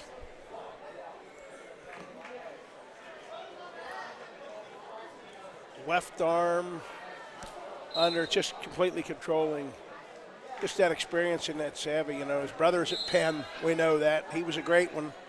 He was. A great little lion. Their dad, I think, wrestled for the Great North Allegheny program in the Whippeal, and Lance is carrying on a family tradition, and he's got Matthew in a lot of trouble here, and there's a fall. So that one had to come in 49 seconds. I have 111 on that little timer down there. And this dual meet is rapidly going kind of the way that we didn't fear that it would, but we kind of thought it might based on how these two matched up. So somebody's coming out here for State College, and here's Chandler Burns. Now, Chandler Burns is a very painful 1-2 on the day when he was a whisker away from being 3-0. Who's he got? He's got a little line that's moving all over the place. Waiting for confirmation here. Do you have Los on there? Or Josiah Los is on the sheet, but I have got a McLaughlin. Is that the name? Andrew Tate McLaughlin, who was 23-13 last year. Oh, so State College, that's a guy, we don't even have him on the sheet, do we? No, he's not on the sheet here, but so that's the Little Lions' depth and resources. McLaughlin takes Chandler down. What did he play? He obviously must have placed in the district. Third. Second? What? Third in the district. So we have a district third place finisher here who wasn't on their lineup card that we were given this morning. I think I remember this kid from last year with the three names, Andrew Tate McLaughlin. So Chandler's got his work cut out for him here. The Eagles trail 28-12. In the next two weight classes, we don't have anybody. In two of the next three, I guess. I don't know. I'm kind of lost at where we're at. We have David Close, and there's two weights to go. So David Close will be at one of them. The other one we know we're going to forfeit. The Eagle lineup, remarkable job today to win their first three, given the number of injuries and illness and stuff we've battled. They have to juggle our lineup, but right now McLaughlin pins Chandler pretty quickly there, and the team score goes to 34-12. I didn't see a time on that. 105. So now we're going to find out where David Close. And David Close, 3 wins on the day, and his major decision against Fakir, Virginia. His major decision against Fakir, Virginia gave the Eagles their third dual meet win of the day. So are we at 220? We're at 220 here, and I believe we'll be forfeiting heavyweight then. That means. So let's see what kind of a name we get at 220.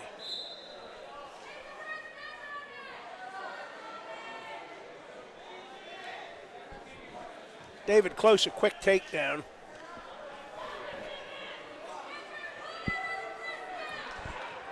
David Close has a Nick B.E.A, who is a junior with a 3-9 record last year. Nick B.E.A. Well, he's got B.E.A in a lot of trouble, and David, this dual meet's wrapping up pretty quickly. The State College with a commanding 34-12 lead. The Eagles have won 3 bouts. David Close trying to make it 4 and try to pick up his 4th win of the day. Well, there B.E.A rolled into it, and I think David hooked that up a little tighter than it was. Yeah, and that's good. We'll take that fall. We got that fall. David Close, 4-0 on the day. He's done absolutely nothing to hurt his number 3 ranking in District 6 AA today. I think he came in here at very, very solid. So I'm going to have to look at our charts. I sent you the charts with the career wins and things. And State College gets a forfeit at 285, so that makes it 40-18. And here's the bout we're not going to see. And that would have been one that we wanted to see, the great Hayden Cunningham of State College. And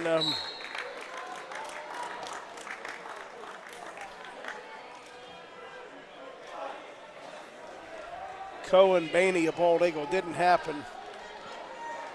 The Eagles forfeit to Cunningham, and now at 113 we have Jeffrey Pfeiffer. Jeffrey's 3-0 on the day, Adam? Yes. Jeffrey's 3-0 on the day, so 9-5 on the year.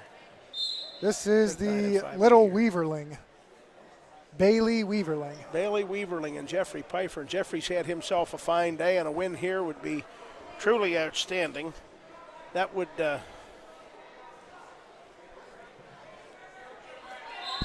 be very good for him. As Weaverling is a junior with a 17-17 record last year. So Weaverling's in on the shot on Jeffrey. And these State College kids have had a lot of mat time. I mean, you can tell they're very polished right now. And Weaverling gets a takedown. Jeffrey trying to fight, Weaverling trying to use that. I call it that turkey bar underneath, and Jeffrey's not having anything of that right now. He's trying to fight out of that. If he can free his left elbow, he could actually come up with for one. I think Jeff Pfeiffer's pretty strong. You know what, Adam? What we've seen the way he's cradled people and stuff, and I think he has good strength. And right now, probably a safe assumption. He's working himself into. Well, Weaverling was thinking cradle, but Weaverling has him hooked up, but Jeffrey is not necessarily, as I say that, he's given up a near fall count, at least 2. But we've seen him in that kind of predicament a couple of times this year, and he's ended up coming out on the better end of those. Right now, Weaverling has a 2-0 lead, but soon to be 4. As the 2 points, we're waiting on the 2 points to be awarded.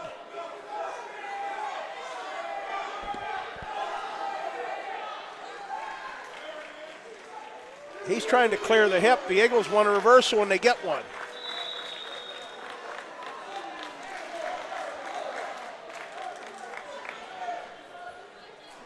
So Jeff Pfeiffer, what do we say? It's 4-2. Takedown, 2 back Weaverling points. Takes down. I take reversal. down 2 back points reversal. I Yep, say it's 4-2. 4-2. And Jeff showed good fight there. He was very comfortable, even though he was in that awkward off to the side cradle. He gave up a 2-point near fall. He didn't panic. And he's 3-0 on the day, so he's had a fine day here. Now he has that hip down on the mat, and you don't want that down there. Weaverling, very savvy. Again, a 17-match winner a year ago, as Adam mentioned. A lot of experience. Jeff Pfeiffer, a junior high kid a year ago. And he's lacing the leg and coming back up on top, and he's looking fine right now. Weaverling trying to clear the hip, and he'd end up with a reversal, but Jeff right now has battled out of that. He may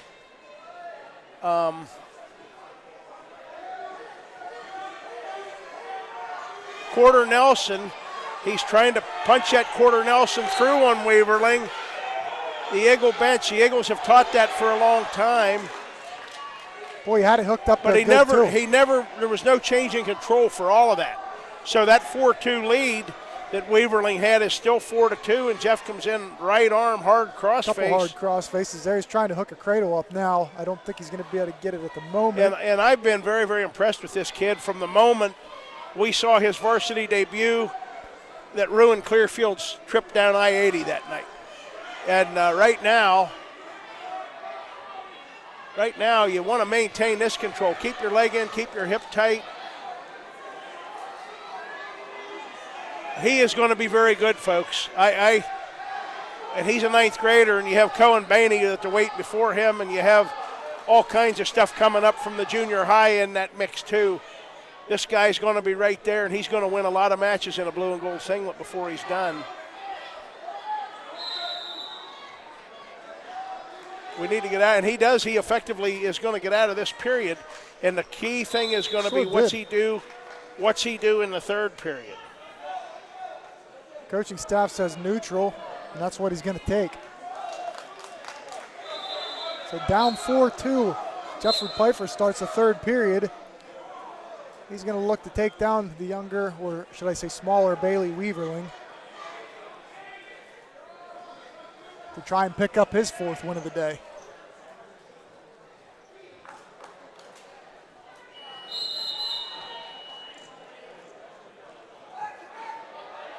Weaverling gets in on a double leg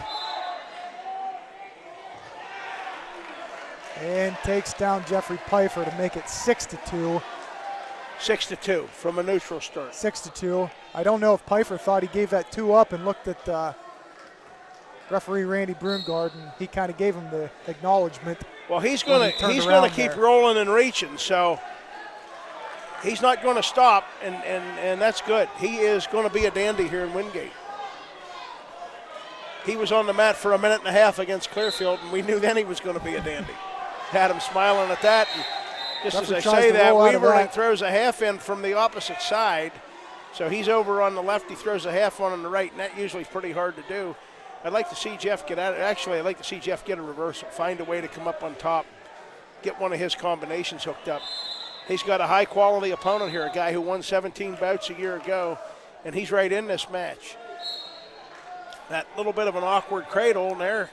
Can he step around? I don't know. He's reaching through, elevating, and he will. And he's got back. He will take Weaverling to his back. He is going to be a dandy, folks.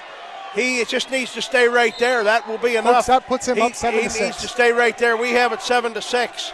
He doesn't need to do anything except stay right there to cement a huge win. Wow. And this one's far from over. The timekeeper's not out there yet. What a move by Jeffrey Pfeiffer. 15 One seconds. of the nicest, and the Cowboy says 15 seconds. Stay Just right there, Jeff. No, I don't need to do that. Stay right there. Don't need to do that. That's fine. Jeff's on top. We're saying stay right there. And Jeffrey Pfeiffer is going to get some applause for us from on top. And he will win. Great match, Jeffrey Pfeiffer. He will win a terrific bout. What did the State College kid place in the district last year? 4th. So that Jeffrey Pfeiffer just earned himself a pile of seed points, and that will end the dual meet on a positive note. So he's 4-0 and just took down a 4th place finisher. He might jump up from 7th place. He may. And you know, they need to spell his name right. They call him Pfeiffer. So we're going to do what we're going to do. There's one dual meet left. They'll know how to spell his name. Well, they need to learn how to spell his name. I think I'm going to go talk to him during the break, and we're going to be back probably in about 20 minutes with probably in about 20 minutes with the final dual meet of the day. Good account by the Eagles there. What was the final, 46-21? 46-21. 46-21, the Eagles won 5 bouts of those that were contested on the mat against a heavily favored and highly regarded State College team. Great fight. We're going to go down and talk to the Eagle 113-pounder because I'm telling you, he's going to be a great one. Calm, cool, nothing rattles him, Yeah, and he just moves, and over he went. So outstanding work by young Jeffrey Pfeiffer. That put us in a fine mood, even though the Eagles lost to the Little Lions. Now keep in mind, folks. That was a great way to end it. Well, yeah, and the Eagles are now stuck at 708 all-time wins, and the State College just closed the gap by 1 on us. Now, they've had wrestling for 22 years longer than Bald Eagle, but they still have about 50 less dual meet wins. So with that said, on that high note, we'll put a good spin on everything. We will go off the air for, I don't know, maybe 10 minutes, and we'll be back for B.E.A. Hollidaysburg in a couple of minutes.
All right, folks, we're back with the last match of the day. Bald Eagle takes on Hollidaysburg as Matthew Knepp and David Close go out for the toss. I believe we'll be starting at 126, which for us will be Grace Stem. And I'll be waiting to hear from the booth who she will be wrestling. So he's in there to check in right now, and I'll let you know shortly who that will be. Yeah, we're back on. We're back on. The Cowboy took it. All right. So Todd is back here. I was informing them that Grace will be starting out at 126, and I'm waiting for the update on who she will be wrestling. They have two guys weighed in at 126. Hollidaysburg does. And the official name here is Daniel Turiano. Daniel Turiano. Turiano. And Grace looked very, very solid. Yeah, she did last match. She did. So Grace. Let's see if she can build off that last match here. And well, here's my comment. I don't know. You don't have any right scouting. there. There's a nice fireman's carry dump and a takedown. Cat quick. And I'll tell you what. Grace, a quick 2-1 lead as Toriano comes out for one. This is the final dual meet of the day. The Eagles against District 6 AAA Hollidaysburg. 3-1. Really good account of ourselves today.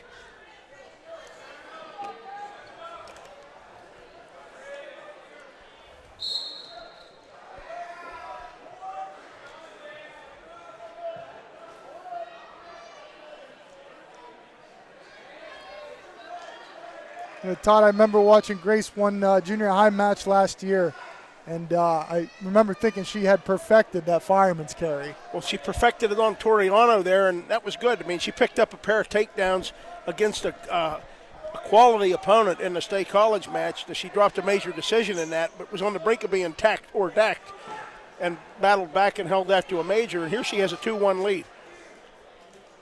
I think a win here would be great for her confidence. She has two varsity wins. One was a forfeit against Penns Valley. The other one was a regular decision in the Eagles' second dual meet of the year at Central.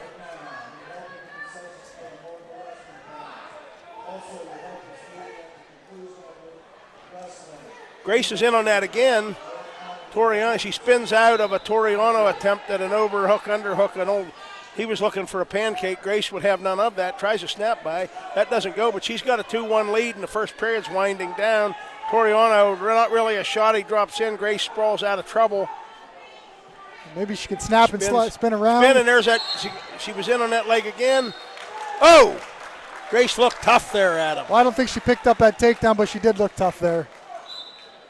Toriano looks over at Hollidaysburg coach Christian Haar, good guy, young coach, a lot of energy, and I was a little bit of emotion and a gesture that Coach Haar gave him, but Toriano gets set on the bottom. We're in the opening bout of the Eagles' fifth dual meet of the day. Toriano's out. He ties the match. We're just a few seconds into period two. Gracie Stem looking for nice snap down and spin around. Very quick. Explosive quickness. Yeah, she's looking real crisp here this match. So we're going to start 4-2. She's limping, Adam. I didn't see that. You saw it? I didn't. Yeah, that didn't look good. Okay. We'll have to keep, like she was keep tabs on that. But right now she's up 4-2 over Turiano. 4-2, and we'll see what kind of sign, what kind of pinning combination she might have, but.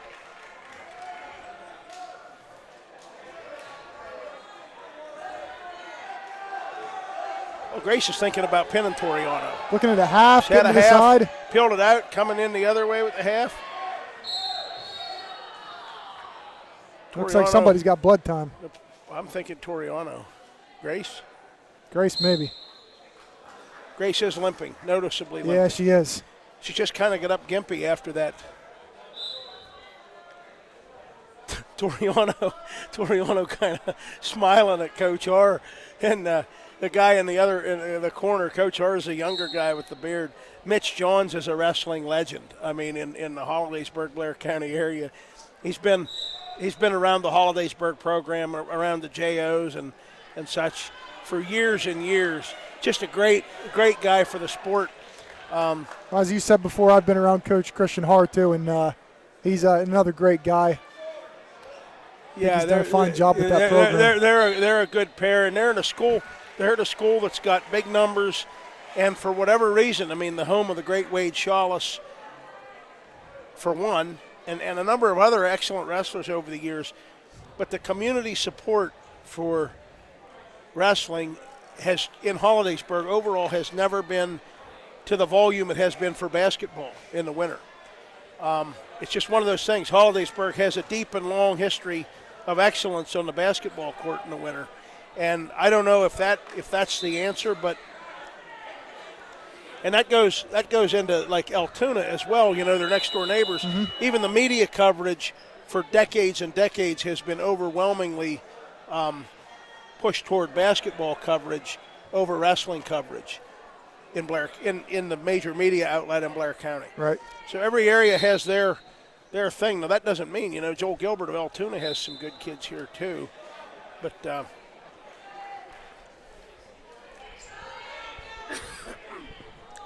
we'll see. A lot of blood there, and unfortunately that was Grace's blood, but Grace has the lead. Correct. 4-2. And I don't know, during that time he can coach, I don't know if these guys told her maybe to cut this guy loose. She had 2 nice takedowns. Right. She has broken him back down pretty easily, and let's see if she maybe works some of those pinning combinations we saw before the blood time. She got a little high there, but recovered quickly.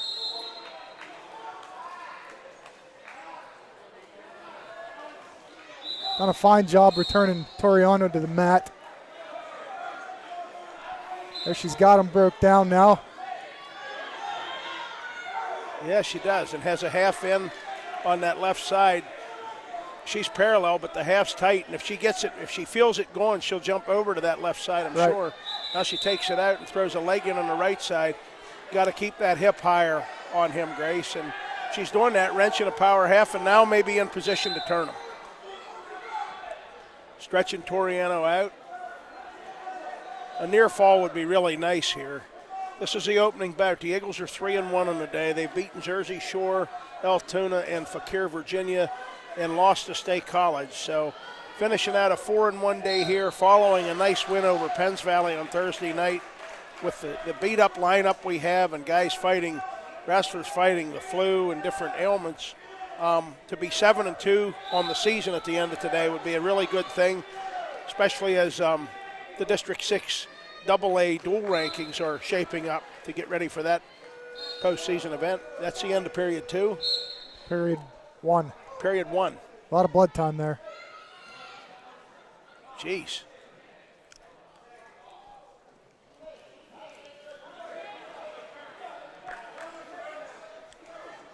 So Grace is going to take top. She took top. I mean, the coaches know her. They've watched her. And obviously, Toriano didn't do any more than he just did there as far as getting off the bottom. Right. But Grace, I know, was pretty dominant on her feet there in that first period. She was. I'd like to see another takedown, but right now she's thinking of, well, she's jamming the half in now on the right side, trying to stuff the head. Toriano gets to his feet. Grace brings him back to the mat. She's running a half now, and it's a good one. Get out to the side there and drive that, Grace. She's driving. Toriano, if Keep she traps driving. that far wrist. Okay. He had just enough strength to fight that off at least that time. But she's throwing a pretty physical hammering into him, and now there should be a They're better count. I don't see him counting. Well, she's got the split scissors, got the grapevines, and she's got Toriano. She's pinned. got him decked.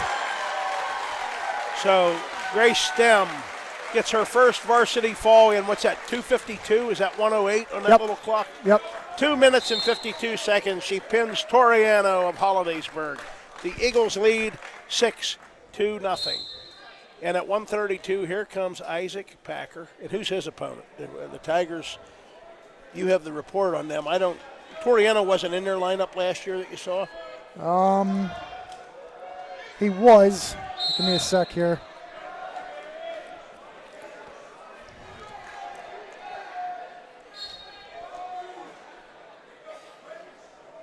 Toriano's a junior who was 2-6 last year. So Isaac Packer will be wrestling a Bryden Baugh.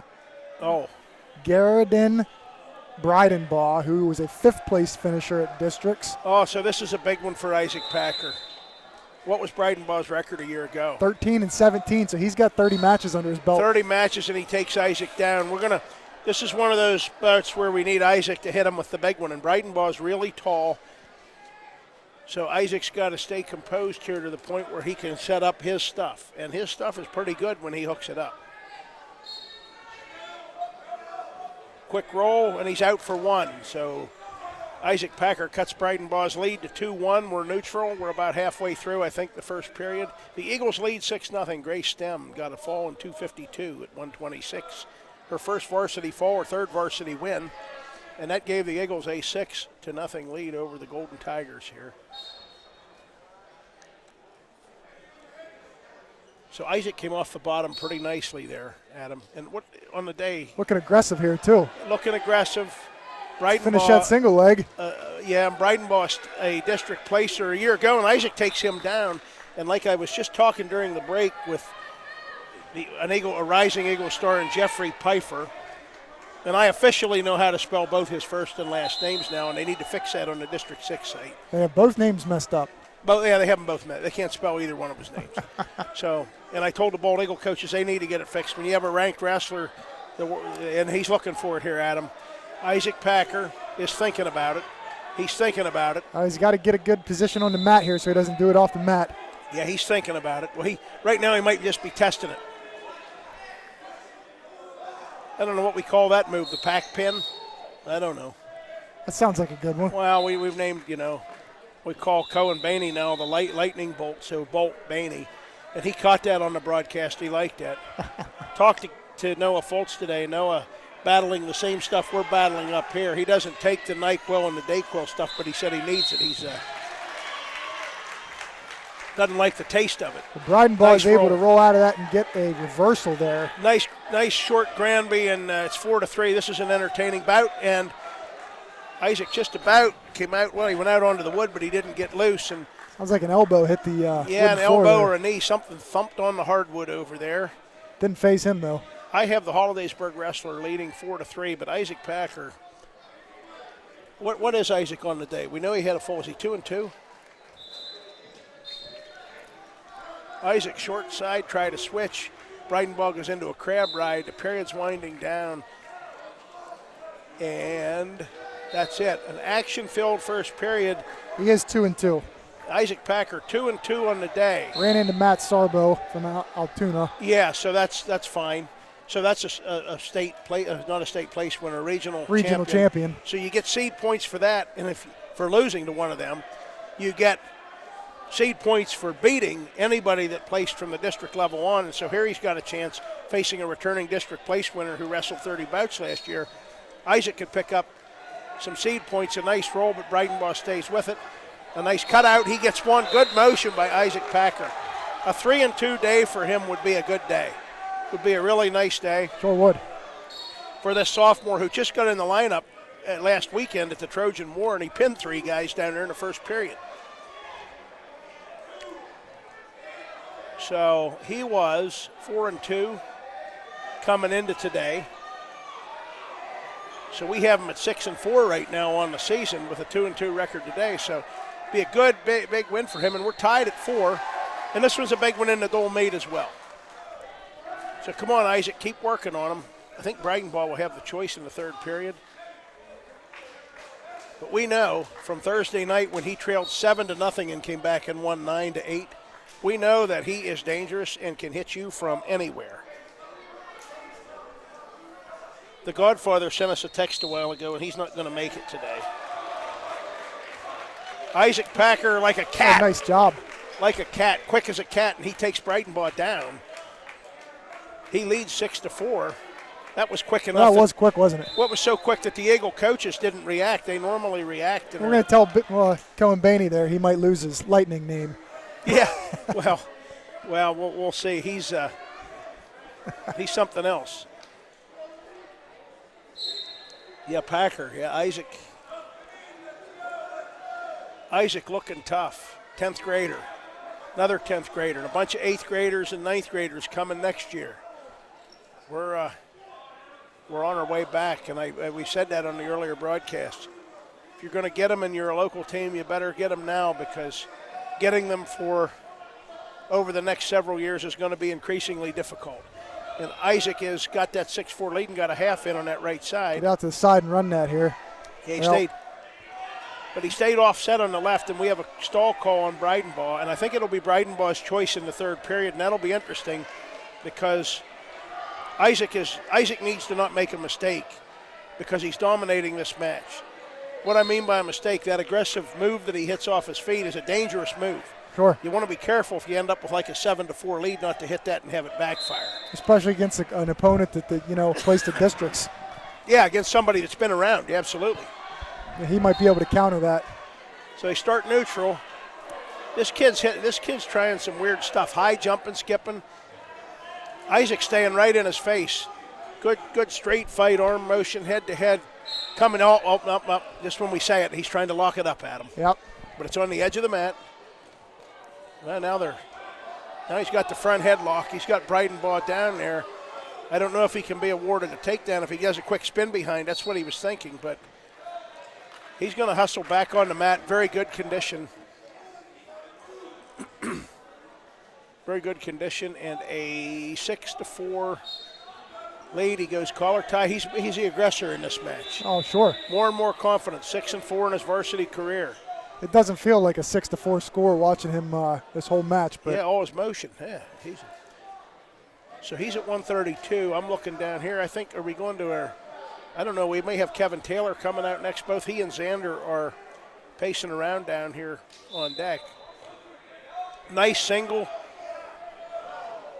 Breidenbaugh leaping and flipping and ended up down, landing on his head. And Isaac gets a takedown. He's up 8-4.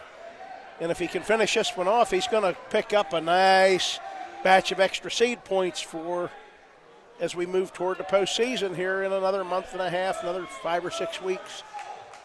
Right now, leading 8-4, and he's out in front of Breidenbaugh, but he's trying to.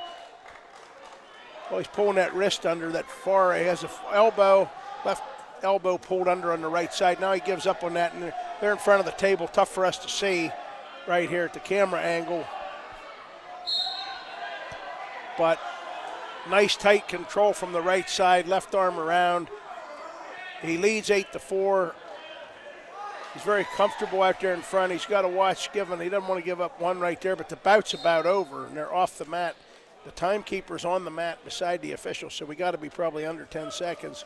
Isaac Packer is very close to going 3-2 on the day and moving his varsity record on the season and in his career to 7-4. There's a short roll attempt by Breidenbaugh.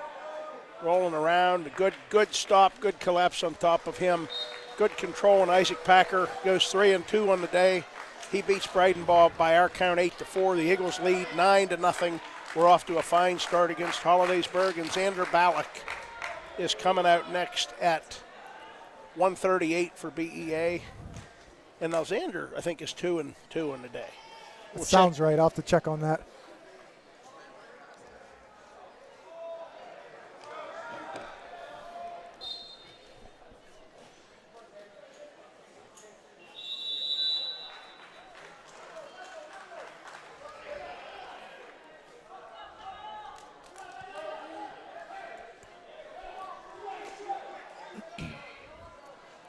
We don't yet know who this Tiger is, but Xander is 2-2, so you're correct on that. So he's dropped his last two. He was really hot. He won the first two. He won Thursday night, and he won 4 matches at the Trojan War. So Nick Eppeheimer is your Hollidaysburg Tiger opponent. Do not have a scouting report on him. We don't have a past record, a scouting report, at least as far as being a Hollidaysburg varsity wrestler a year ago. Xander Ballack in on a low shot, trying to record a winning record today. Again, 4-2 at the Trojan War. Would be nice to get a win here and finish today 3-2 at the B.E.A. duels. The duels that are sponsored by Joel Confer Ford, Toyota, BMW. Joel Confer, philanthropist, donor, contributor to so many things at his alma mater. He was in the class in 1959. And Eagle Wrestling really appreciates his sponsorship of this event today. Xander not able to keep a hold of that leg as he was sprawled out on the ground and gives up the 2. And Eppenheiser? Eppenheimer. What a name that is. That is an interesting name. Eppenheimer. Yep. Nick Eppenheimer. The timekeepers are getting up, so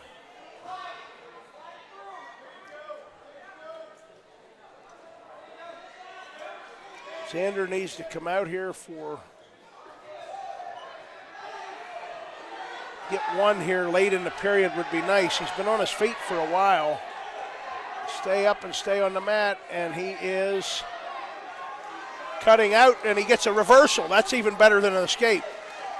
And right at the end of the period, and that could loom very large here. So we have 2-2? 2-2. 2-2, a really nice job by Xander. I think that reversal, we don't have the clock. I'm guessing he probably grabbed control with about 3 seconds left. Broke Nick Eppenheimer to the mat. Eppenheimer takes down. Xander with that leverage is good on top. And I think he might be a little under the weather today too, just looking, because he has a lot of zip and fire, and he looked pretty tough this morning. And a good mat return.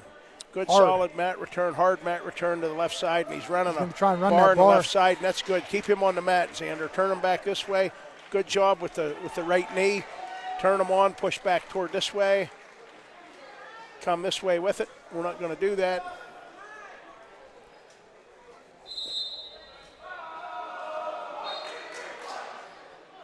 Off the mat they go. That's a good start to the period. We would take a second period like that, and then a good solid choice, and we have to think about what we're going to do. Because Xander he struggled in a couple of those earlier bouts on the bottom. Right. And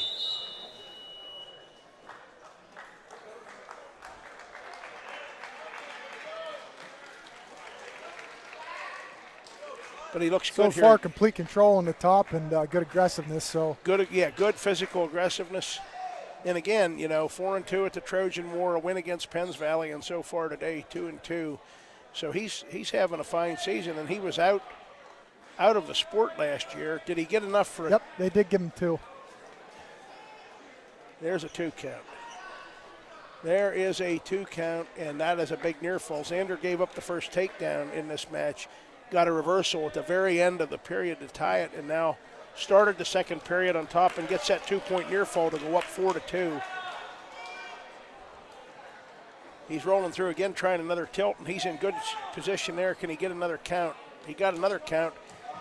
He needs to keep his hip up. There you go, Xander. Good job. He's got at least 2 more coming, or is there 3? 3 more. 3. The Cowboy says 3. The official says 3. You called it before he did. I wouldn't be afraid to take top again here. Yeah, absolutely. If it's your choice, I like that call. I would not at all go underneath this guy with this kind of lead. He's on the brink here of going up 10-2 or 9-2. What do we have, a 3 down again? 3, so it's 10-2. So Xander now needs to be smart, wrestle smart, and I agree, take top. Don't exert any more energy down there in the bottom than you'd have to. Right. Why do it? Good job, Xander. Eagle coaches like that. Coach Wallace says top again, and that's what he will choose.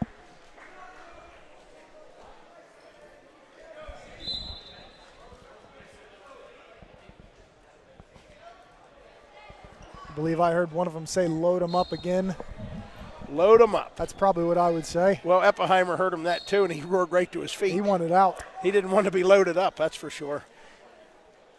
The Eagles lead this dual meet 6-0. Grace Stem with her first varsity fall, her third varsity win, to open this at 126, and then a really nice win. Isaac Packer knocked off a returning district place winner 8-4. He was pretty dominant during the second half of that match. Right now, Xander Ballack, after giving up the first takedown, has roared to life and leads 10-2 and soon to be more. Let's see, is that 2 or 3? 2, so it's 12-2. 12-2. So if he can load that up a couple more times and make one of them a 3-pointer, he can get a tech fall here. I think that's what he's going to try to do. It looks that way, and we'll take that. A 12-2 lead. Xander needs to win here. He needs to come through and get that win. He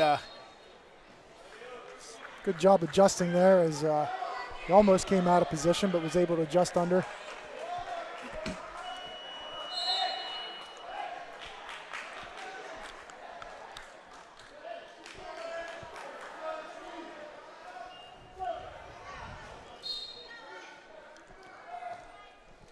Little over a minute left in the third here, so Xander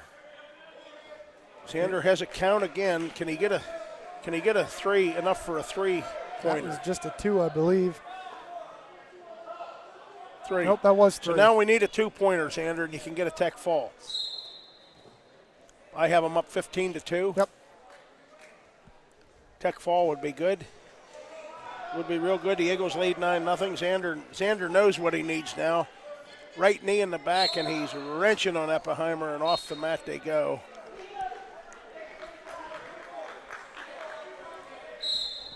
The Eagles are telling him, get 2 more.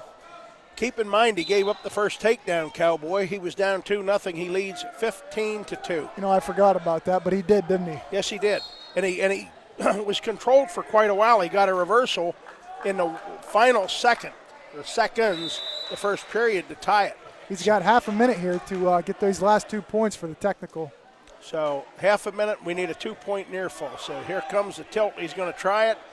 He's kicking. Epheimer's fighting that.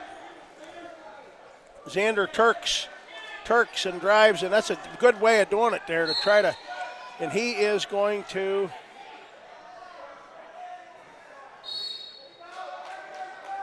calls potentially dangerous. 1 point for who?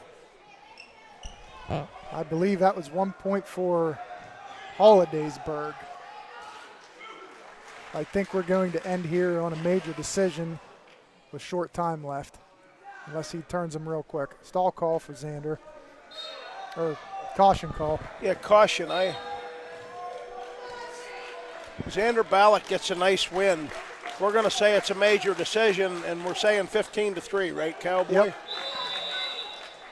That puts the Eagles up 13-0 going into the 145-pound match, and we're going to see Gage McClanahan. Here comes Gage.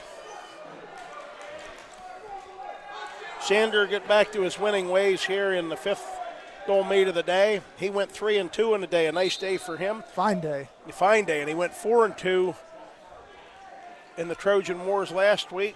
And in between there, he picked up a nice win, a major decision against Penns Valley on Thursday night. The Tiger has Gage by the leg. The Tiger's name is Nick Berkey, and we do not have a scouting report on him either. So well, then we don't know what to expect. I mean, possible underclassman, but Gage seems to have found his way here after that quick shot by the Tiger. The Tiger, Berkey, and now Gage. Now Gage is into that same mode that Xander was just in. He's looking at the tilt. He's got the tilt. He's got 3. It's 5-0. Cornell bound Gage McClanahan, named All-State in football just a week or so ago. I thought he had several teammates that also should have made at least a couple of different All-State teams. I didn't get a vote. If I'd have had a vote, several of them would have been on my ballot, no doubt. Gage is currently ranked 5th in the national rankings that Intermat has pulled out. 5th. Gage McClanahan ranked 5th in the country. Right now ranked number 1 in District 6 AA, and the PIAA's 145-pound class in AA. And look at Gage, hit the big one, going for another tilt. He's got Berkey in trouble. Takes a peek at the clock there. So it's 8-0. Gage working, rolling through on Berkey again.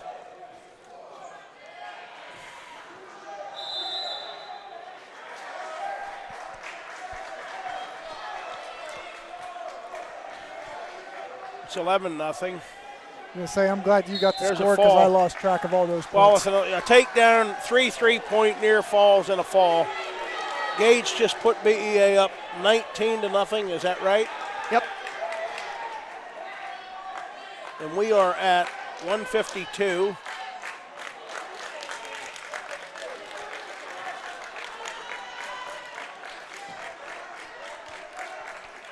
And we're forfeiting 152. We are. Okay. We did.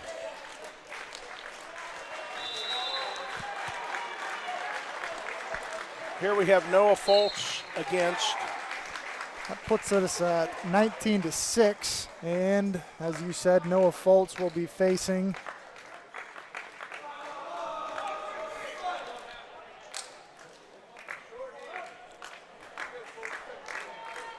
So we forfeited to 2 of them. yeah, we did. Campbell Walls, we've received a forfeit at 160, I believe. Okay. Well, he was decent last year, I think, right? This will be Noah Foltz versus Devin Datris. I think he was in their lineup a year ago too, but I could be wrong. He was. He was a third place finisher. Nope, that was Walls. Walls was a third place finisher, so you were correct. He was a good one for the Tigers last year. Devin Datris, 3-10 last year. The Tigers senior. Who? Datris. Datris. Devin Datris. We'll call him Datris. And the team score just with those 2 forfeits. The Eagles give away 12 points to the Tigers, and we have what do we have, a 19-12 lead. Yep. So it's anybody's dual meet yet. Now Noah, who's Up 3-1 again. on the day, started out with a rough one. He gave up a fall against Jersey Shore, but he's won 3 straight. And he's got Datris in trouble. And Noah Foltz is looking for a fall. And he is looking, and there is a fall. Quick fall, and Bold Eagle goes up 25-12. And so now what are we at? 182. And this looks like Matthew Knepp, who's 2-2 on the day. He got his first two varsity wins with falls. And let's see who his opponent is. Chandler's on deck. And then David Close. Anthony Wyant. Okay. No scouting report on him. So, kind of a young and new lineup. This should be a good one for Matthew Knepp to pick up varsity win number 3. And his first 2 wins were falls against Jersey Shore and Altoona today. So Matthew weighed in at 170. He's up at 182. And just by the look of him, I'd say he's a little bit lighter than this Tiger. Yeah, a little bit. We're scoreless. The Eagles lead 25-12. We're well on our way to our 4th win of the day. And that was Matthew interesting, gets but a we got the takedown. 2. That was nice. Matthew looked good there.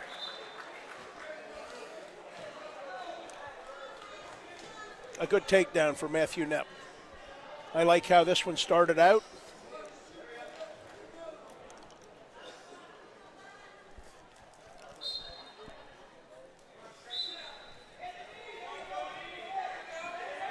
One minute into the first period. Matthew Knepp has a cradle hooked up after a takedown, and he's going to turn him. And I'm not sure why we're not counting back points, but that didn't matter. That's a 3rd fall. That brings us to 31-12, and we will go to the 195-pound match where Chandler Burns will wrestle for the Eagles.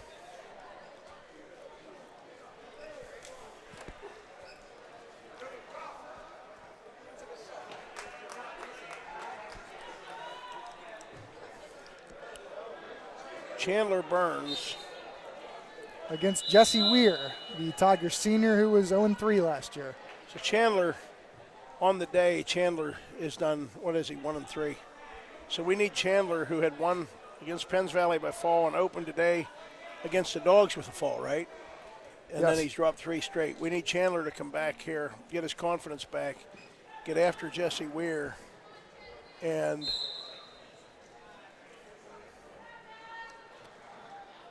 pick up a win. The Eagles lead 31-12, and we'll do a rundown and recap when we're finished here, quick of the day. We'll tell everybody how the Eagles did individual basis. That'll just take a few minutes.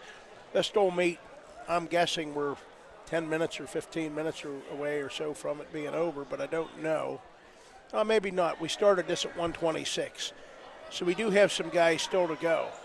David Close is on deck.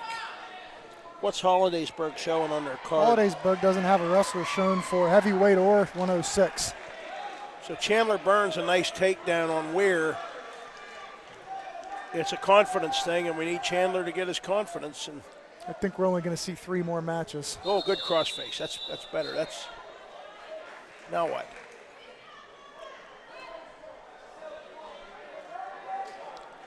What's the point for?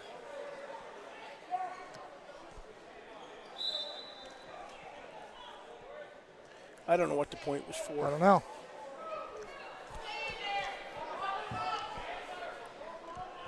I think Chandler. Too hard of a crossface? Yeah. Did they do that? I guess. I That's the only thing I saw. put it on video review. We'll check it out. I don't know. I saw that.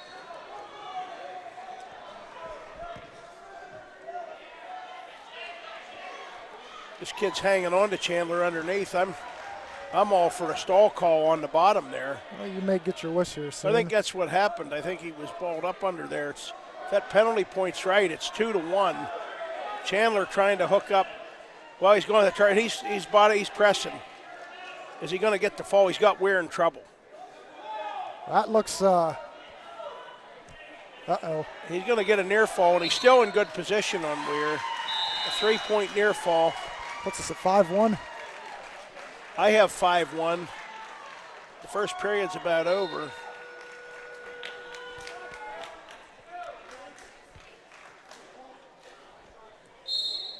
The Eagles lead 31-12. Based on this sheet I see, it looks like Hollidaysburg has an entry. At least they have somebody listed at 220, so I'm hoping that they have a Chris Iacchini listed at 220. I'm hoping that David Close gets a match here. Chandler starts the second period on top. He's wrenching, he's pushing, he's in control. He's got, as you said, this is Weir. He's got Weir flat. Chandler gets his second fall of the day. He needed that. He got one against Penns Valley Thursday night. He got one this morning against Jersey Shore. He lost 2 close matches today. He ends the day 2-3, but he starts the day with a fall and ends the day with the fall. Gives the Eagles a 37-12 lead. We're well on our way here to being 4-1. I think we're going to see a forfeit here. Well, even though they do have somebody weighed in, I don't see anybody getting ready, and we're... David Close gets a forfeit. That's fine. He's had a fine day. He went 5-0. Gage gives him a shot in the solar plexus or whatever, and off the mat he goes. And no match for 285? No match at all for 285, so no points. So it's Cohen Baney goes out. And he'll get a forfeit. So David Close gets a forfeit. Cohen Baney gets a forfeit. Maybe. I don't know about this. Yep. 106 is a forfeit. So it's 49-12. And out comes Jeffrey Pfeiffer, who we just saw last match. I had a great conversation with him, Adam. Did you? Yeah, because District 6 has him ranked, and they can't spell his name. His first name is officially Jeffre. There's no Y on the end. So we knew that. His last name has one F. It's Piffer, Pfeiffer. They keep calling him Piffer in all the brackets in track wrestling and the district rankings, and they told the Bald Eagle coaches, if you got a guy that's ranked, you got to make sure they spell his name right on the website, so hopefully they're going to take care of that. He's got another tough match here. I remember this kid from last year, Colin Smilnak. Oh, yeah. Yeah, he's tough. Smilnak is tough. What did he place in the district? 5th. 13 and 15, so he has almost 30 matches last year. In the last match, Jeffrey beat a State College kid that took 4th. So I'm guessing the same weight class that he could knock off back-to-back returning district place winners, and that would be a great thing. I told him they're worth a pile of seed points. I think he's 4-0 in the day, Adam. Yeah, he's 4-0. He is 4-0 on the day, and he got out of trouble there, so nothing hurt. Cooper Gillum, I don't know if he'll have a match or not. he would be on deck. He's They getting should. They have 3 guys weighed in there. Well, he's got his singlet up, and Smilnick has Jeffrey in a cradle, and I guess he's got the takedown, but let's see if Jeffrey's perfectly comfortable in that. Well, not there, he's not. He's caught and he's stuck. He got bottled up underneath Smilnick, and that's not good. He almost had the counter he wanted, and he didn't quite get it. He was reaching through trying to hook up one of those of his own, and he didn't get it. I thought he might come out on top. So there, now but he's that got to didn't fight happen. out of that. And that's a tough thing to fight out of, the low leg cradle. He's going to have to come up around now, clear the hip. He's got his elbow. He's working on Smilnick's elbow. Can he get out of that without being crowded over? That's the question. Yeah, he's going to be really good at him. You can tell sometimes, even when people see adversity like that, he's going to be very good. I don't think anybody's going to argue that. What's after all that? What did he get? A 2-point near? What's the score? Is it 4-0? 4-0. Yeah, he only gave him 2 points for the near fall. Yeah, so he's right in this. The first period's about over. Good explosive move, was trying a quick switch, and that didn't work, and so he'll have to get reset here. He's 4-0 on the day. He's had a fine day.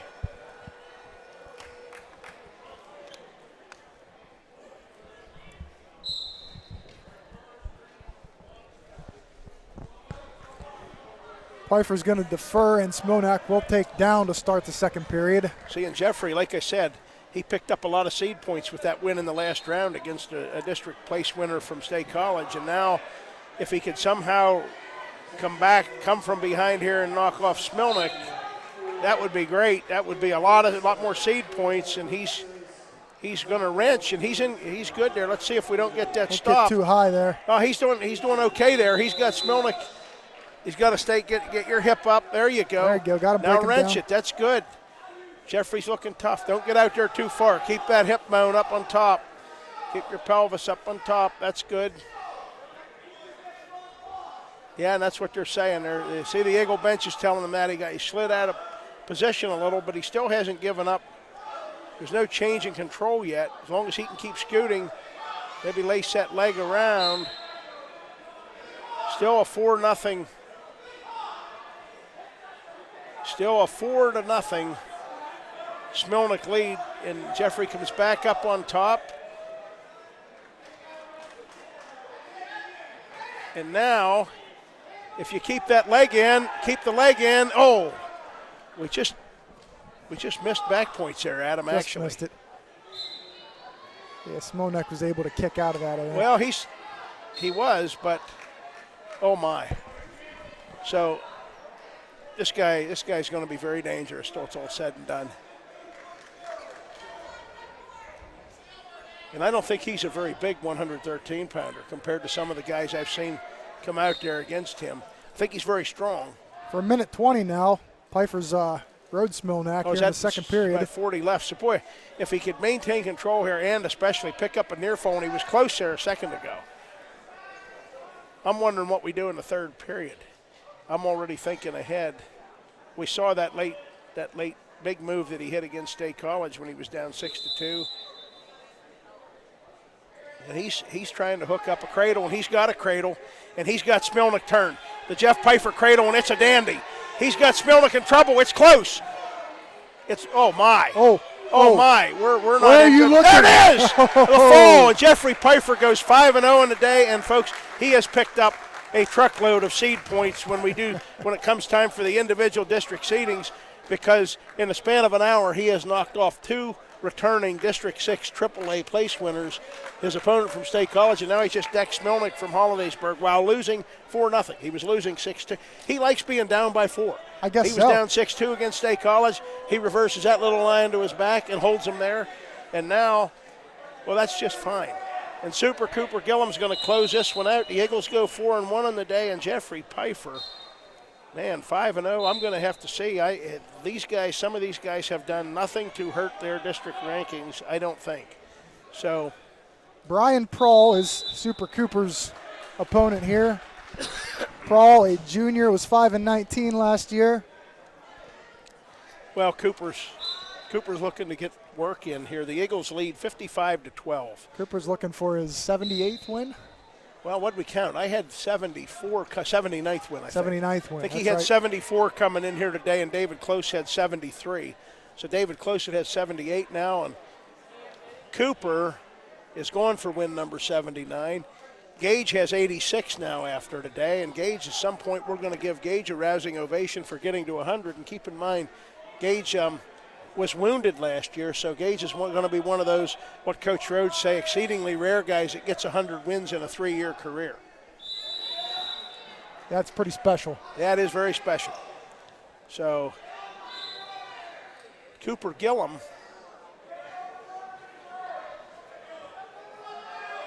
is the number of bouts that the Eagles have left. Cooper Gillum could be approaching 100 at the end of his 3rd year with another year to go. But right now we're not talking in those terms. I'm looking forward to seeing the Eagles. The next Eagle dual meet is Thursday night, I believe, the next home one. Phillipsburg. P.O. Brad Pataki has an excellent team. The P.O. Mounties are coming in. Given the condition of Bold Eagle, a lot of people have P.O. favored. If you look at the District 6 dual meet rankings, P.O. is favored. They were ranked 4th. We were ranked 5th out of 27 teams. With that said, it's a special night in Wingate, the 1999 district. Nice takedown there by Cooper spinning around. Cooper gets a takedown. The Puts him at 1999 state and national championship team, guys who are now all in their late 30s, close to 40 years old, are all coming in for that, I hope. They're supposed to meet at 6 p.m. in the lobby, and they will be honored, recognized in some form or fashion, other than you and I calling the meet on Eagle Ambassadors. I'm not sure what they're doing for those guys, but you could live 1,000 years and never see another team be named national champions.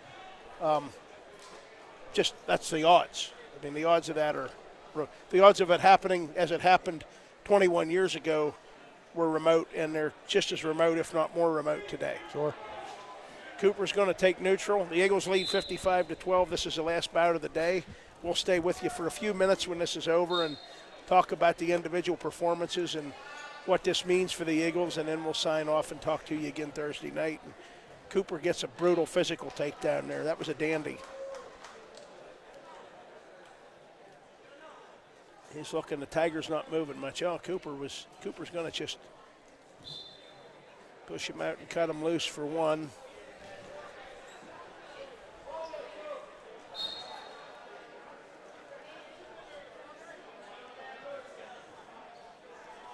Ankle pick, now just in on a low single, now worked up to a double. Potentially dangerous, I don't know what that was. The Tiger looks to be wounded, hobbling on his right leg a little bit.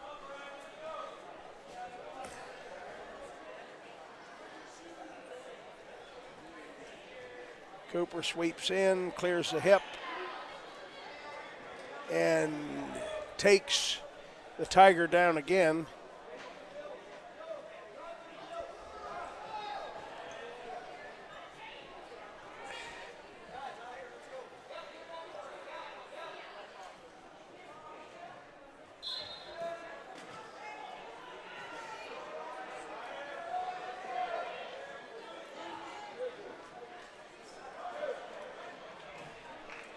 I think there's an exhibition bout or 2 exhibition bouts maybe when this is over there, because there's two Eagles down here, and I'll go ahead and call those at them. You can compile some stuff like individual records if you can do that on the day for the guys, because after Cooper's finished here, and he's going to be finished about when he decides to be, I think. He's working hard, looking tough. He's been tough all day, but now he's letting the Tiger come up. A little bit of a cross-face, not really a cross-face cradle attempt. Now it is. Now he's scooting that around there, but he pulls the arm underneath, so instead of the cradle attempt, he goes with that inverted, the cross wrist. Now it's a crossover. Turkey bar, as they used to call it. He's got the Tiger in trouble. The period is winding down. Cooper there. There's a fall. Before the period ended, the final dual meet will end with B.E.A. beating Hollidaysburg 61-12. The Eagles go to set 4. They were 4-1 on the day. They are now 7-2 on the season. A couple of Eagles still are carrying headgears, and I want to see if there is here an end of the day exhibition bouts. I don't know. I saw Camden Comley and Gavin Eckley both looked like they were going to be wrestling here. I don't think that's going to be the case. So we'll just give it here. The Cowboy doing a great job, as he always does. He is summarizing how the day went. And while he's doing that, we'll give a quick recap here of the action and the scores today. The Eagles go 4-1. They beat District 4 AA Jersey Shore 49-22 in the opener. They beat District 6 AAA Altoona 43-30 in round 2. In round 3, a close dual meet decided when David Close won at 285. The Eagles defeated Fauquier, Virginia 40-33. The Eagles then ran into District 6 AAA powerhouse, and State College is very good. The Eagles gave a good account of themselves, but fell to the Little Lions 46-21. And they just finished the competition here with a resounding 61-12 win over the Hollidaysburg Tigers. Hollidaysburg District 6 AAA, and Hollidaysburg's own 12 points came on a pair of B.E.A. forfeits. The Eagles won every bout against Hollidaysburg that was actually contested on the mat.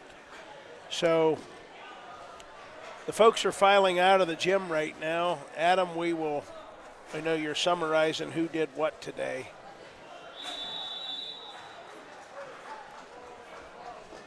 It's been a long day, been an entertaining day. The folks did wonderful work here.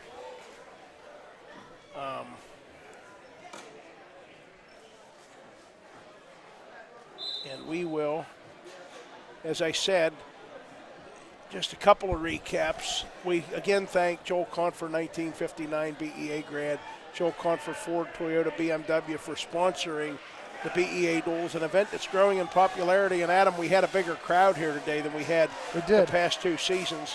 Maybe the weather, this was a better weather day for travel and driving. And that's all good. And we only had 7 teams in it this year instead of 8, and we still had a bigger crowd as far as fans and attendance. The 1999 Bald Eagle District, State, and National Championship team will be honored on Thursday night before the B.E.A. P.O. dual meet here in the old gym. We ask any members of the 1999 Bald Eagle wrestling team, and I know a number of those guys are out there that I do maintain some contact with, guys like Mike Maney, the head coach at Bellefonte, Adam Fisher, the great American soldier that he is, and Kyle Gavlock, a longtime friend. Those guys were on that team. They and their teammates from that storied team will be honored prior to the B.E.A. P.O. dual meet, which should be a big and excellent dual meet.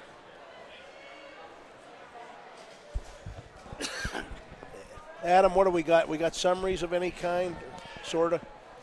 Yeah, we got a summary of the individuals here. And that's good. I'll spout them off a little bit.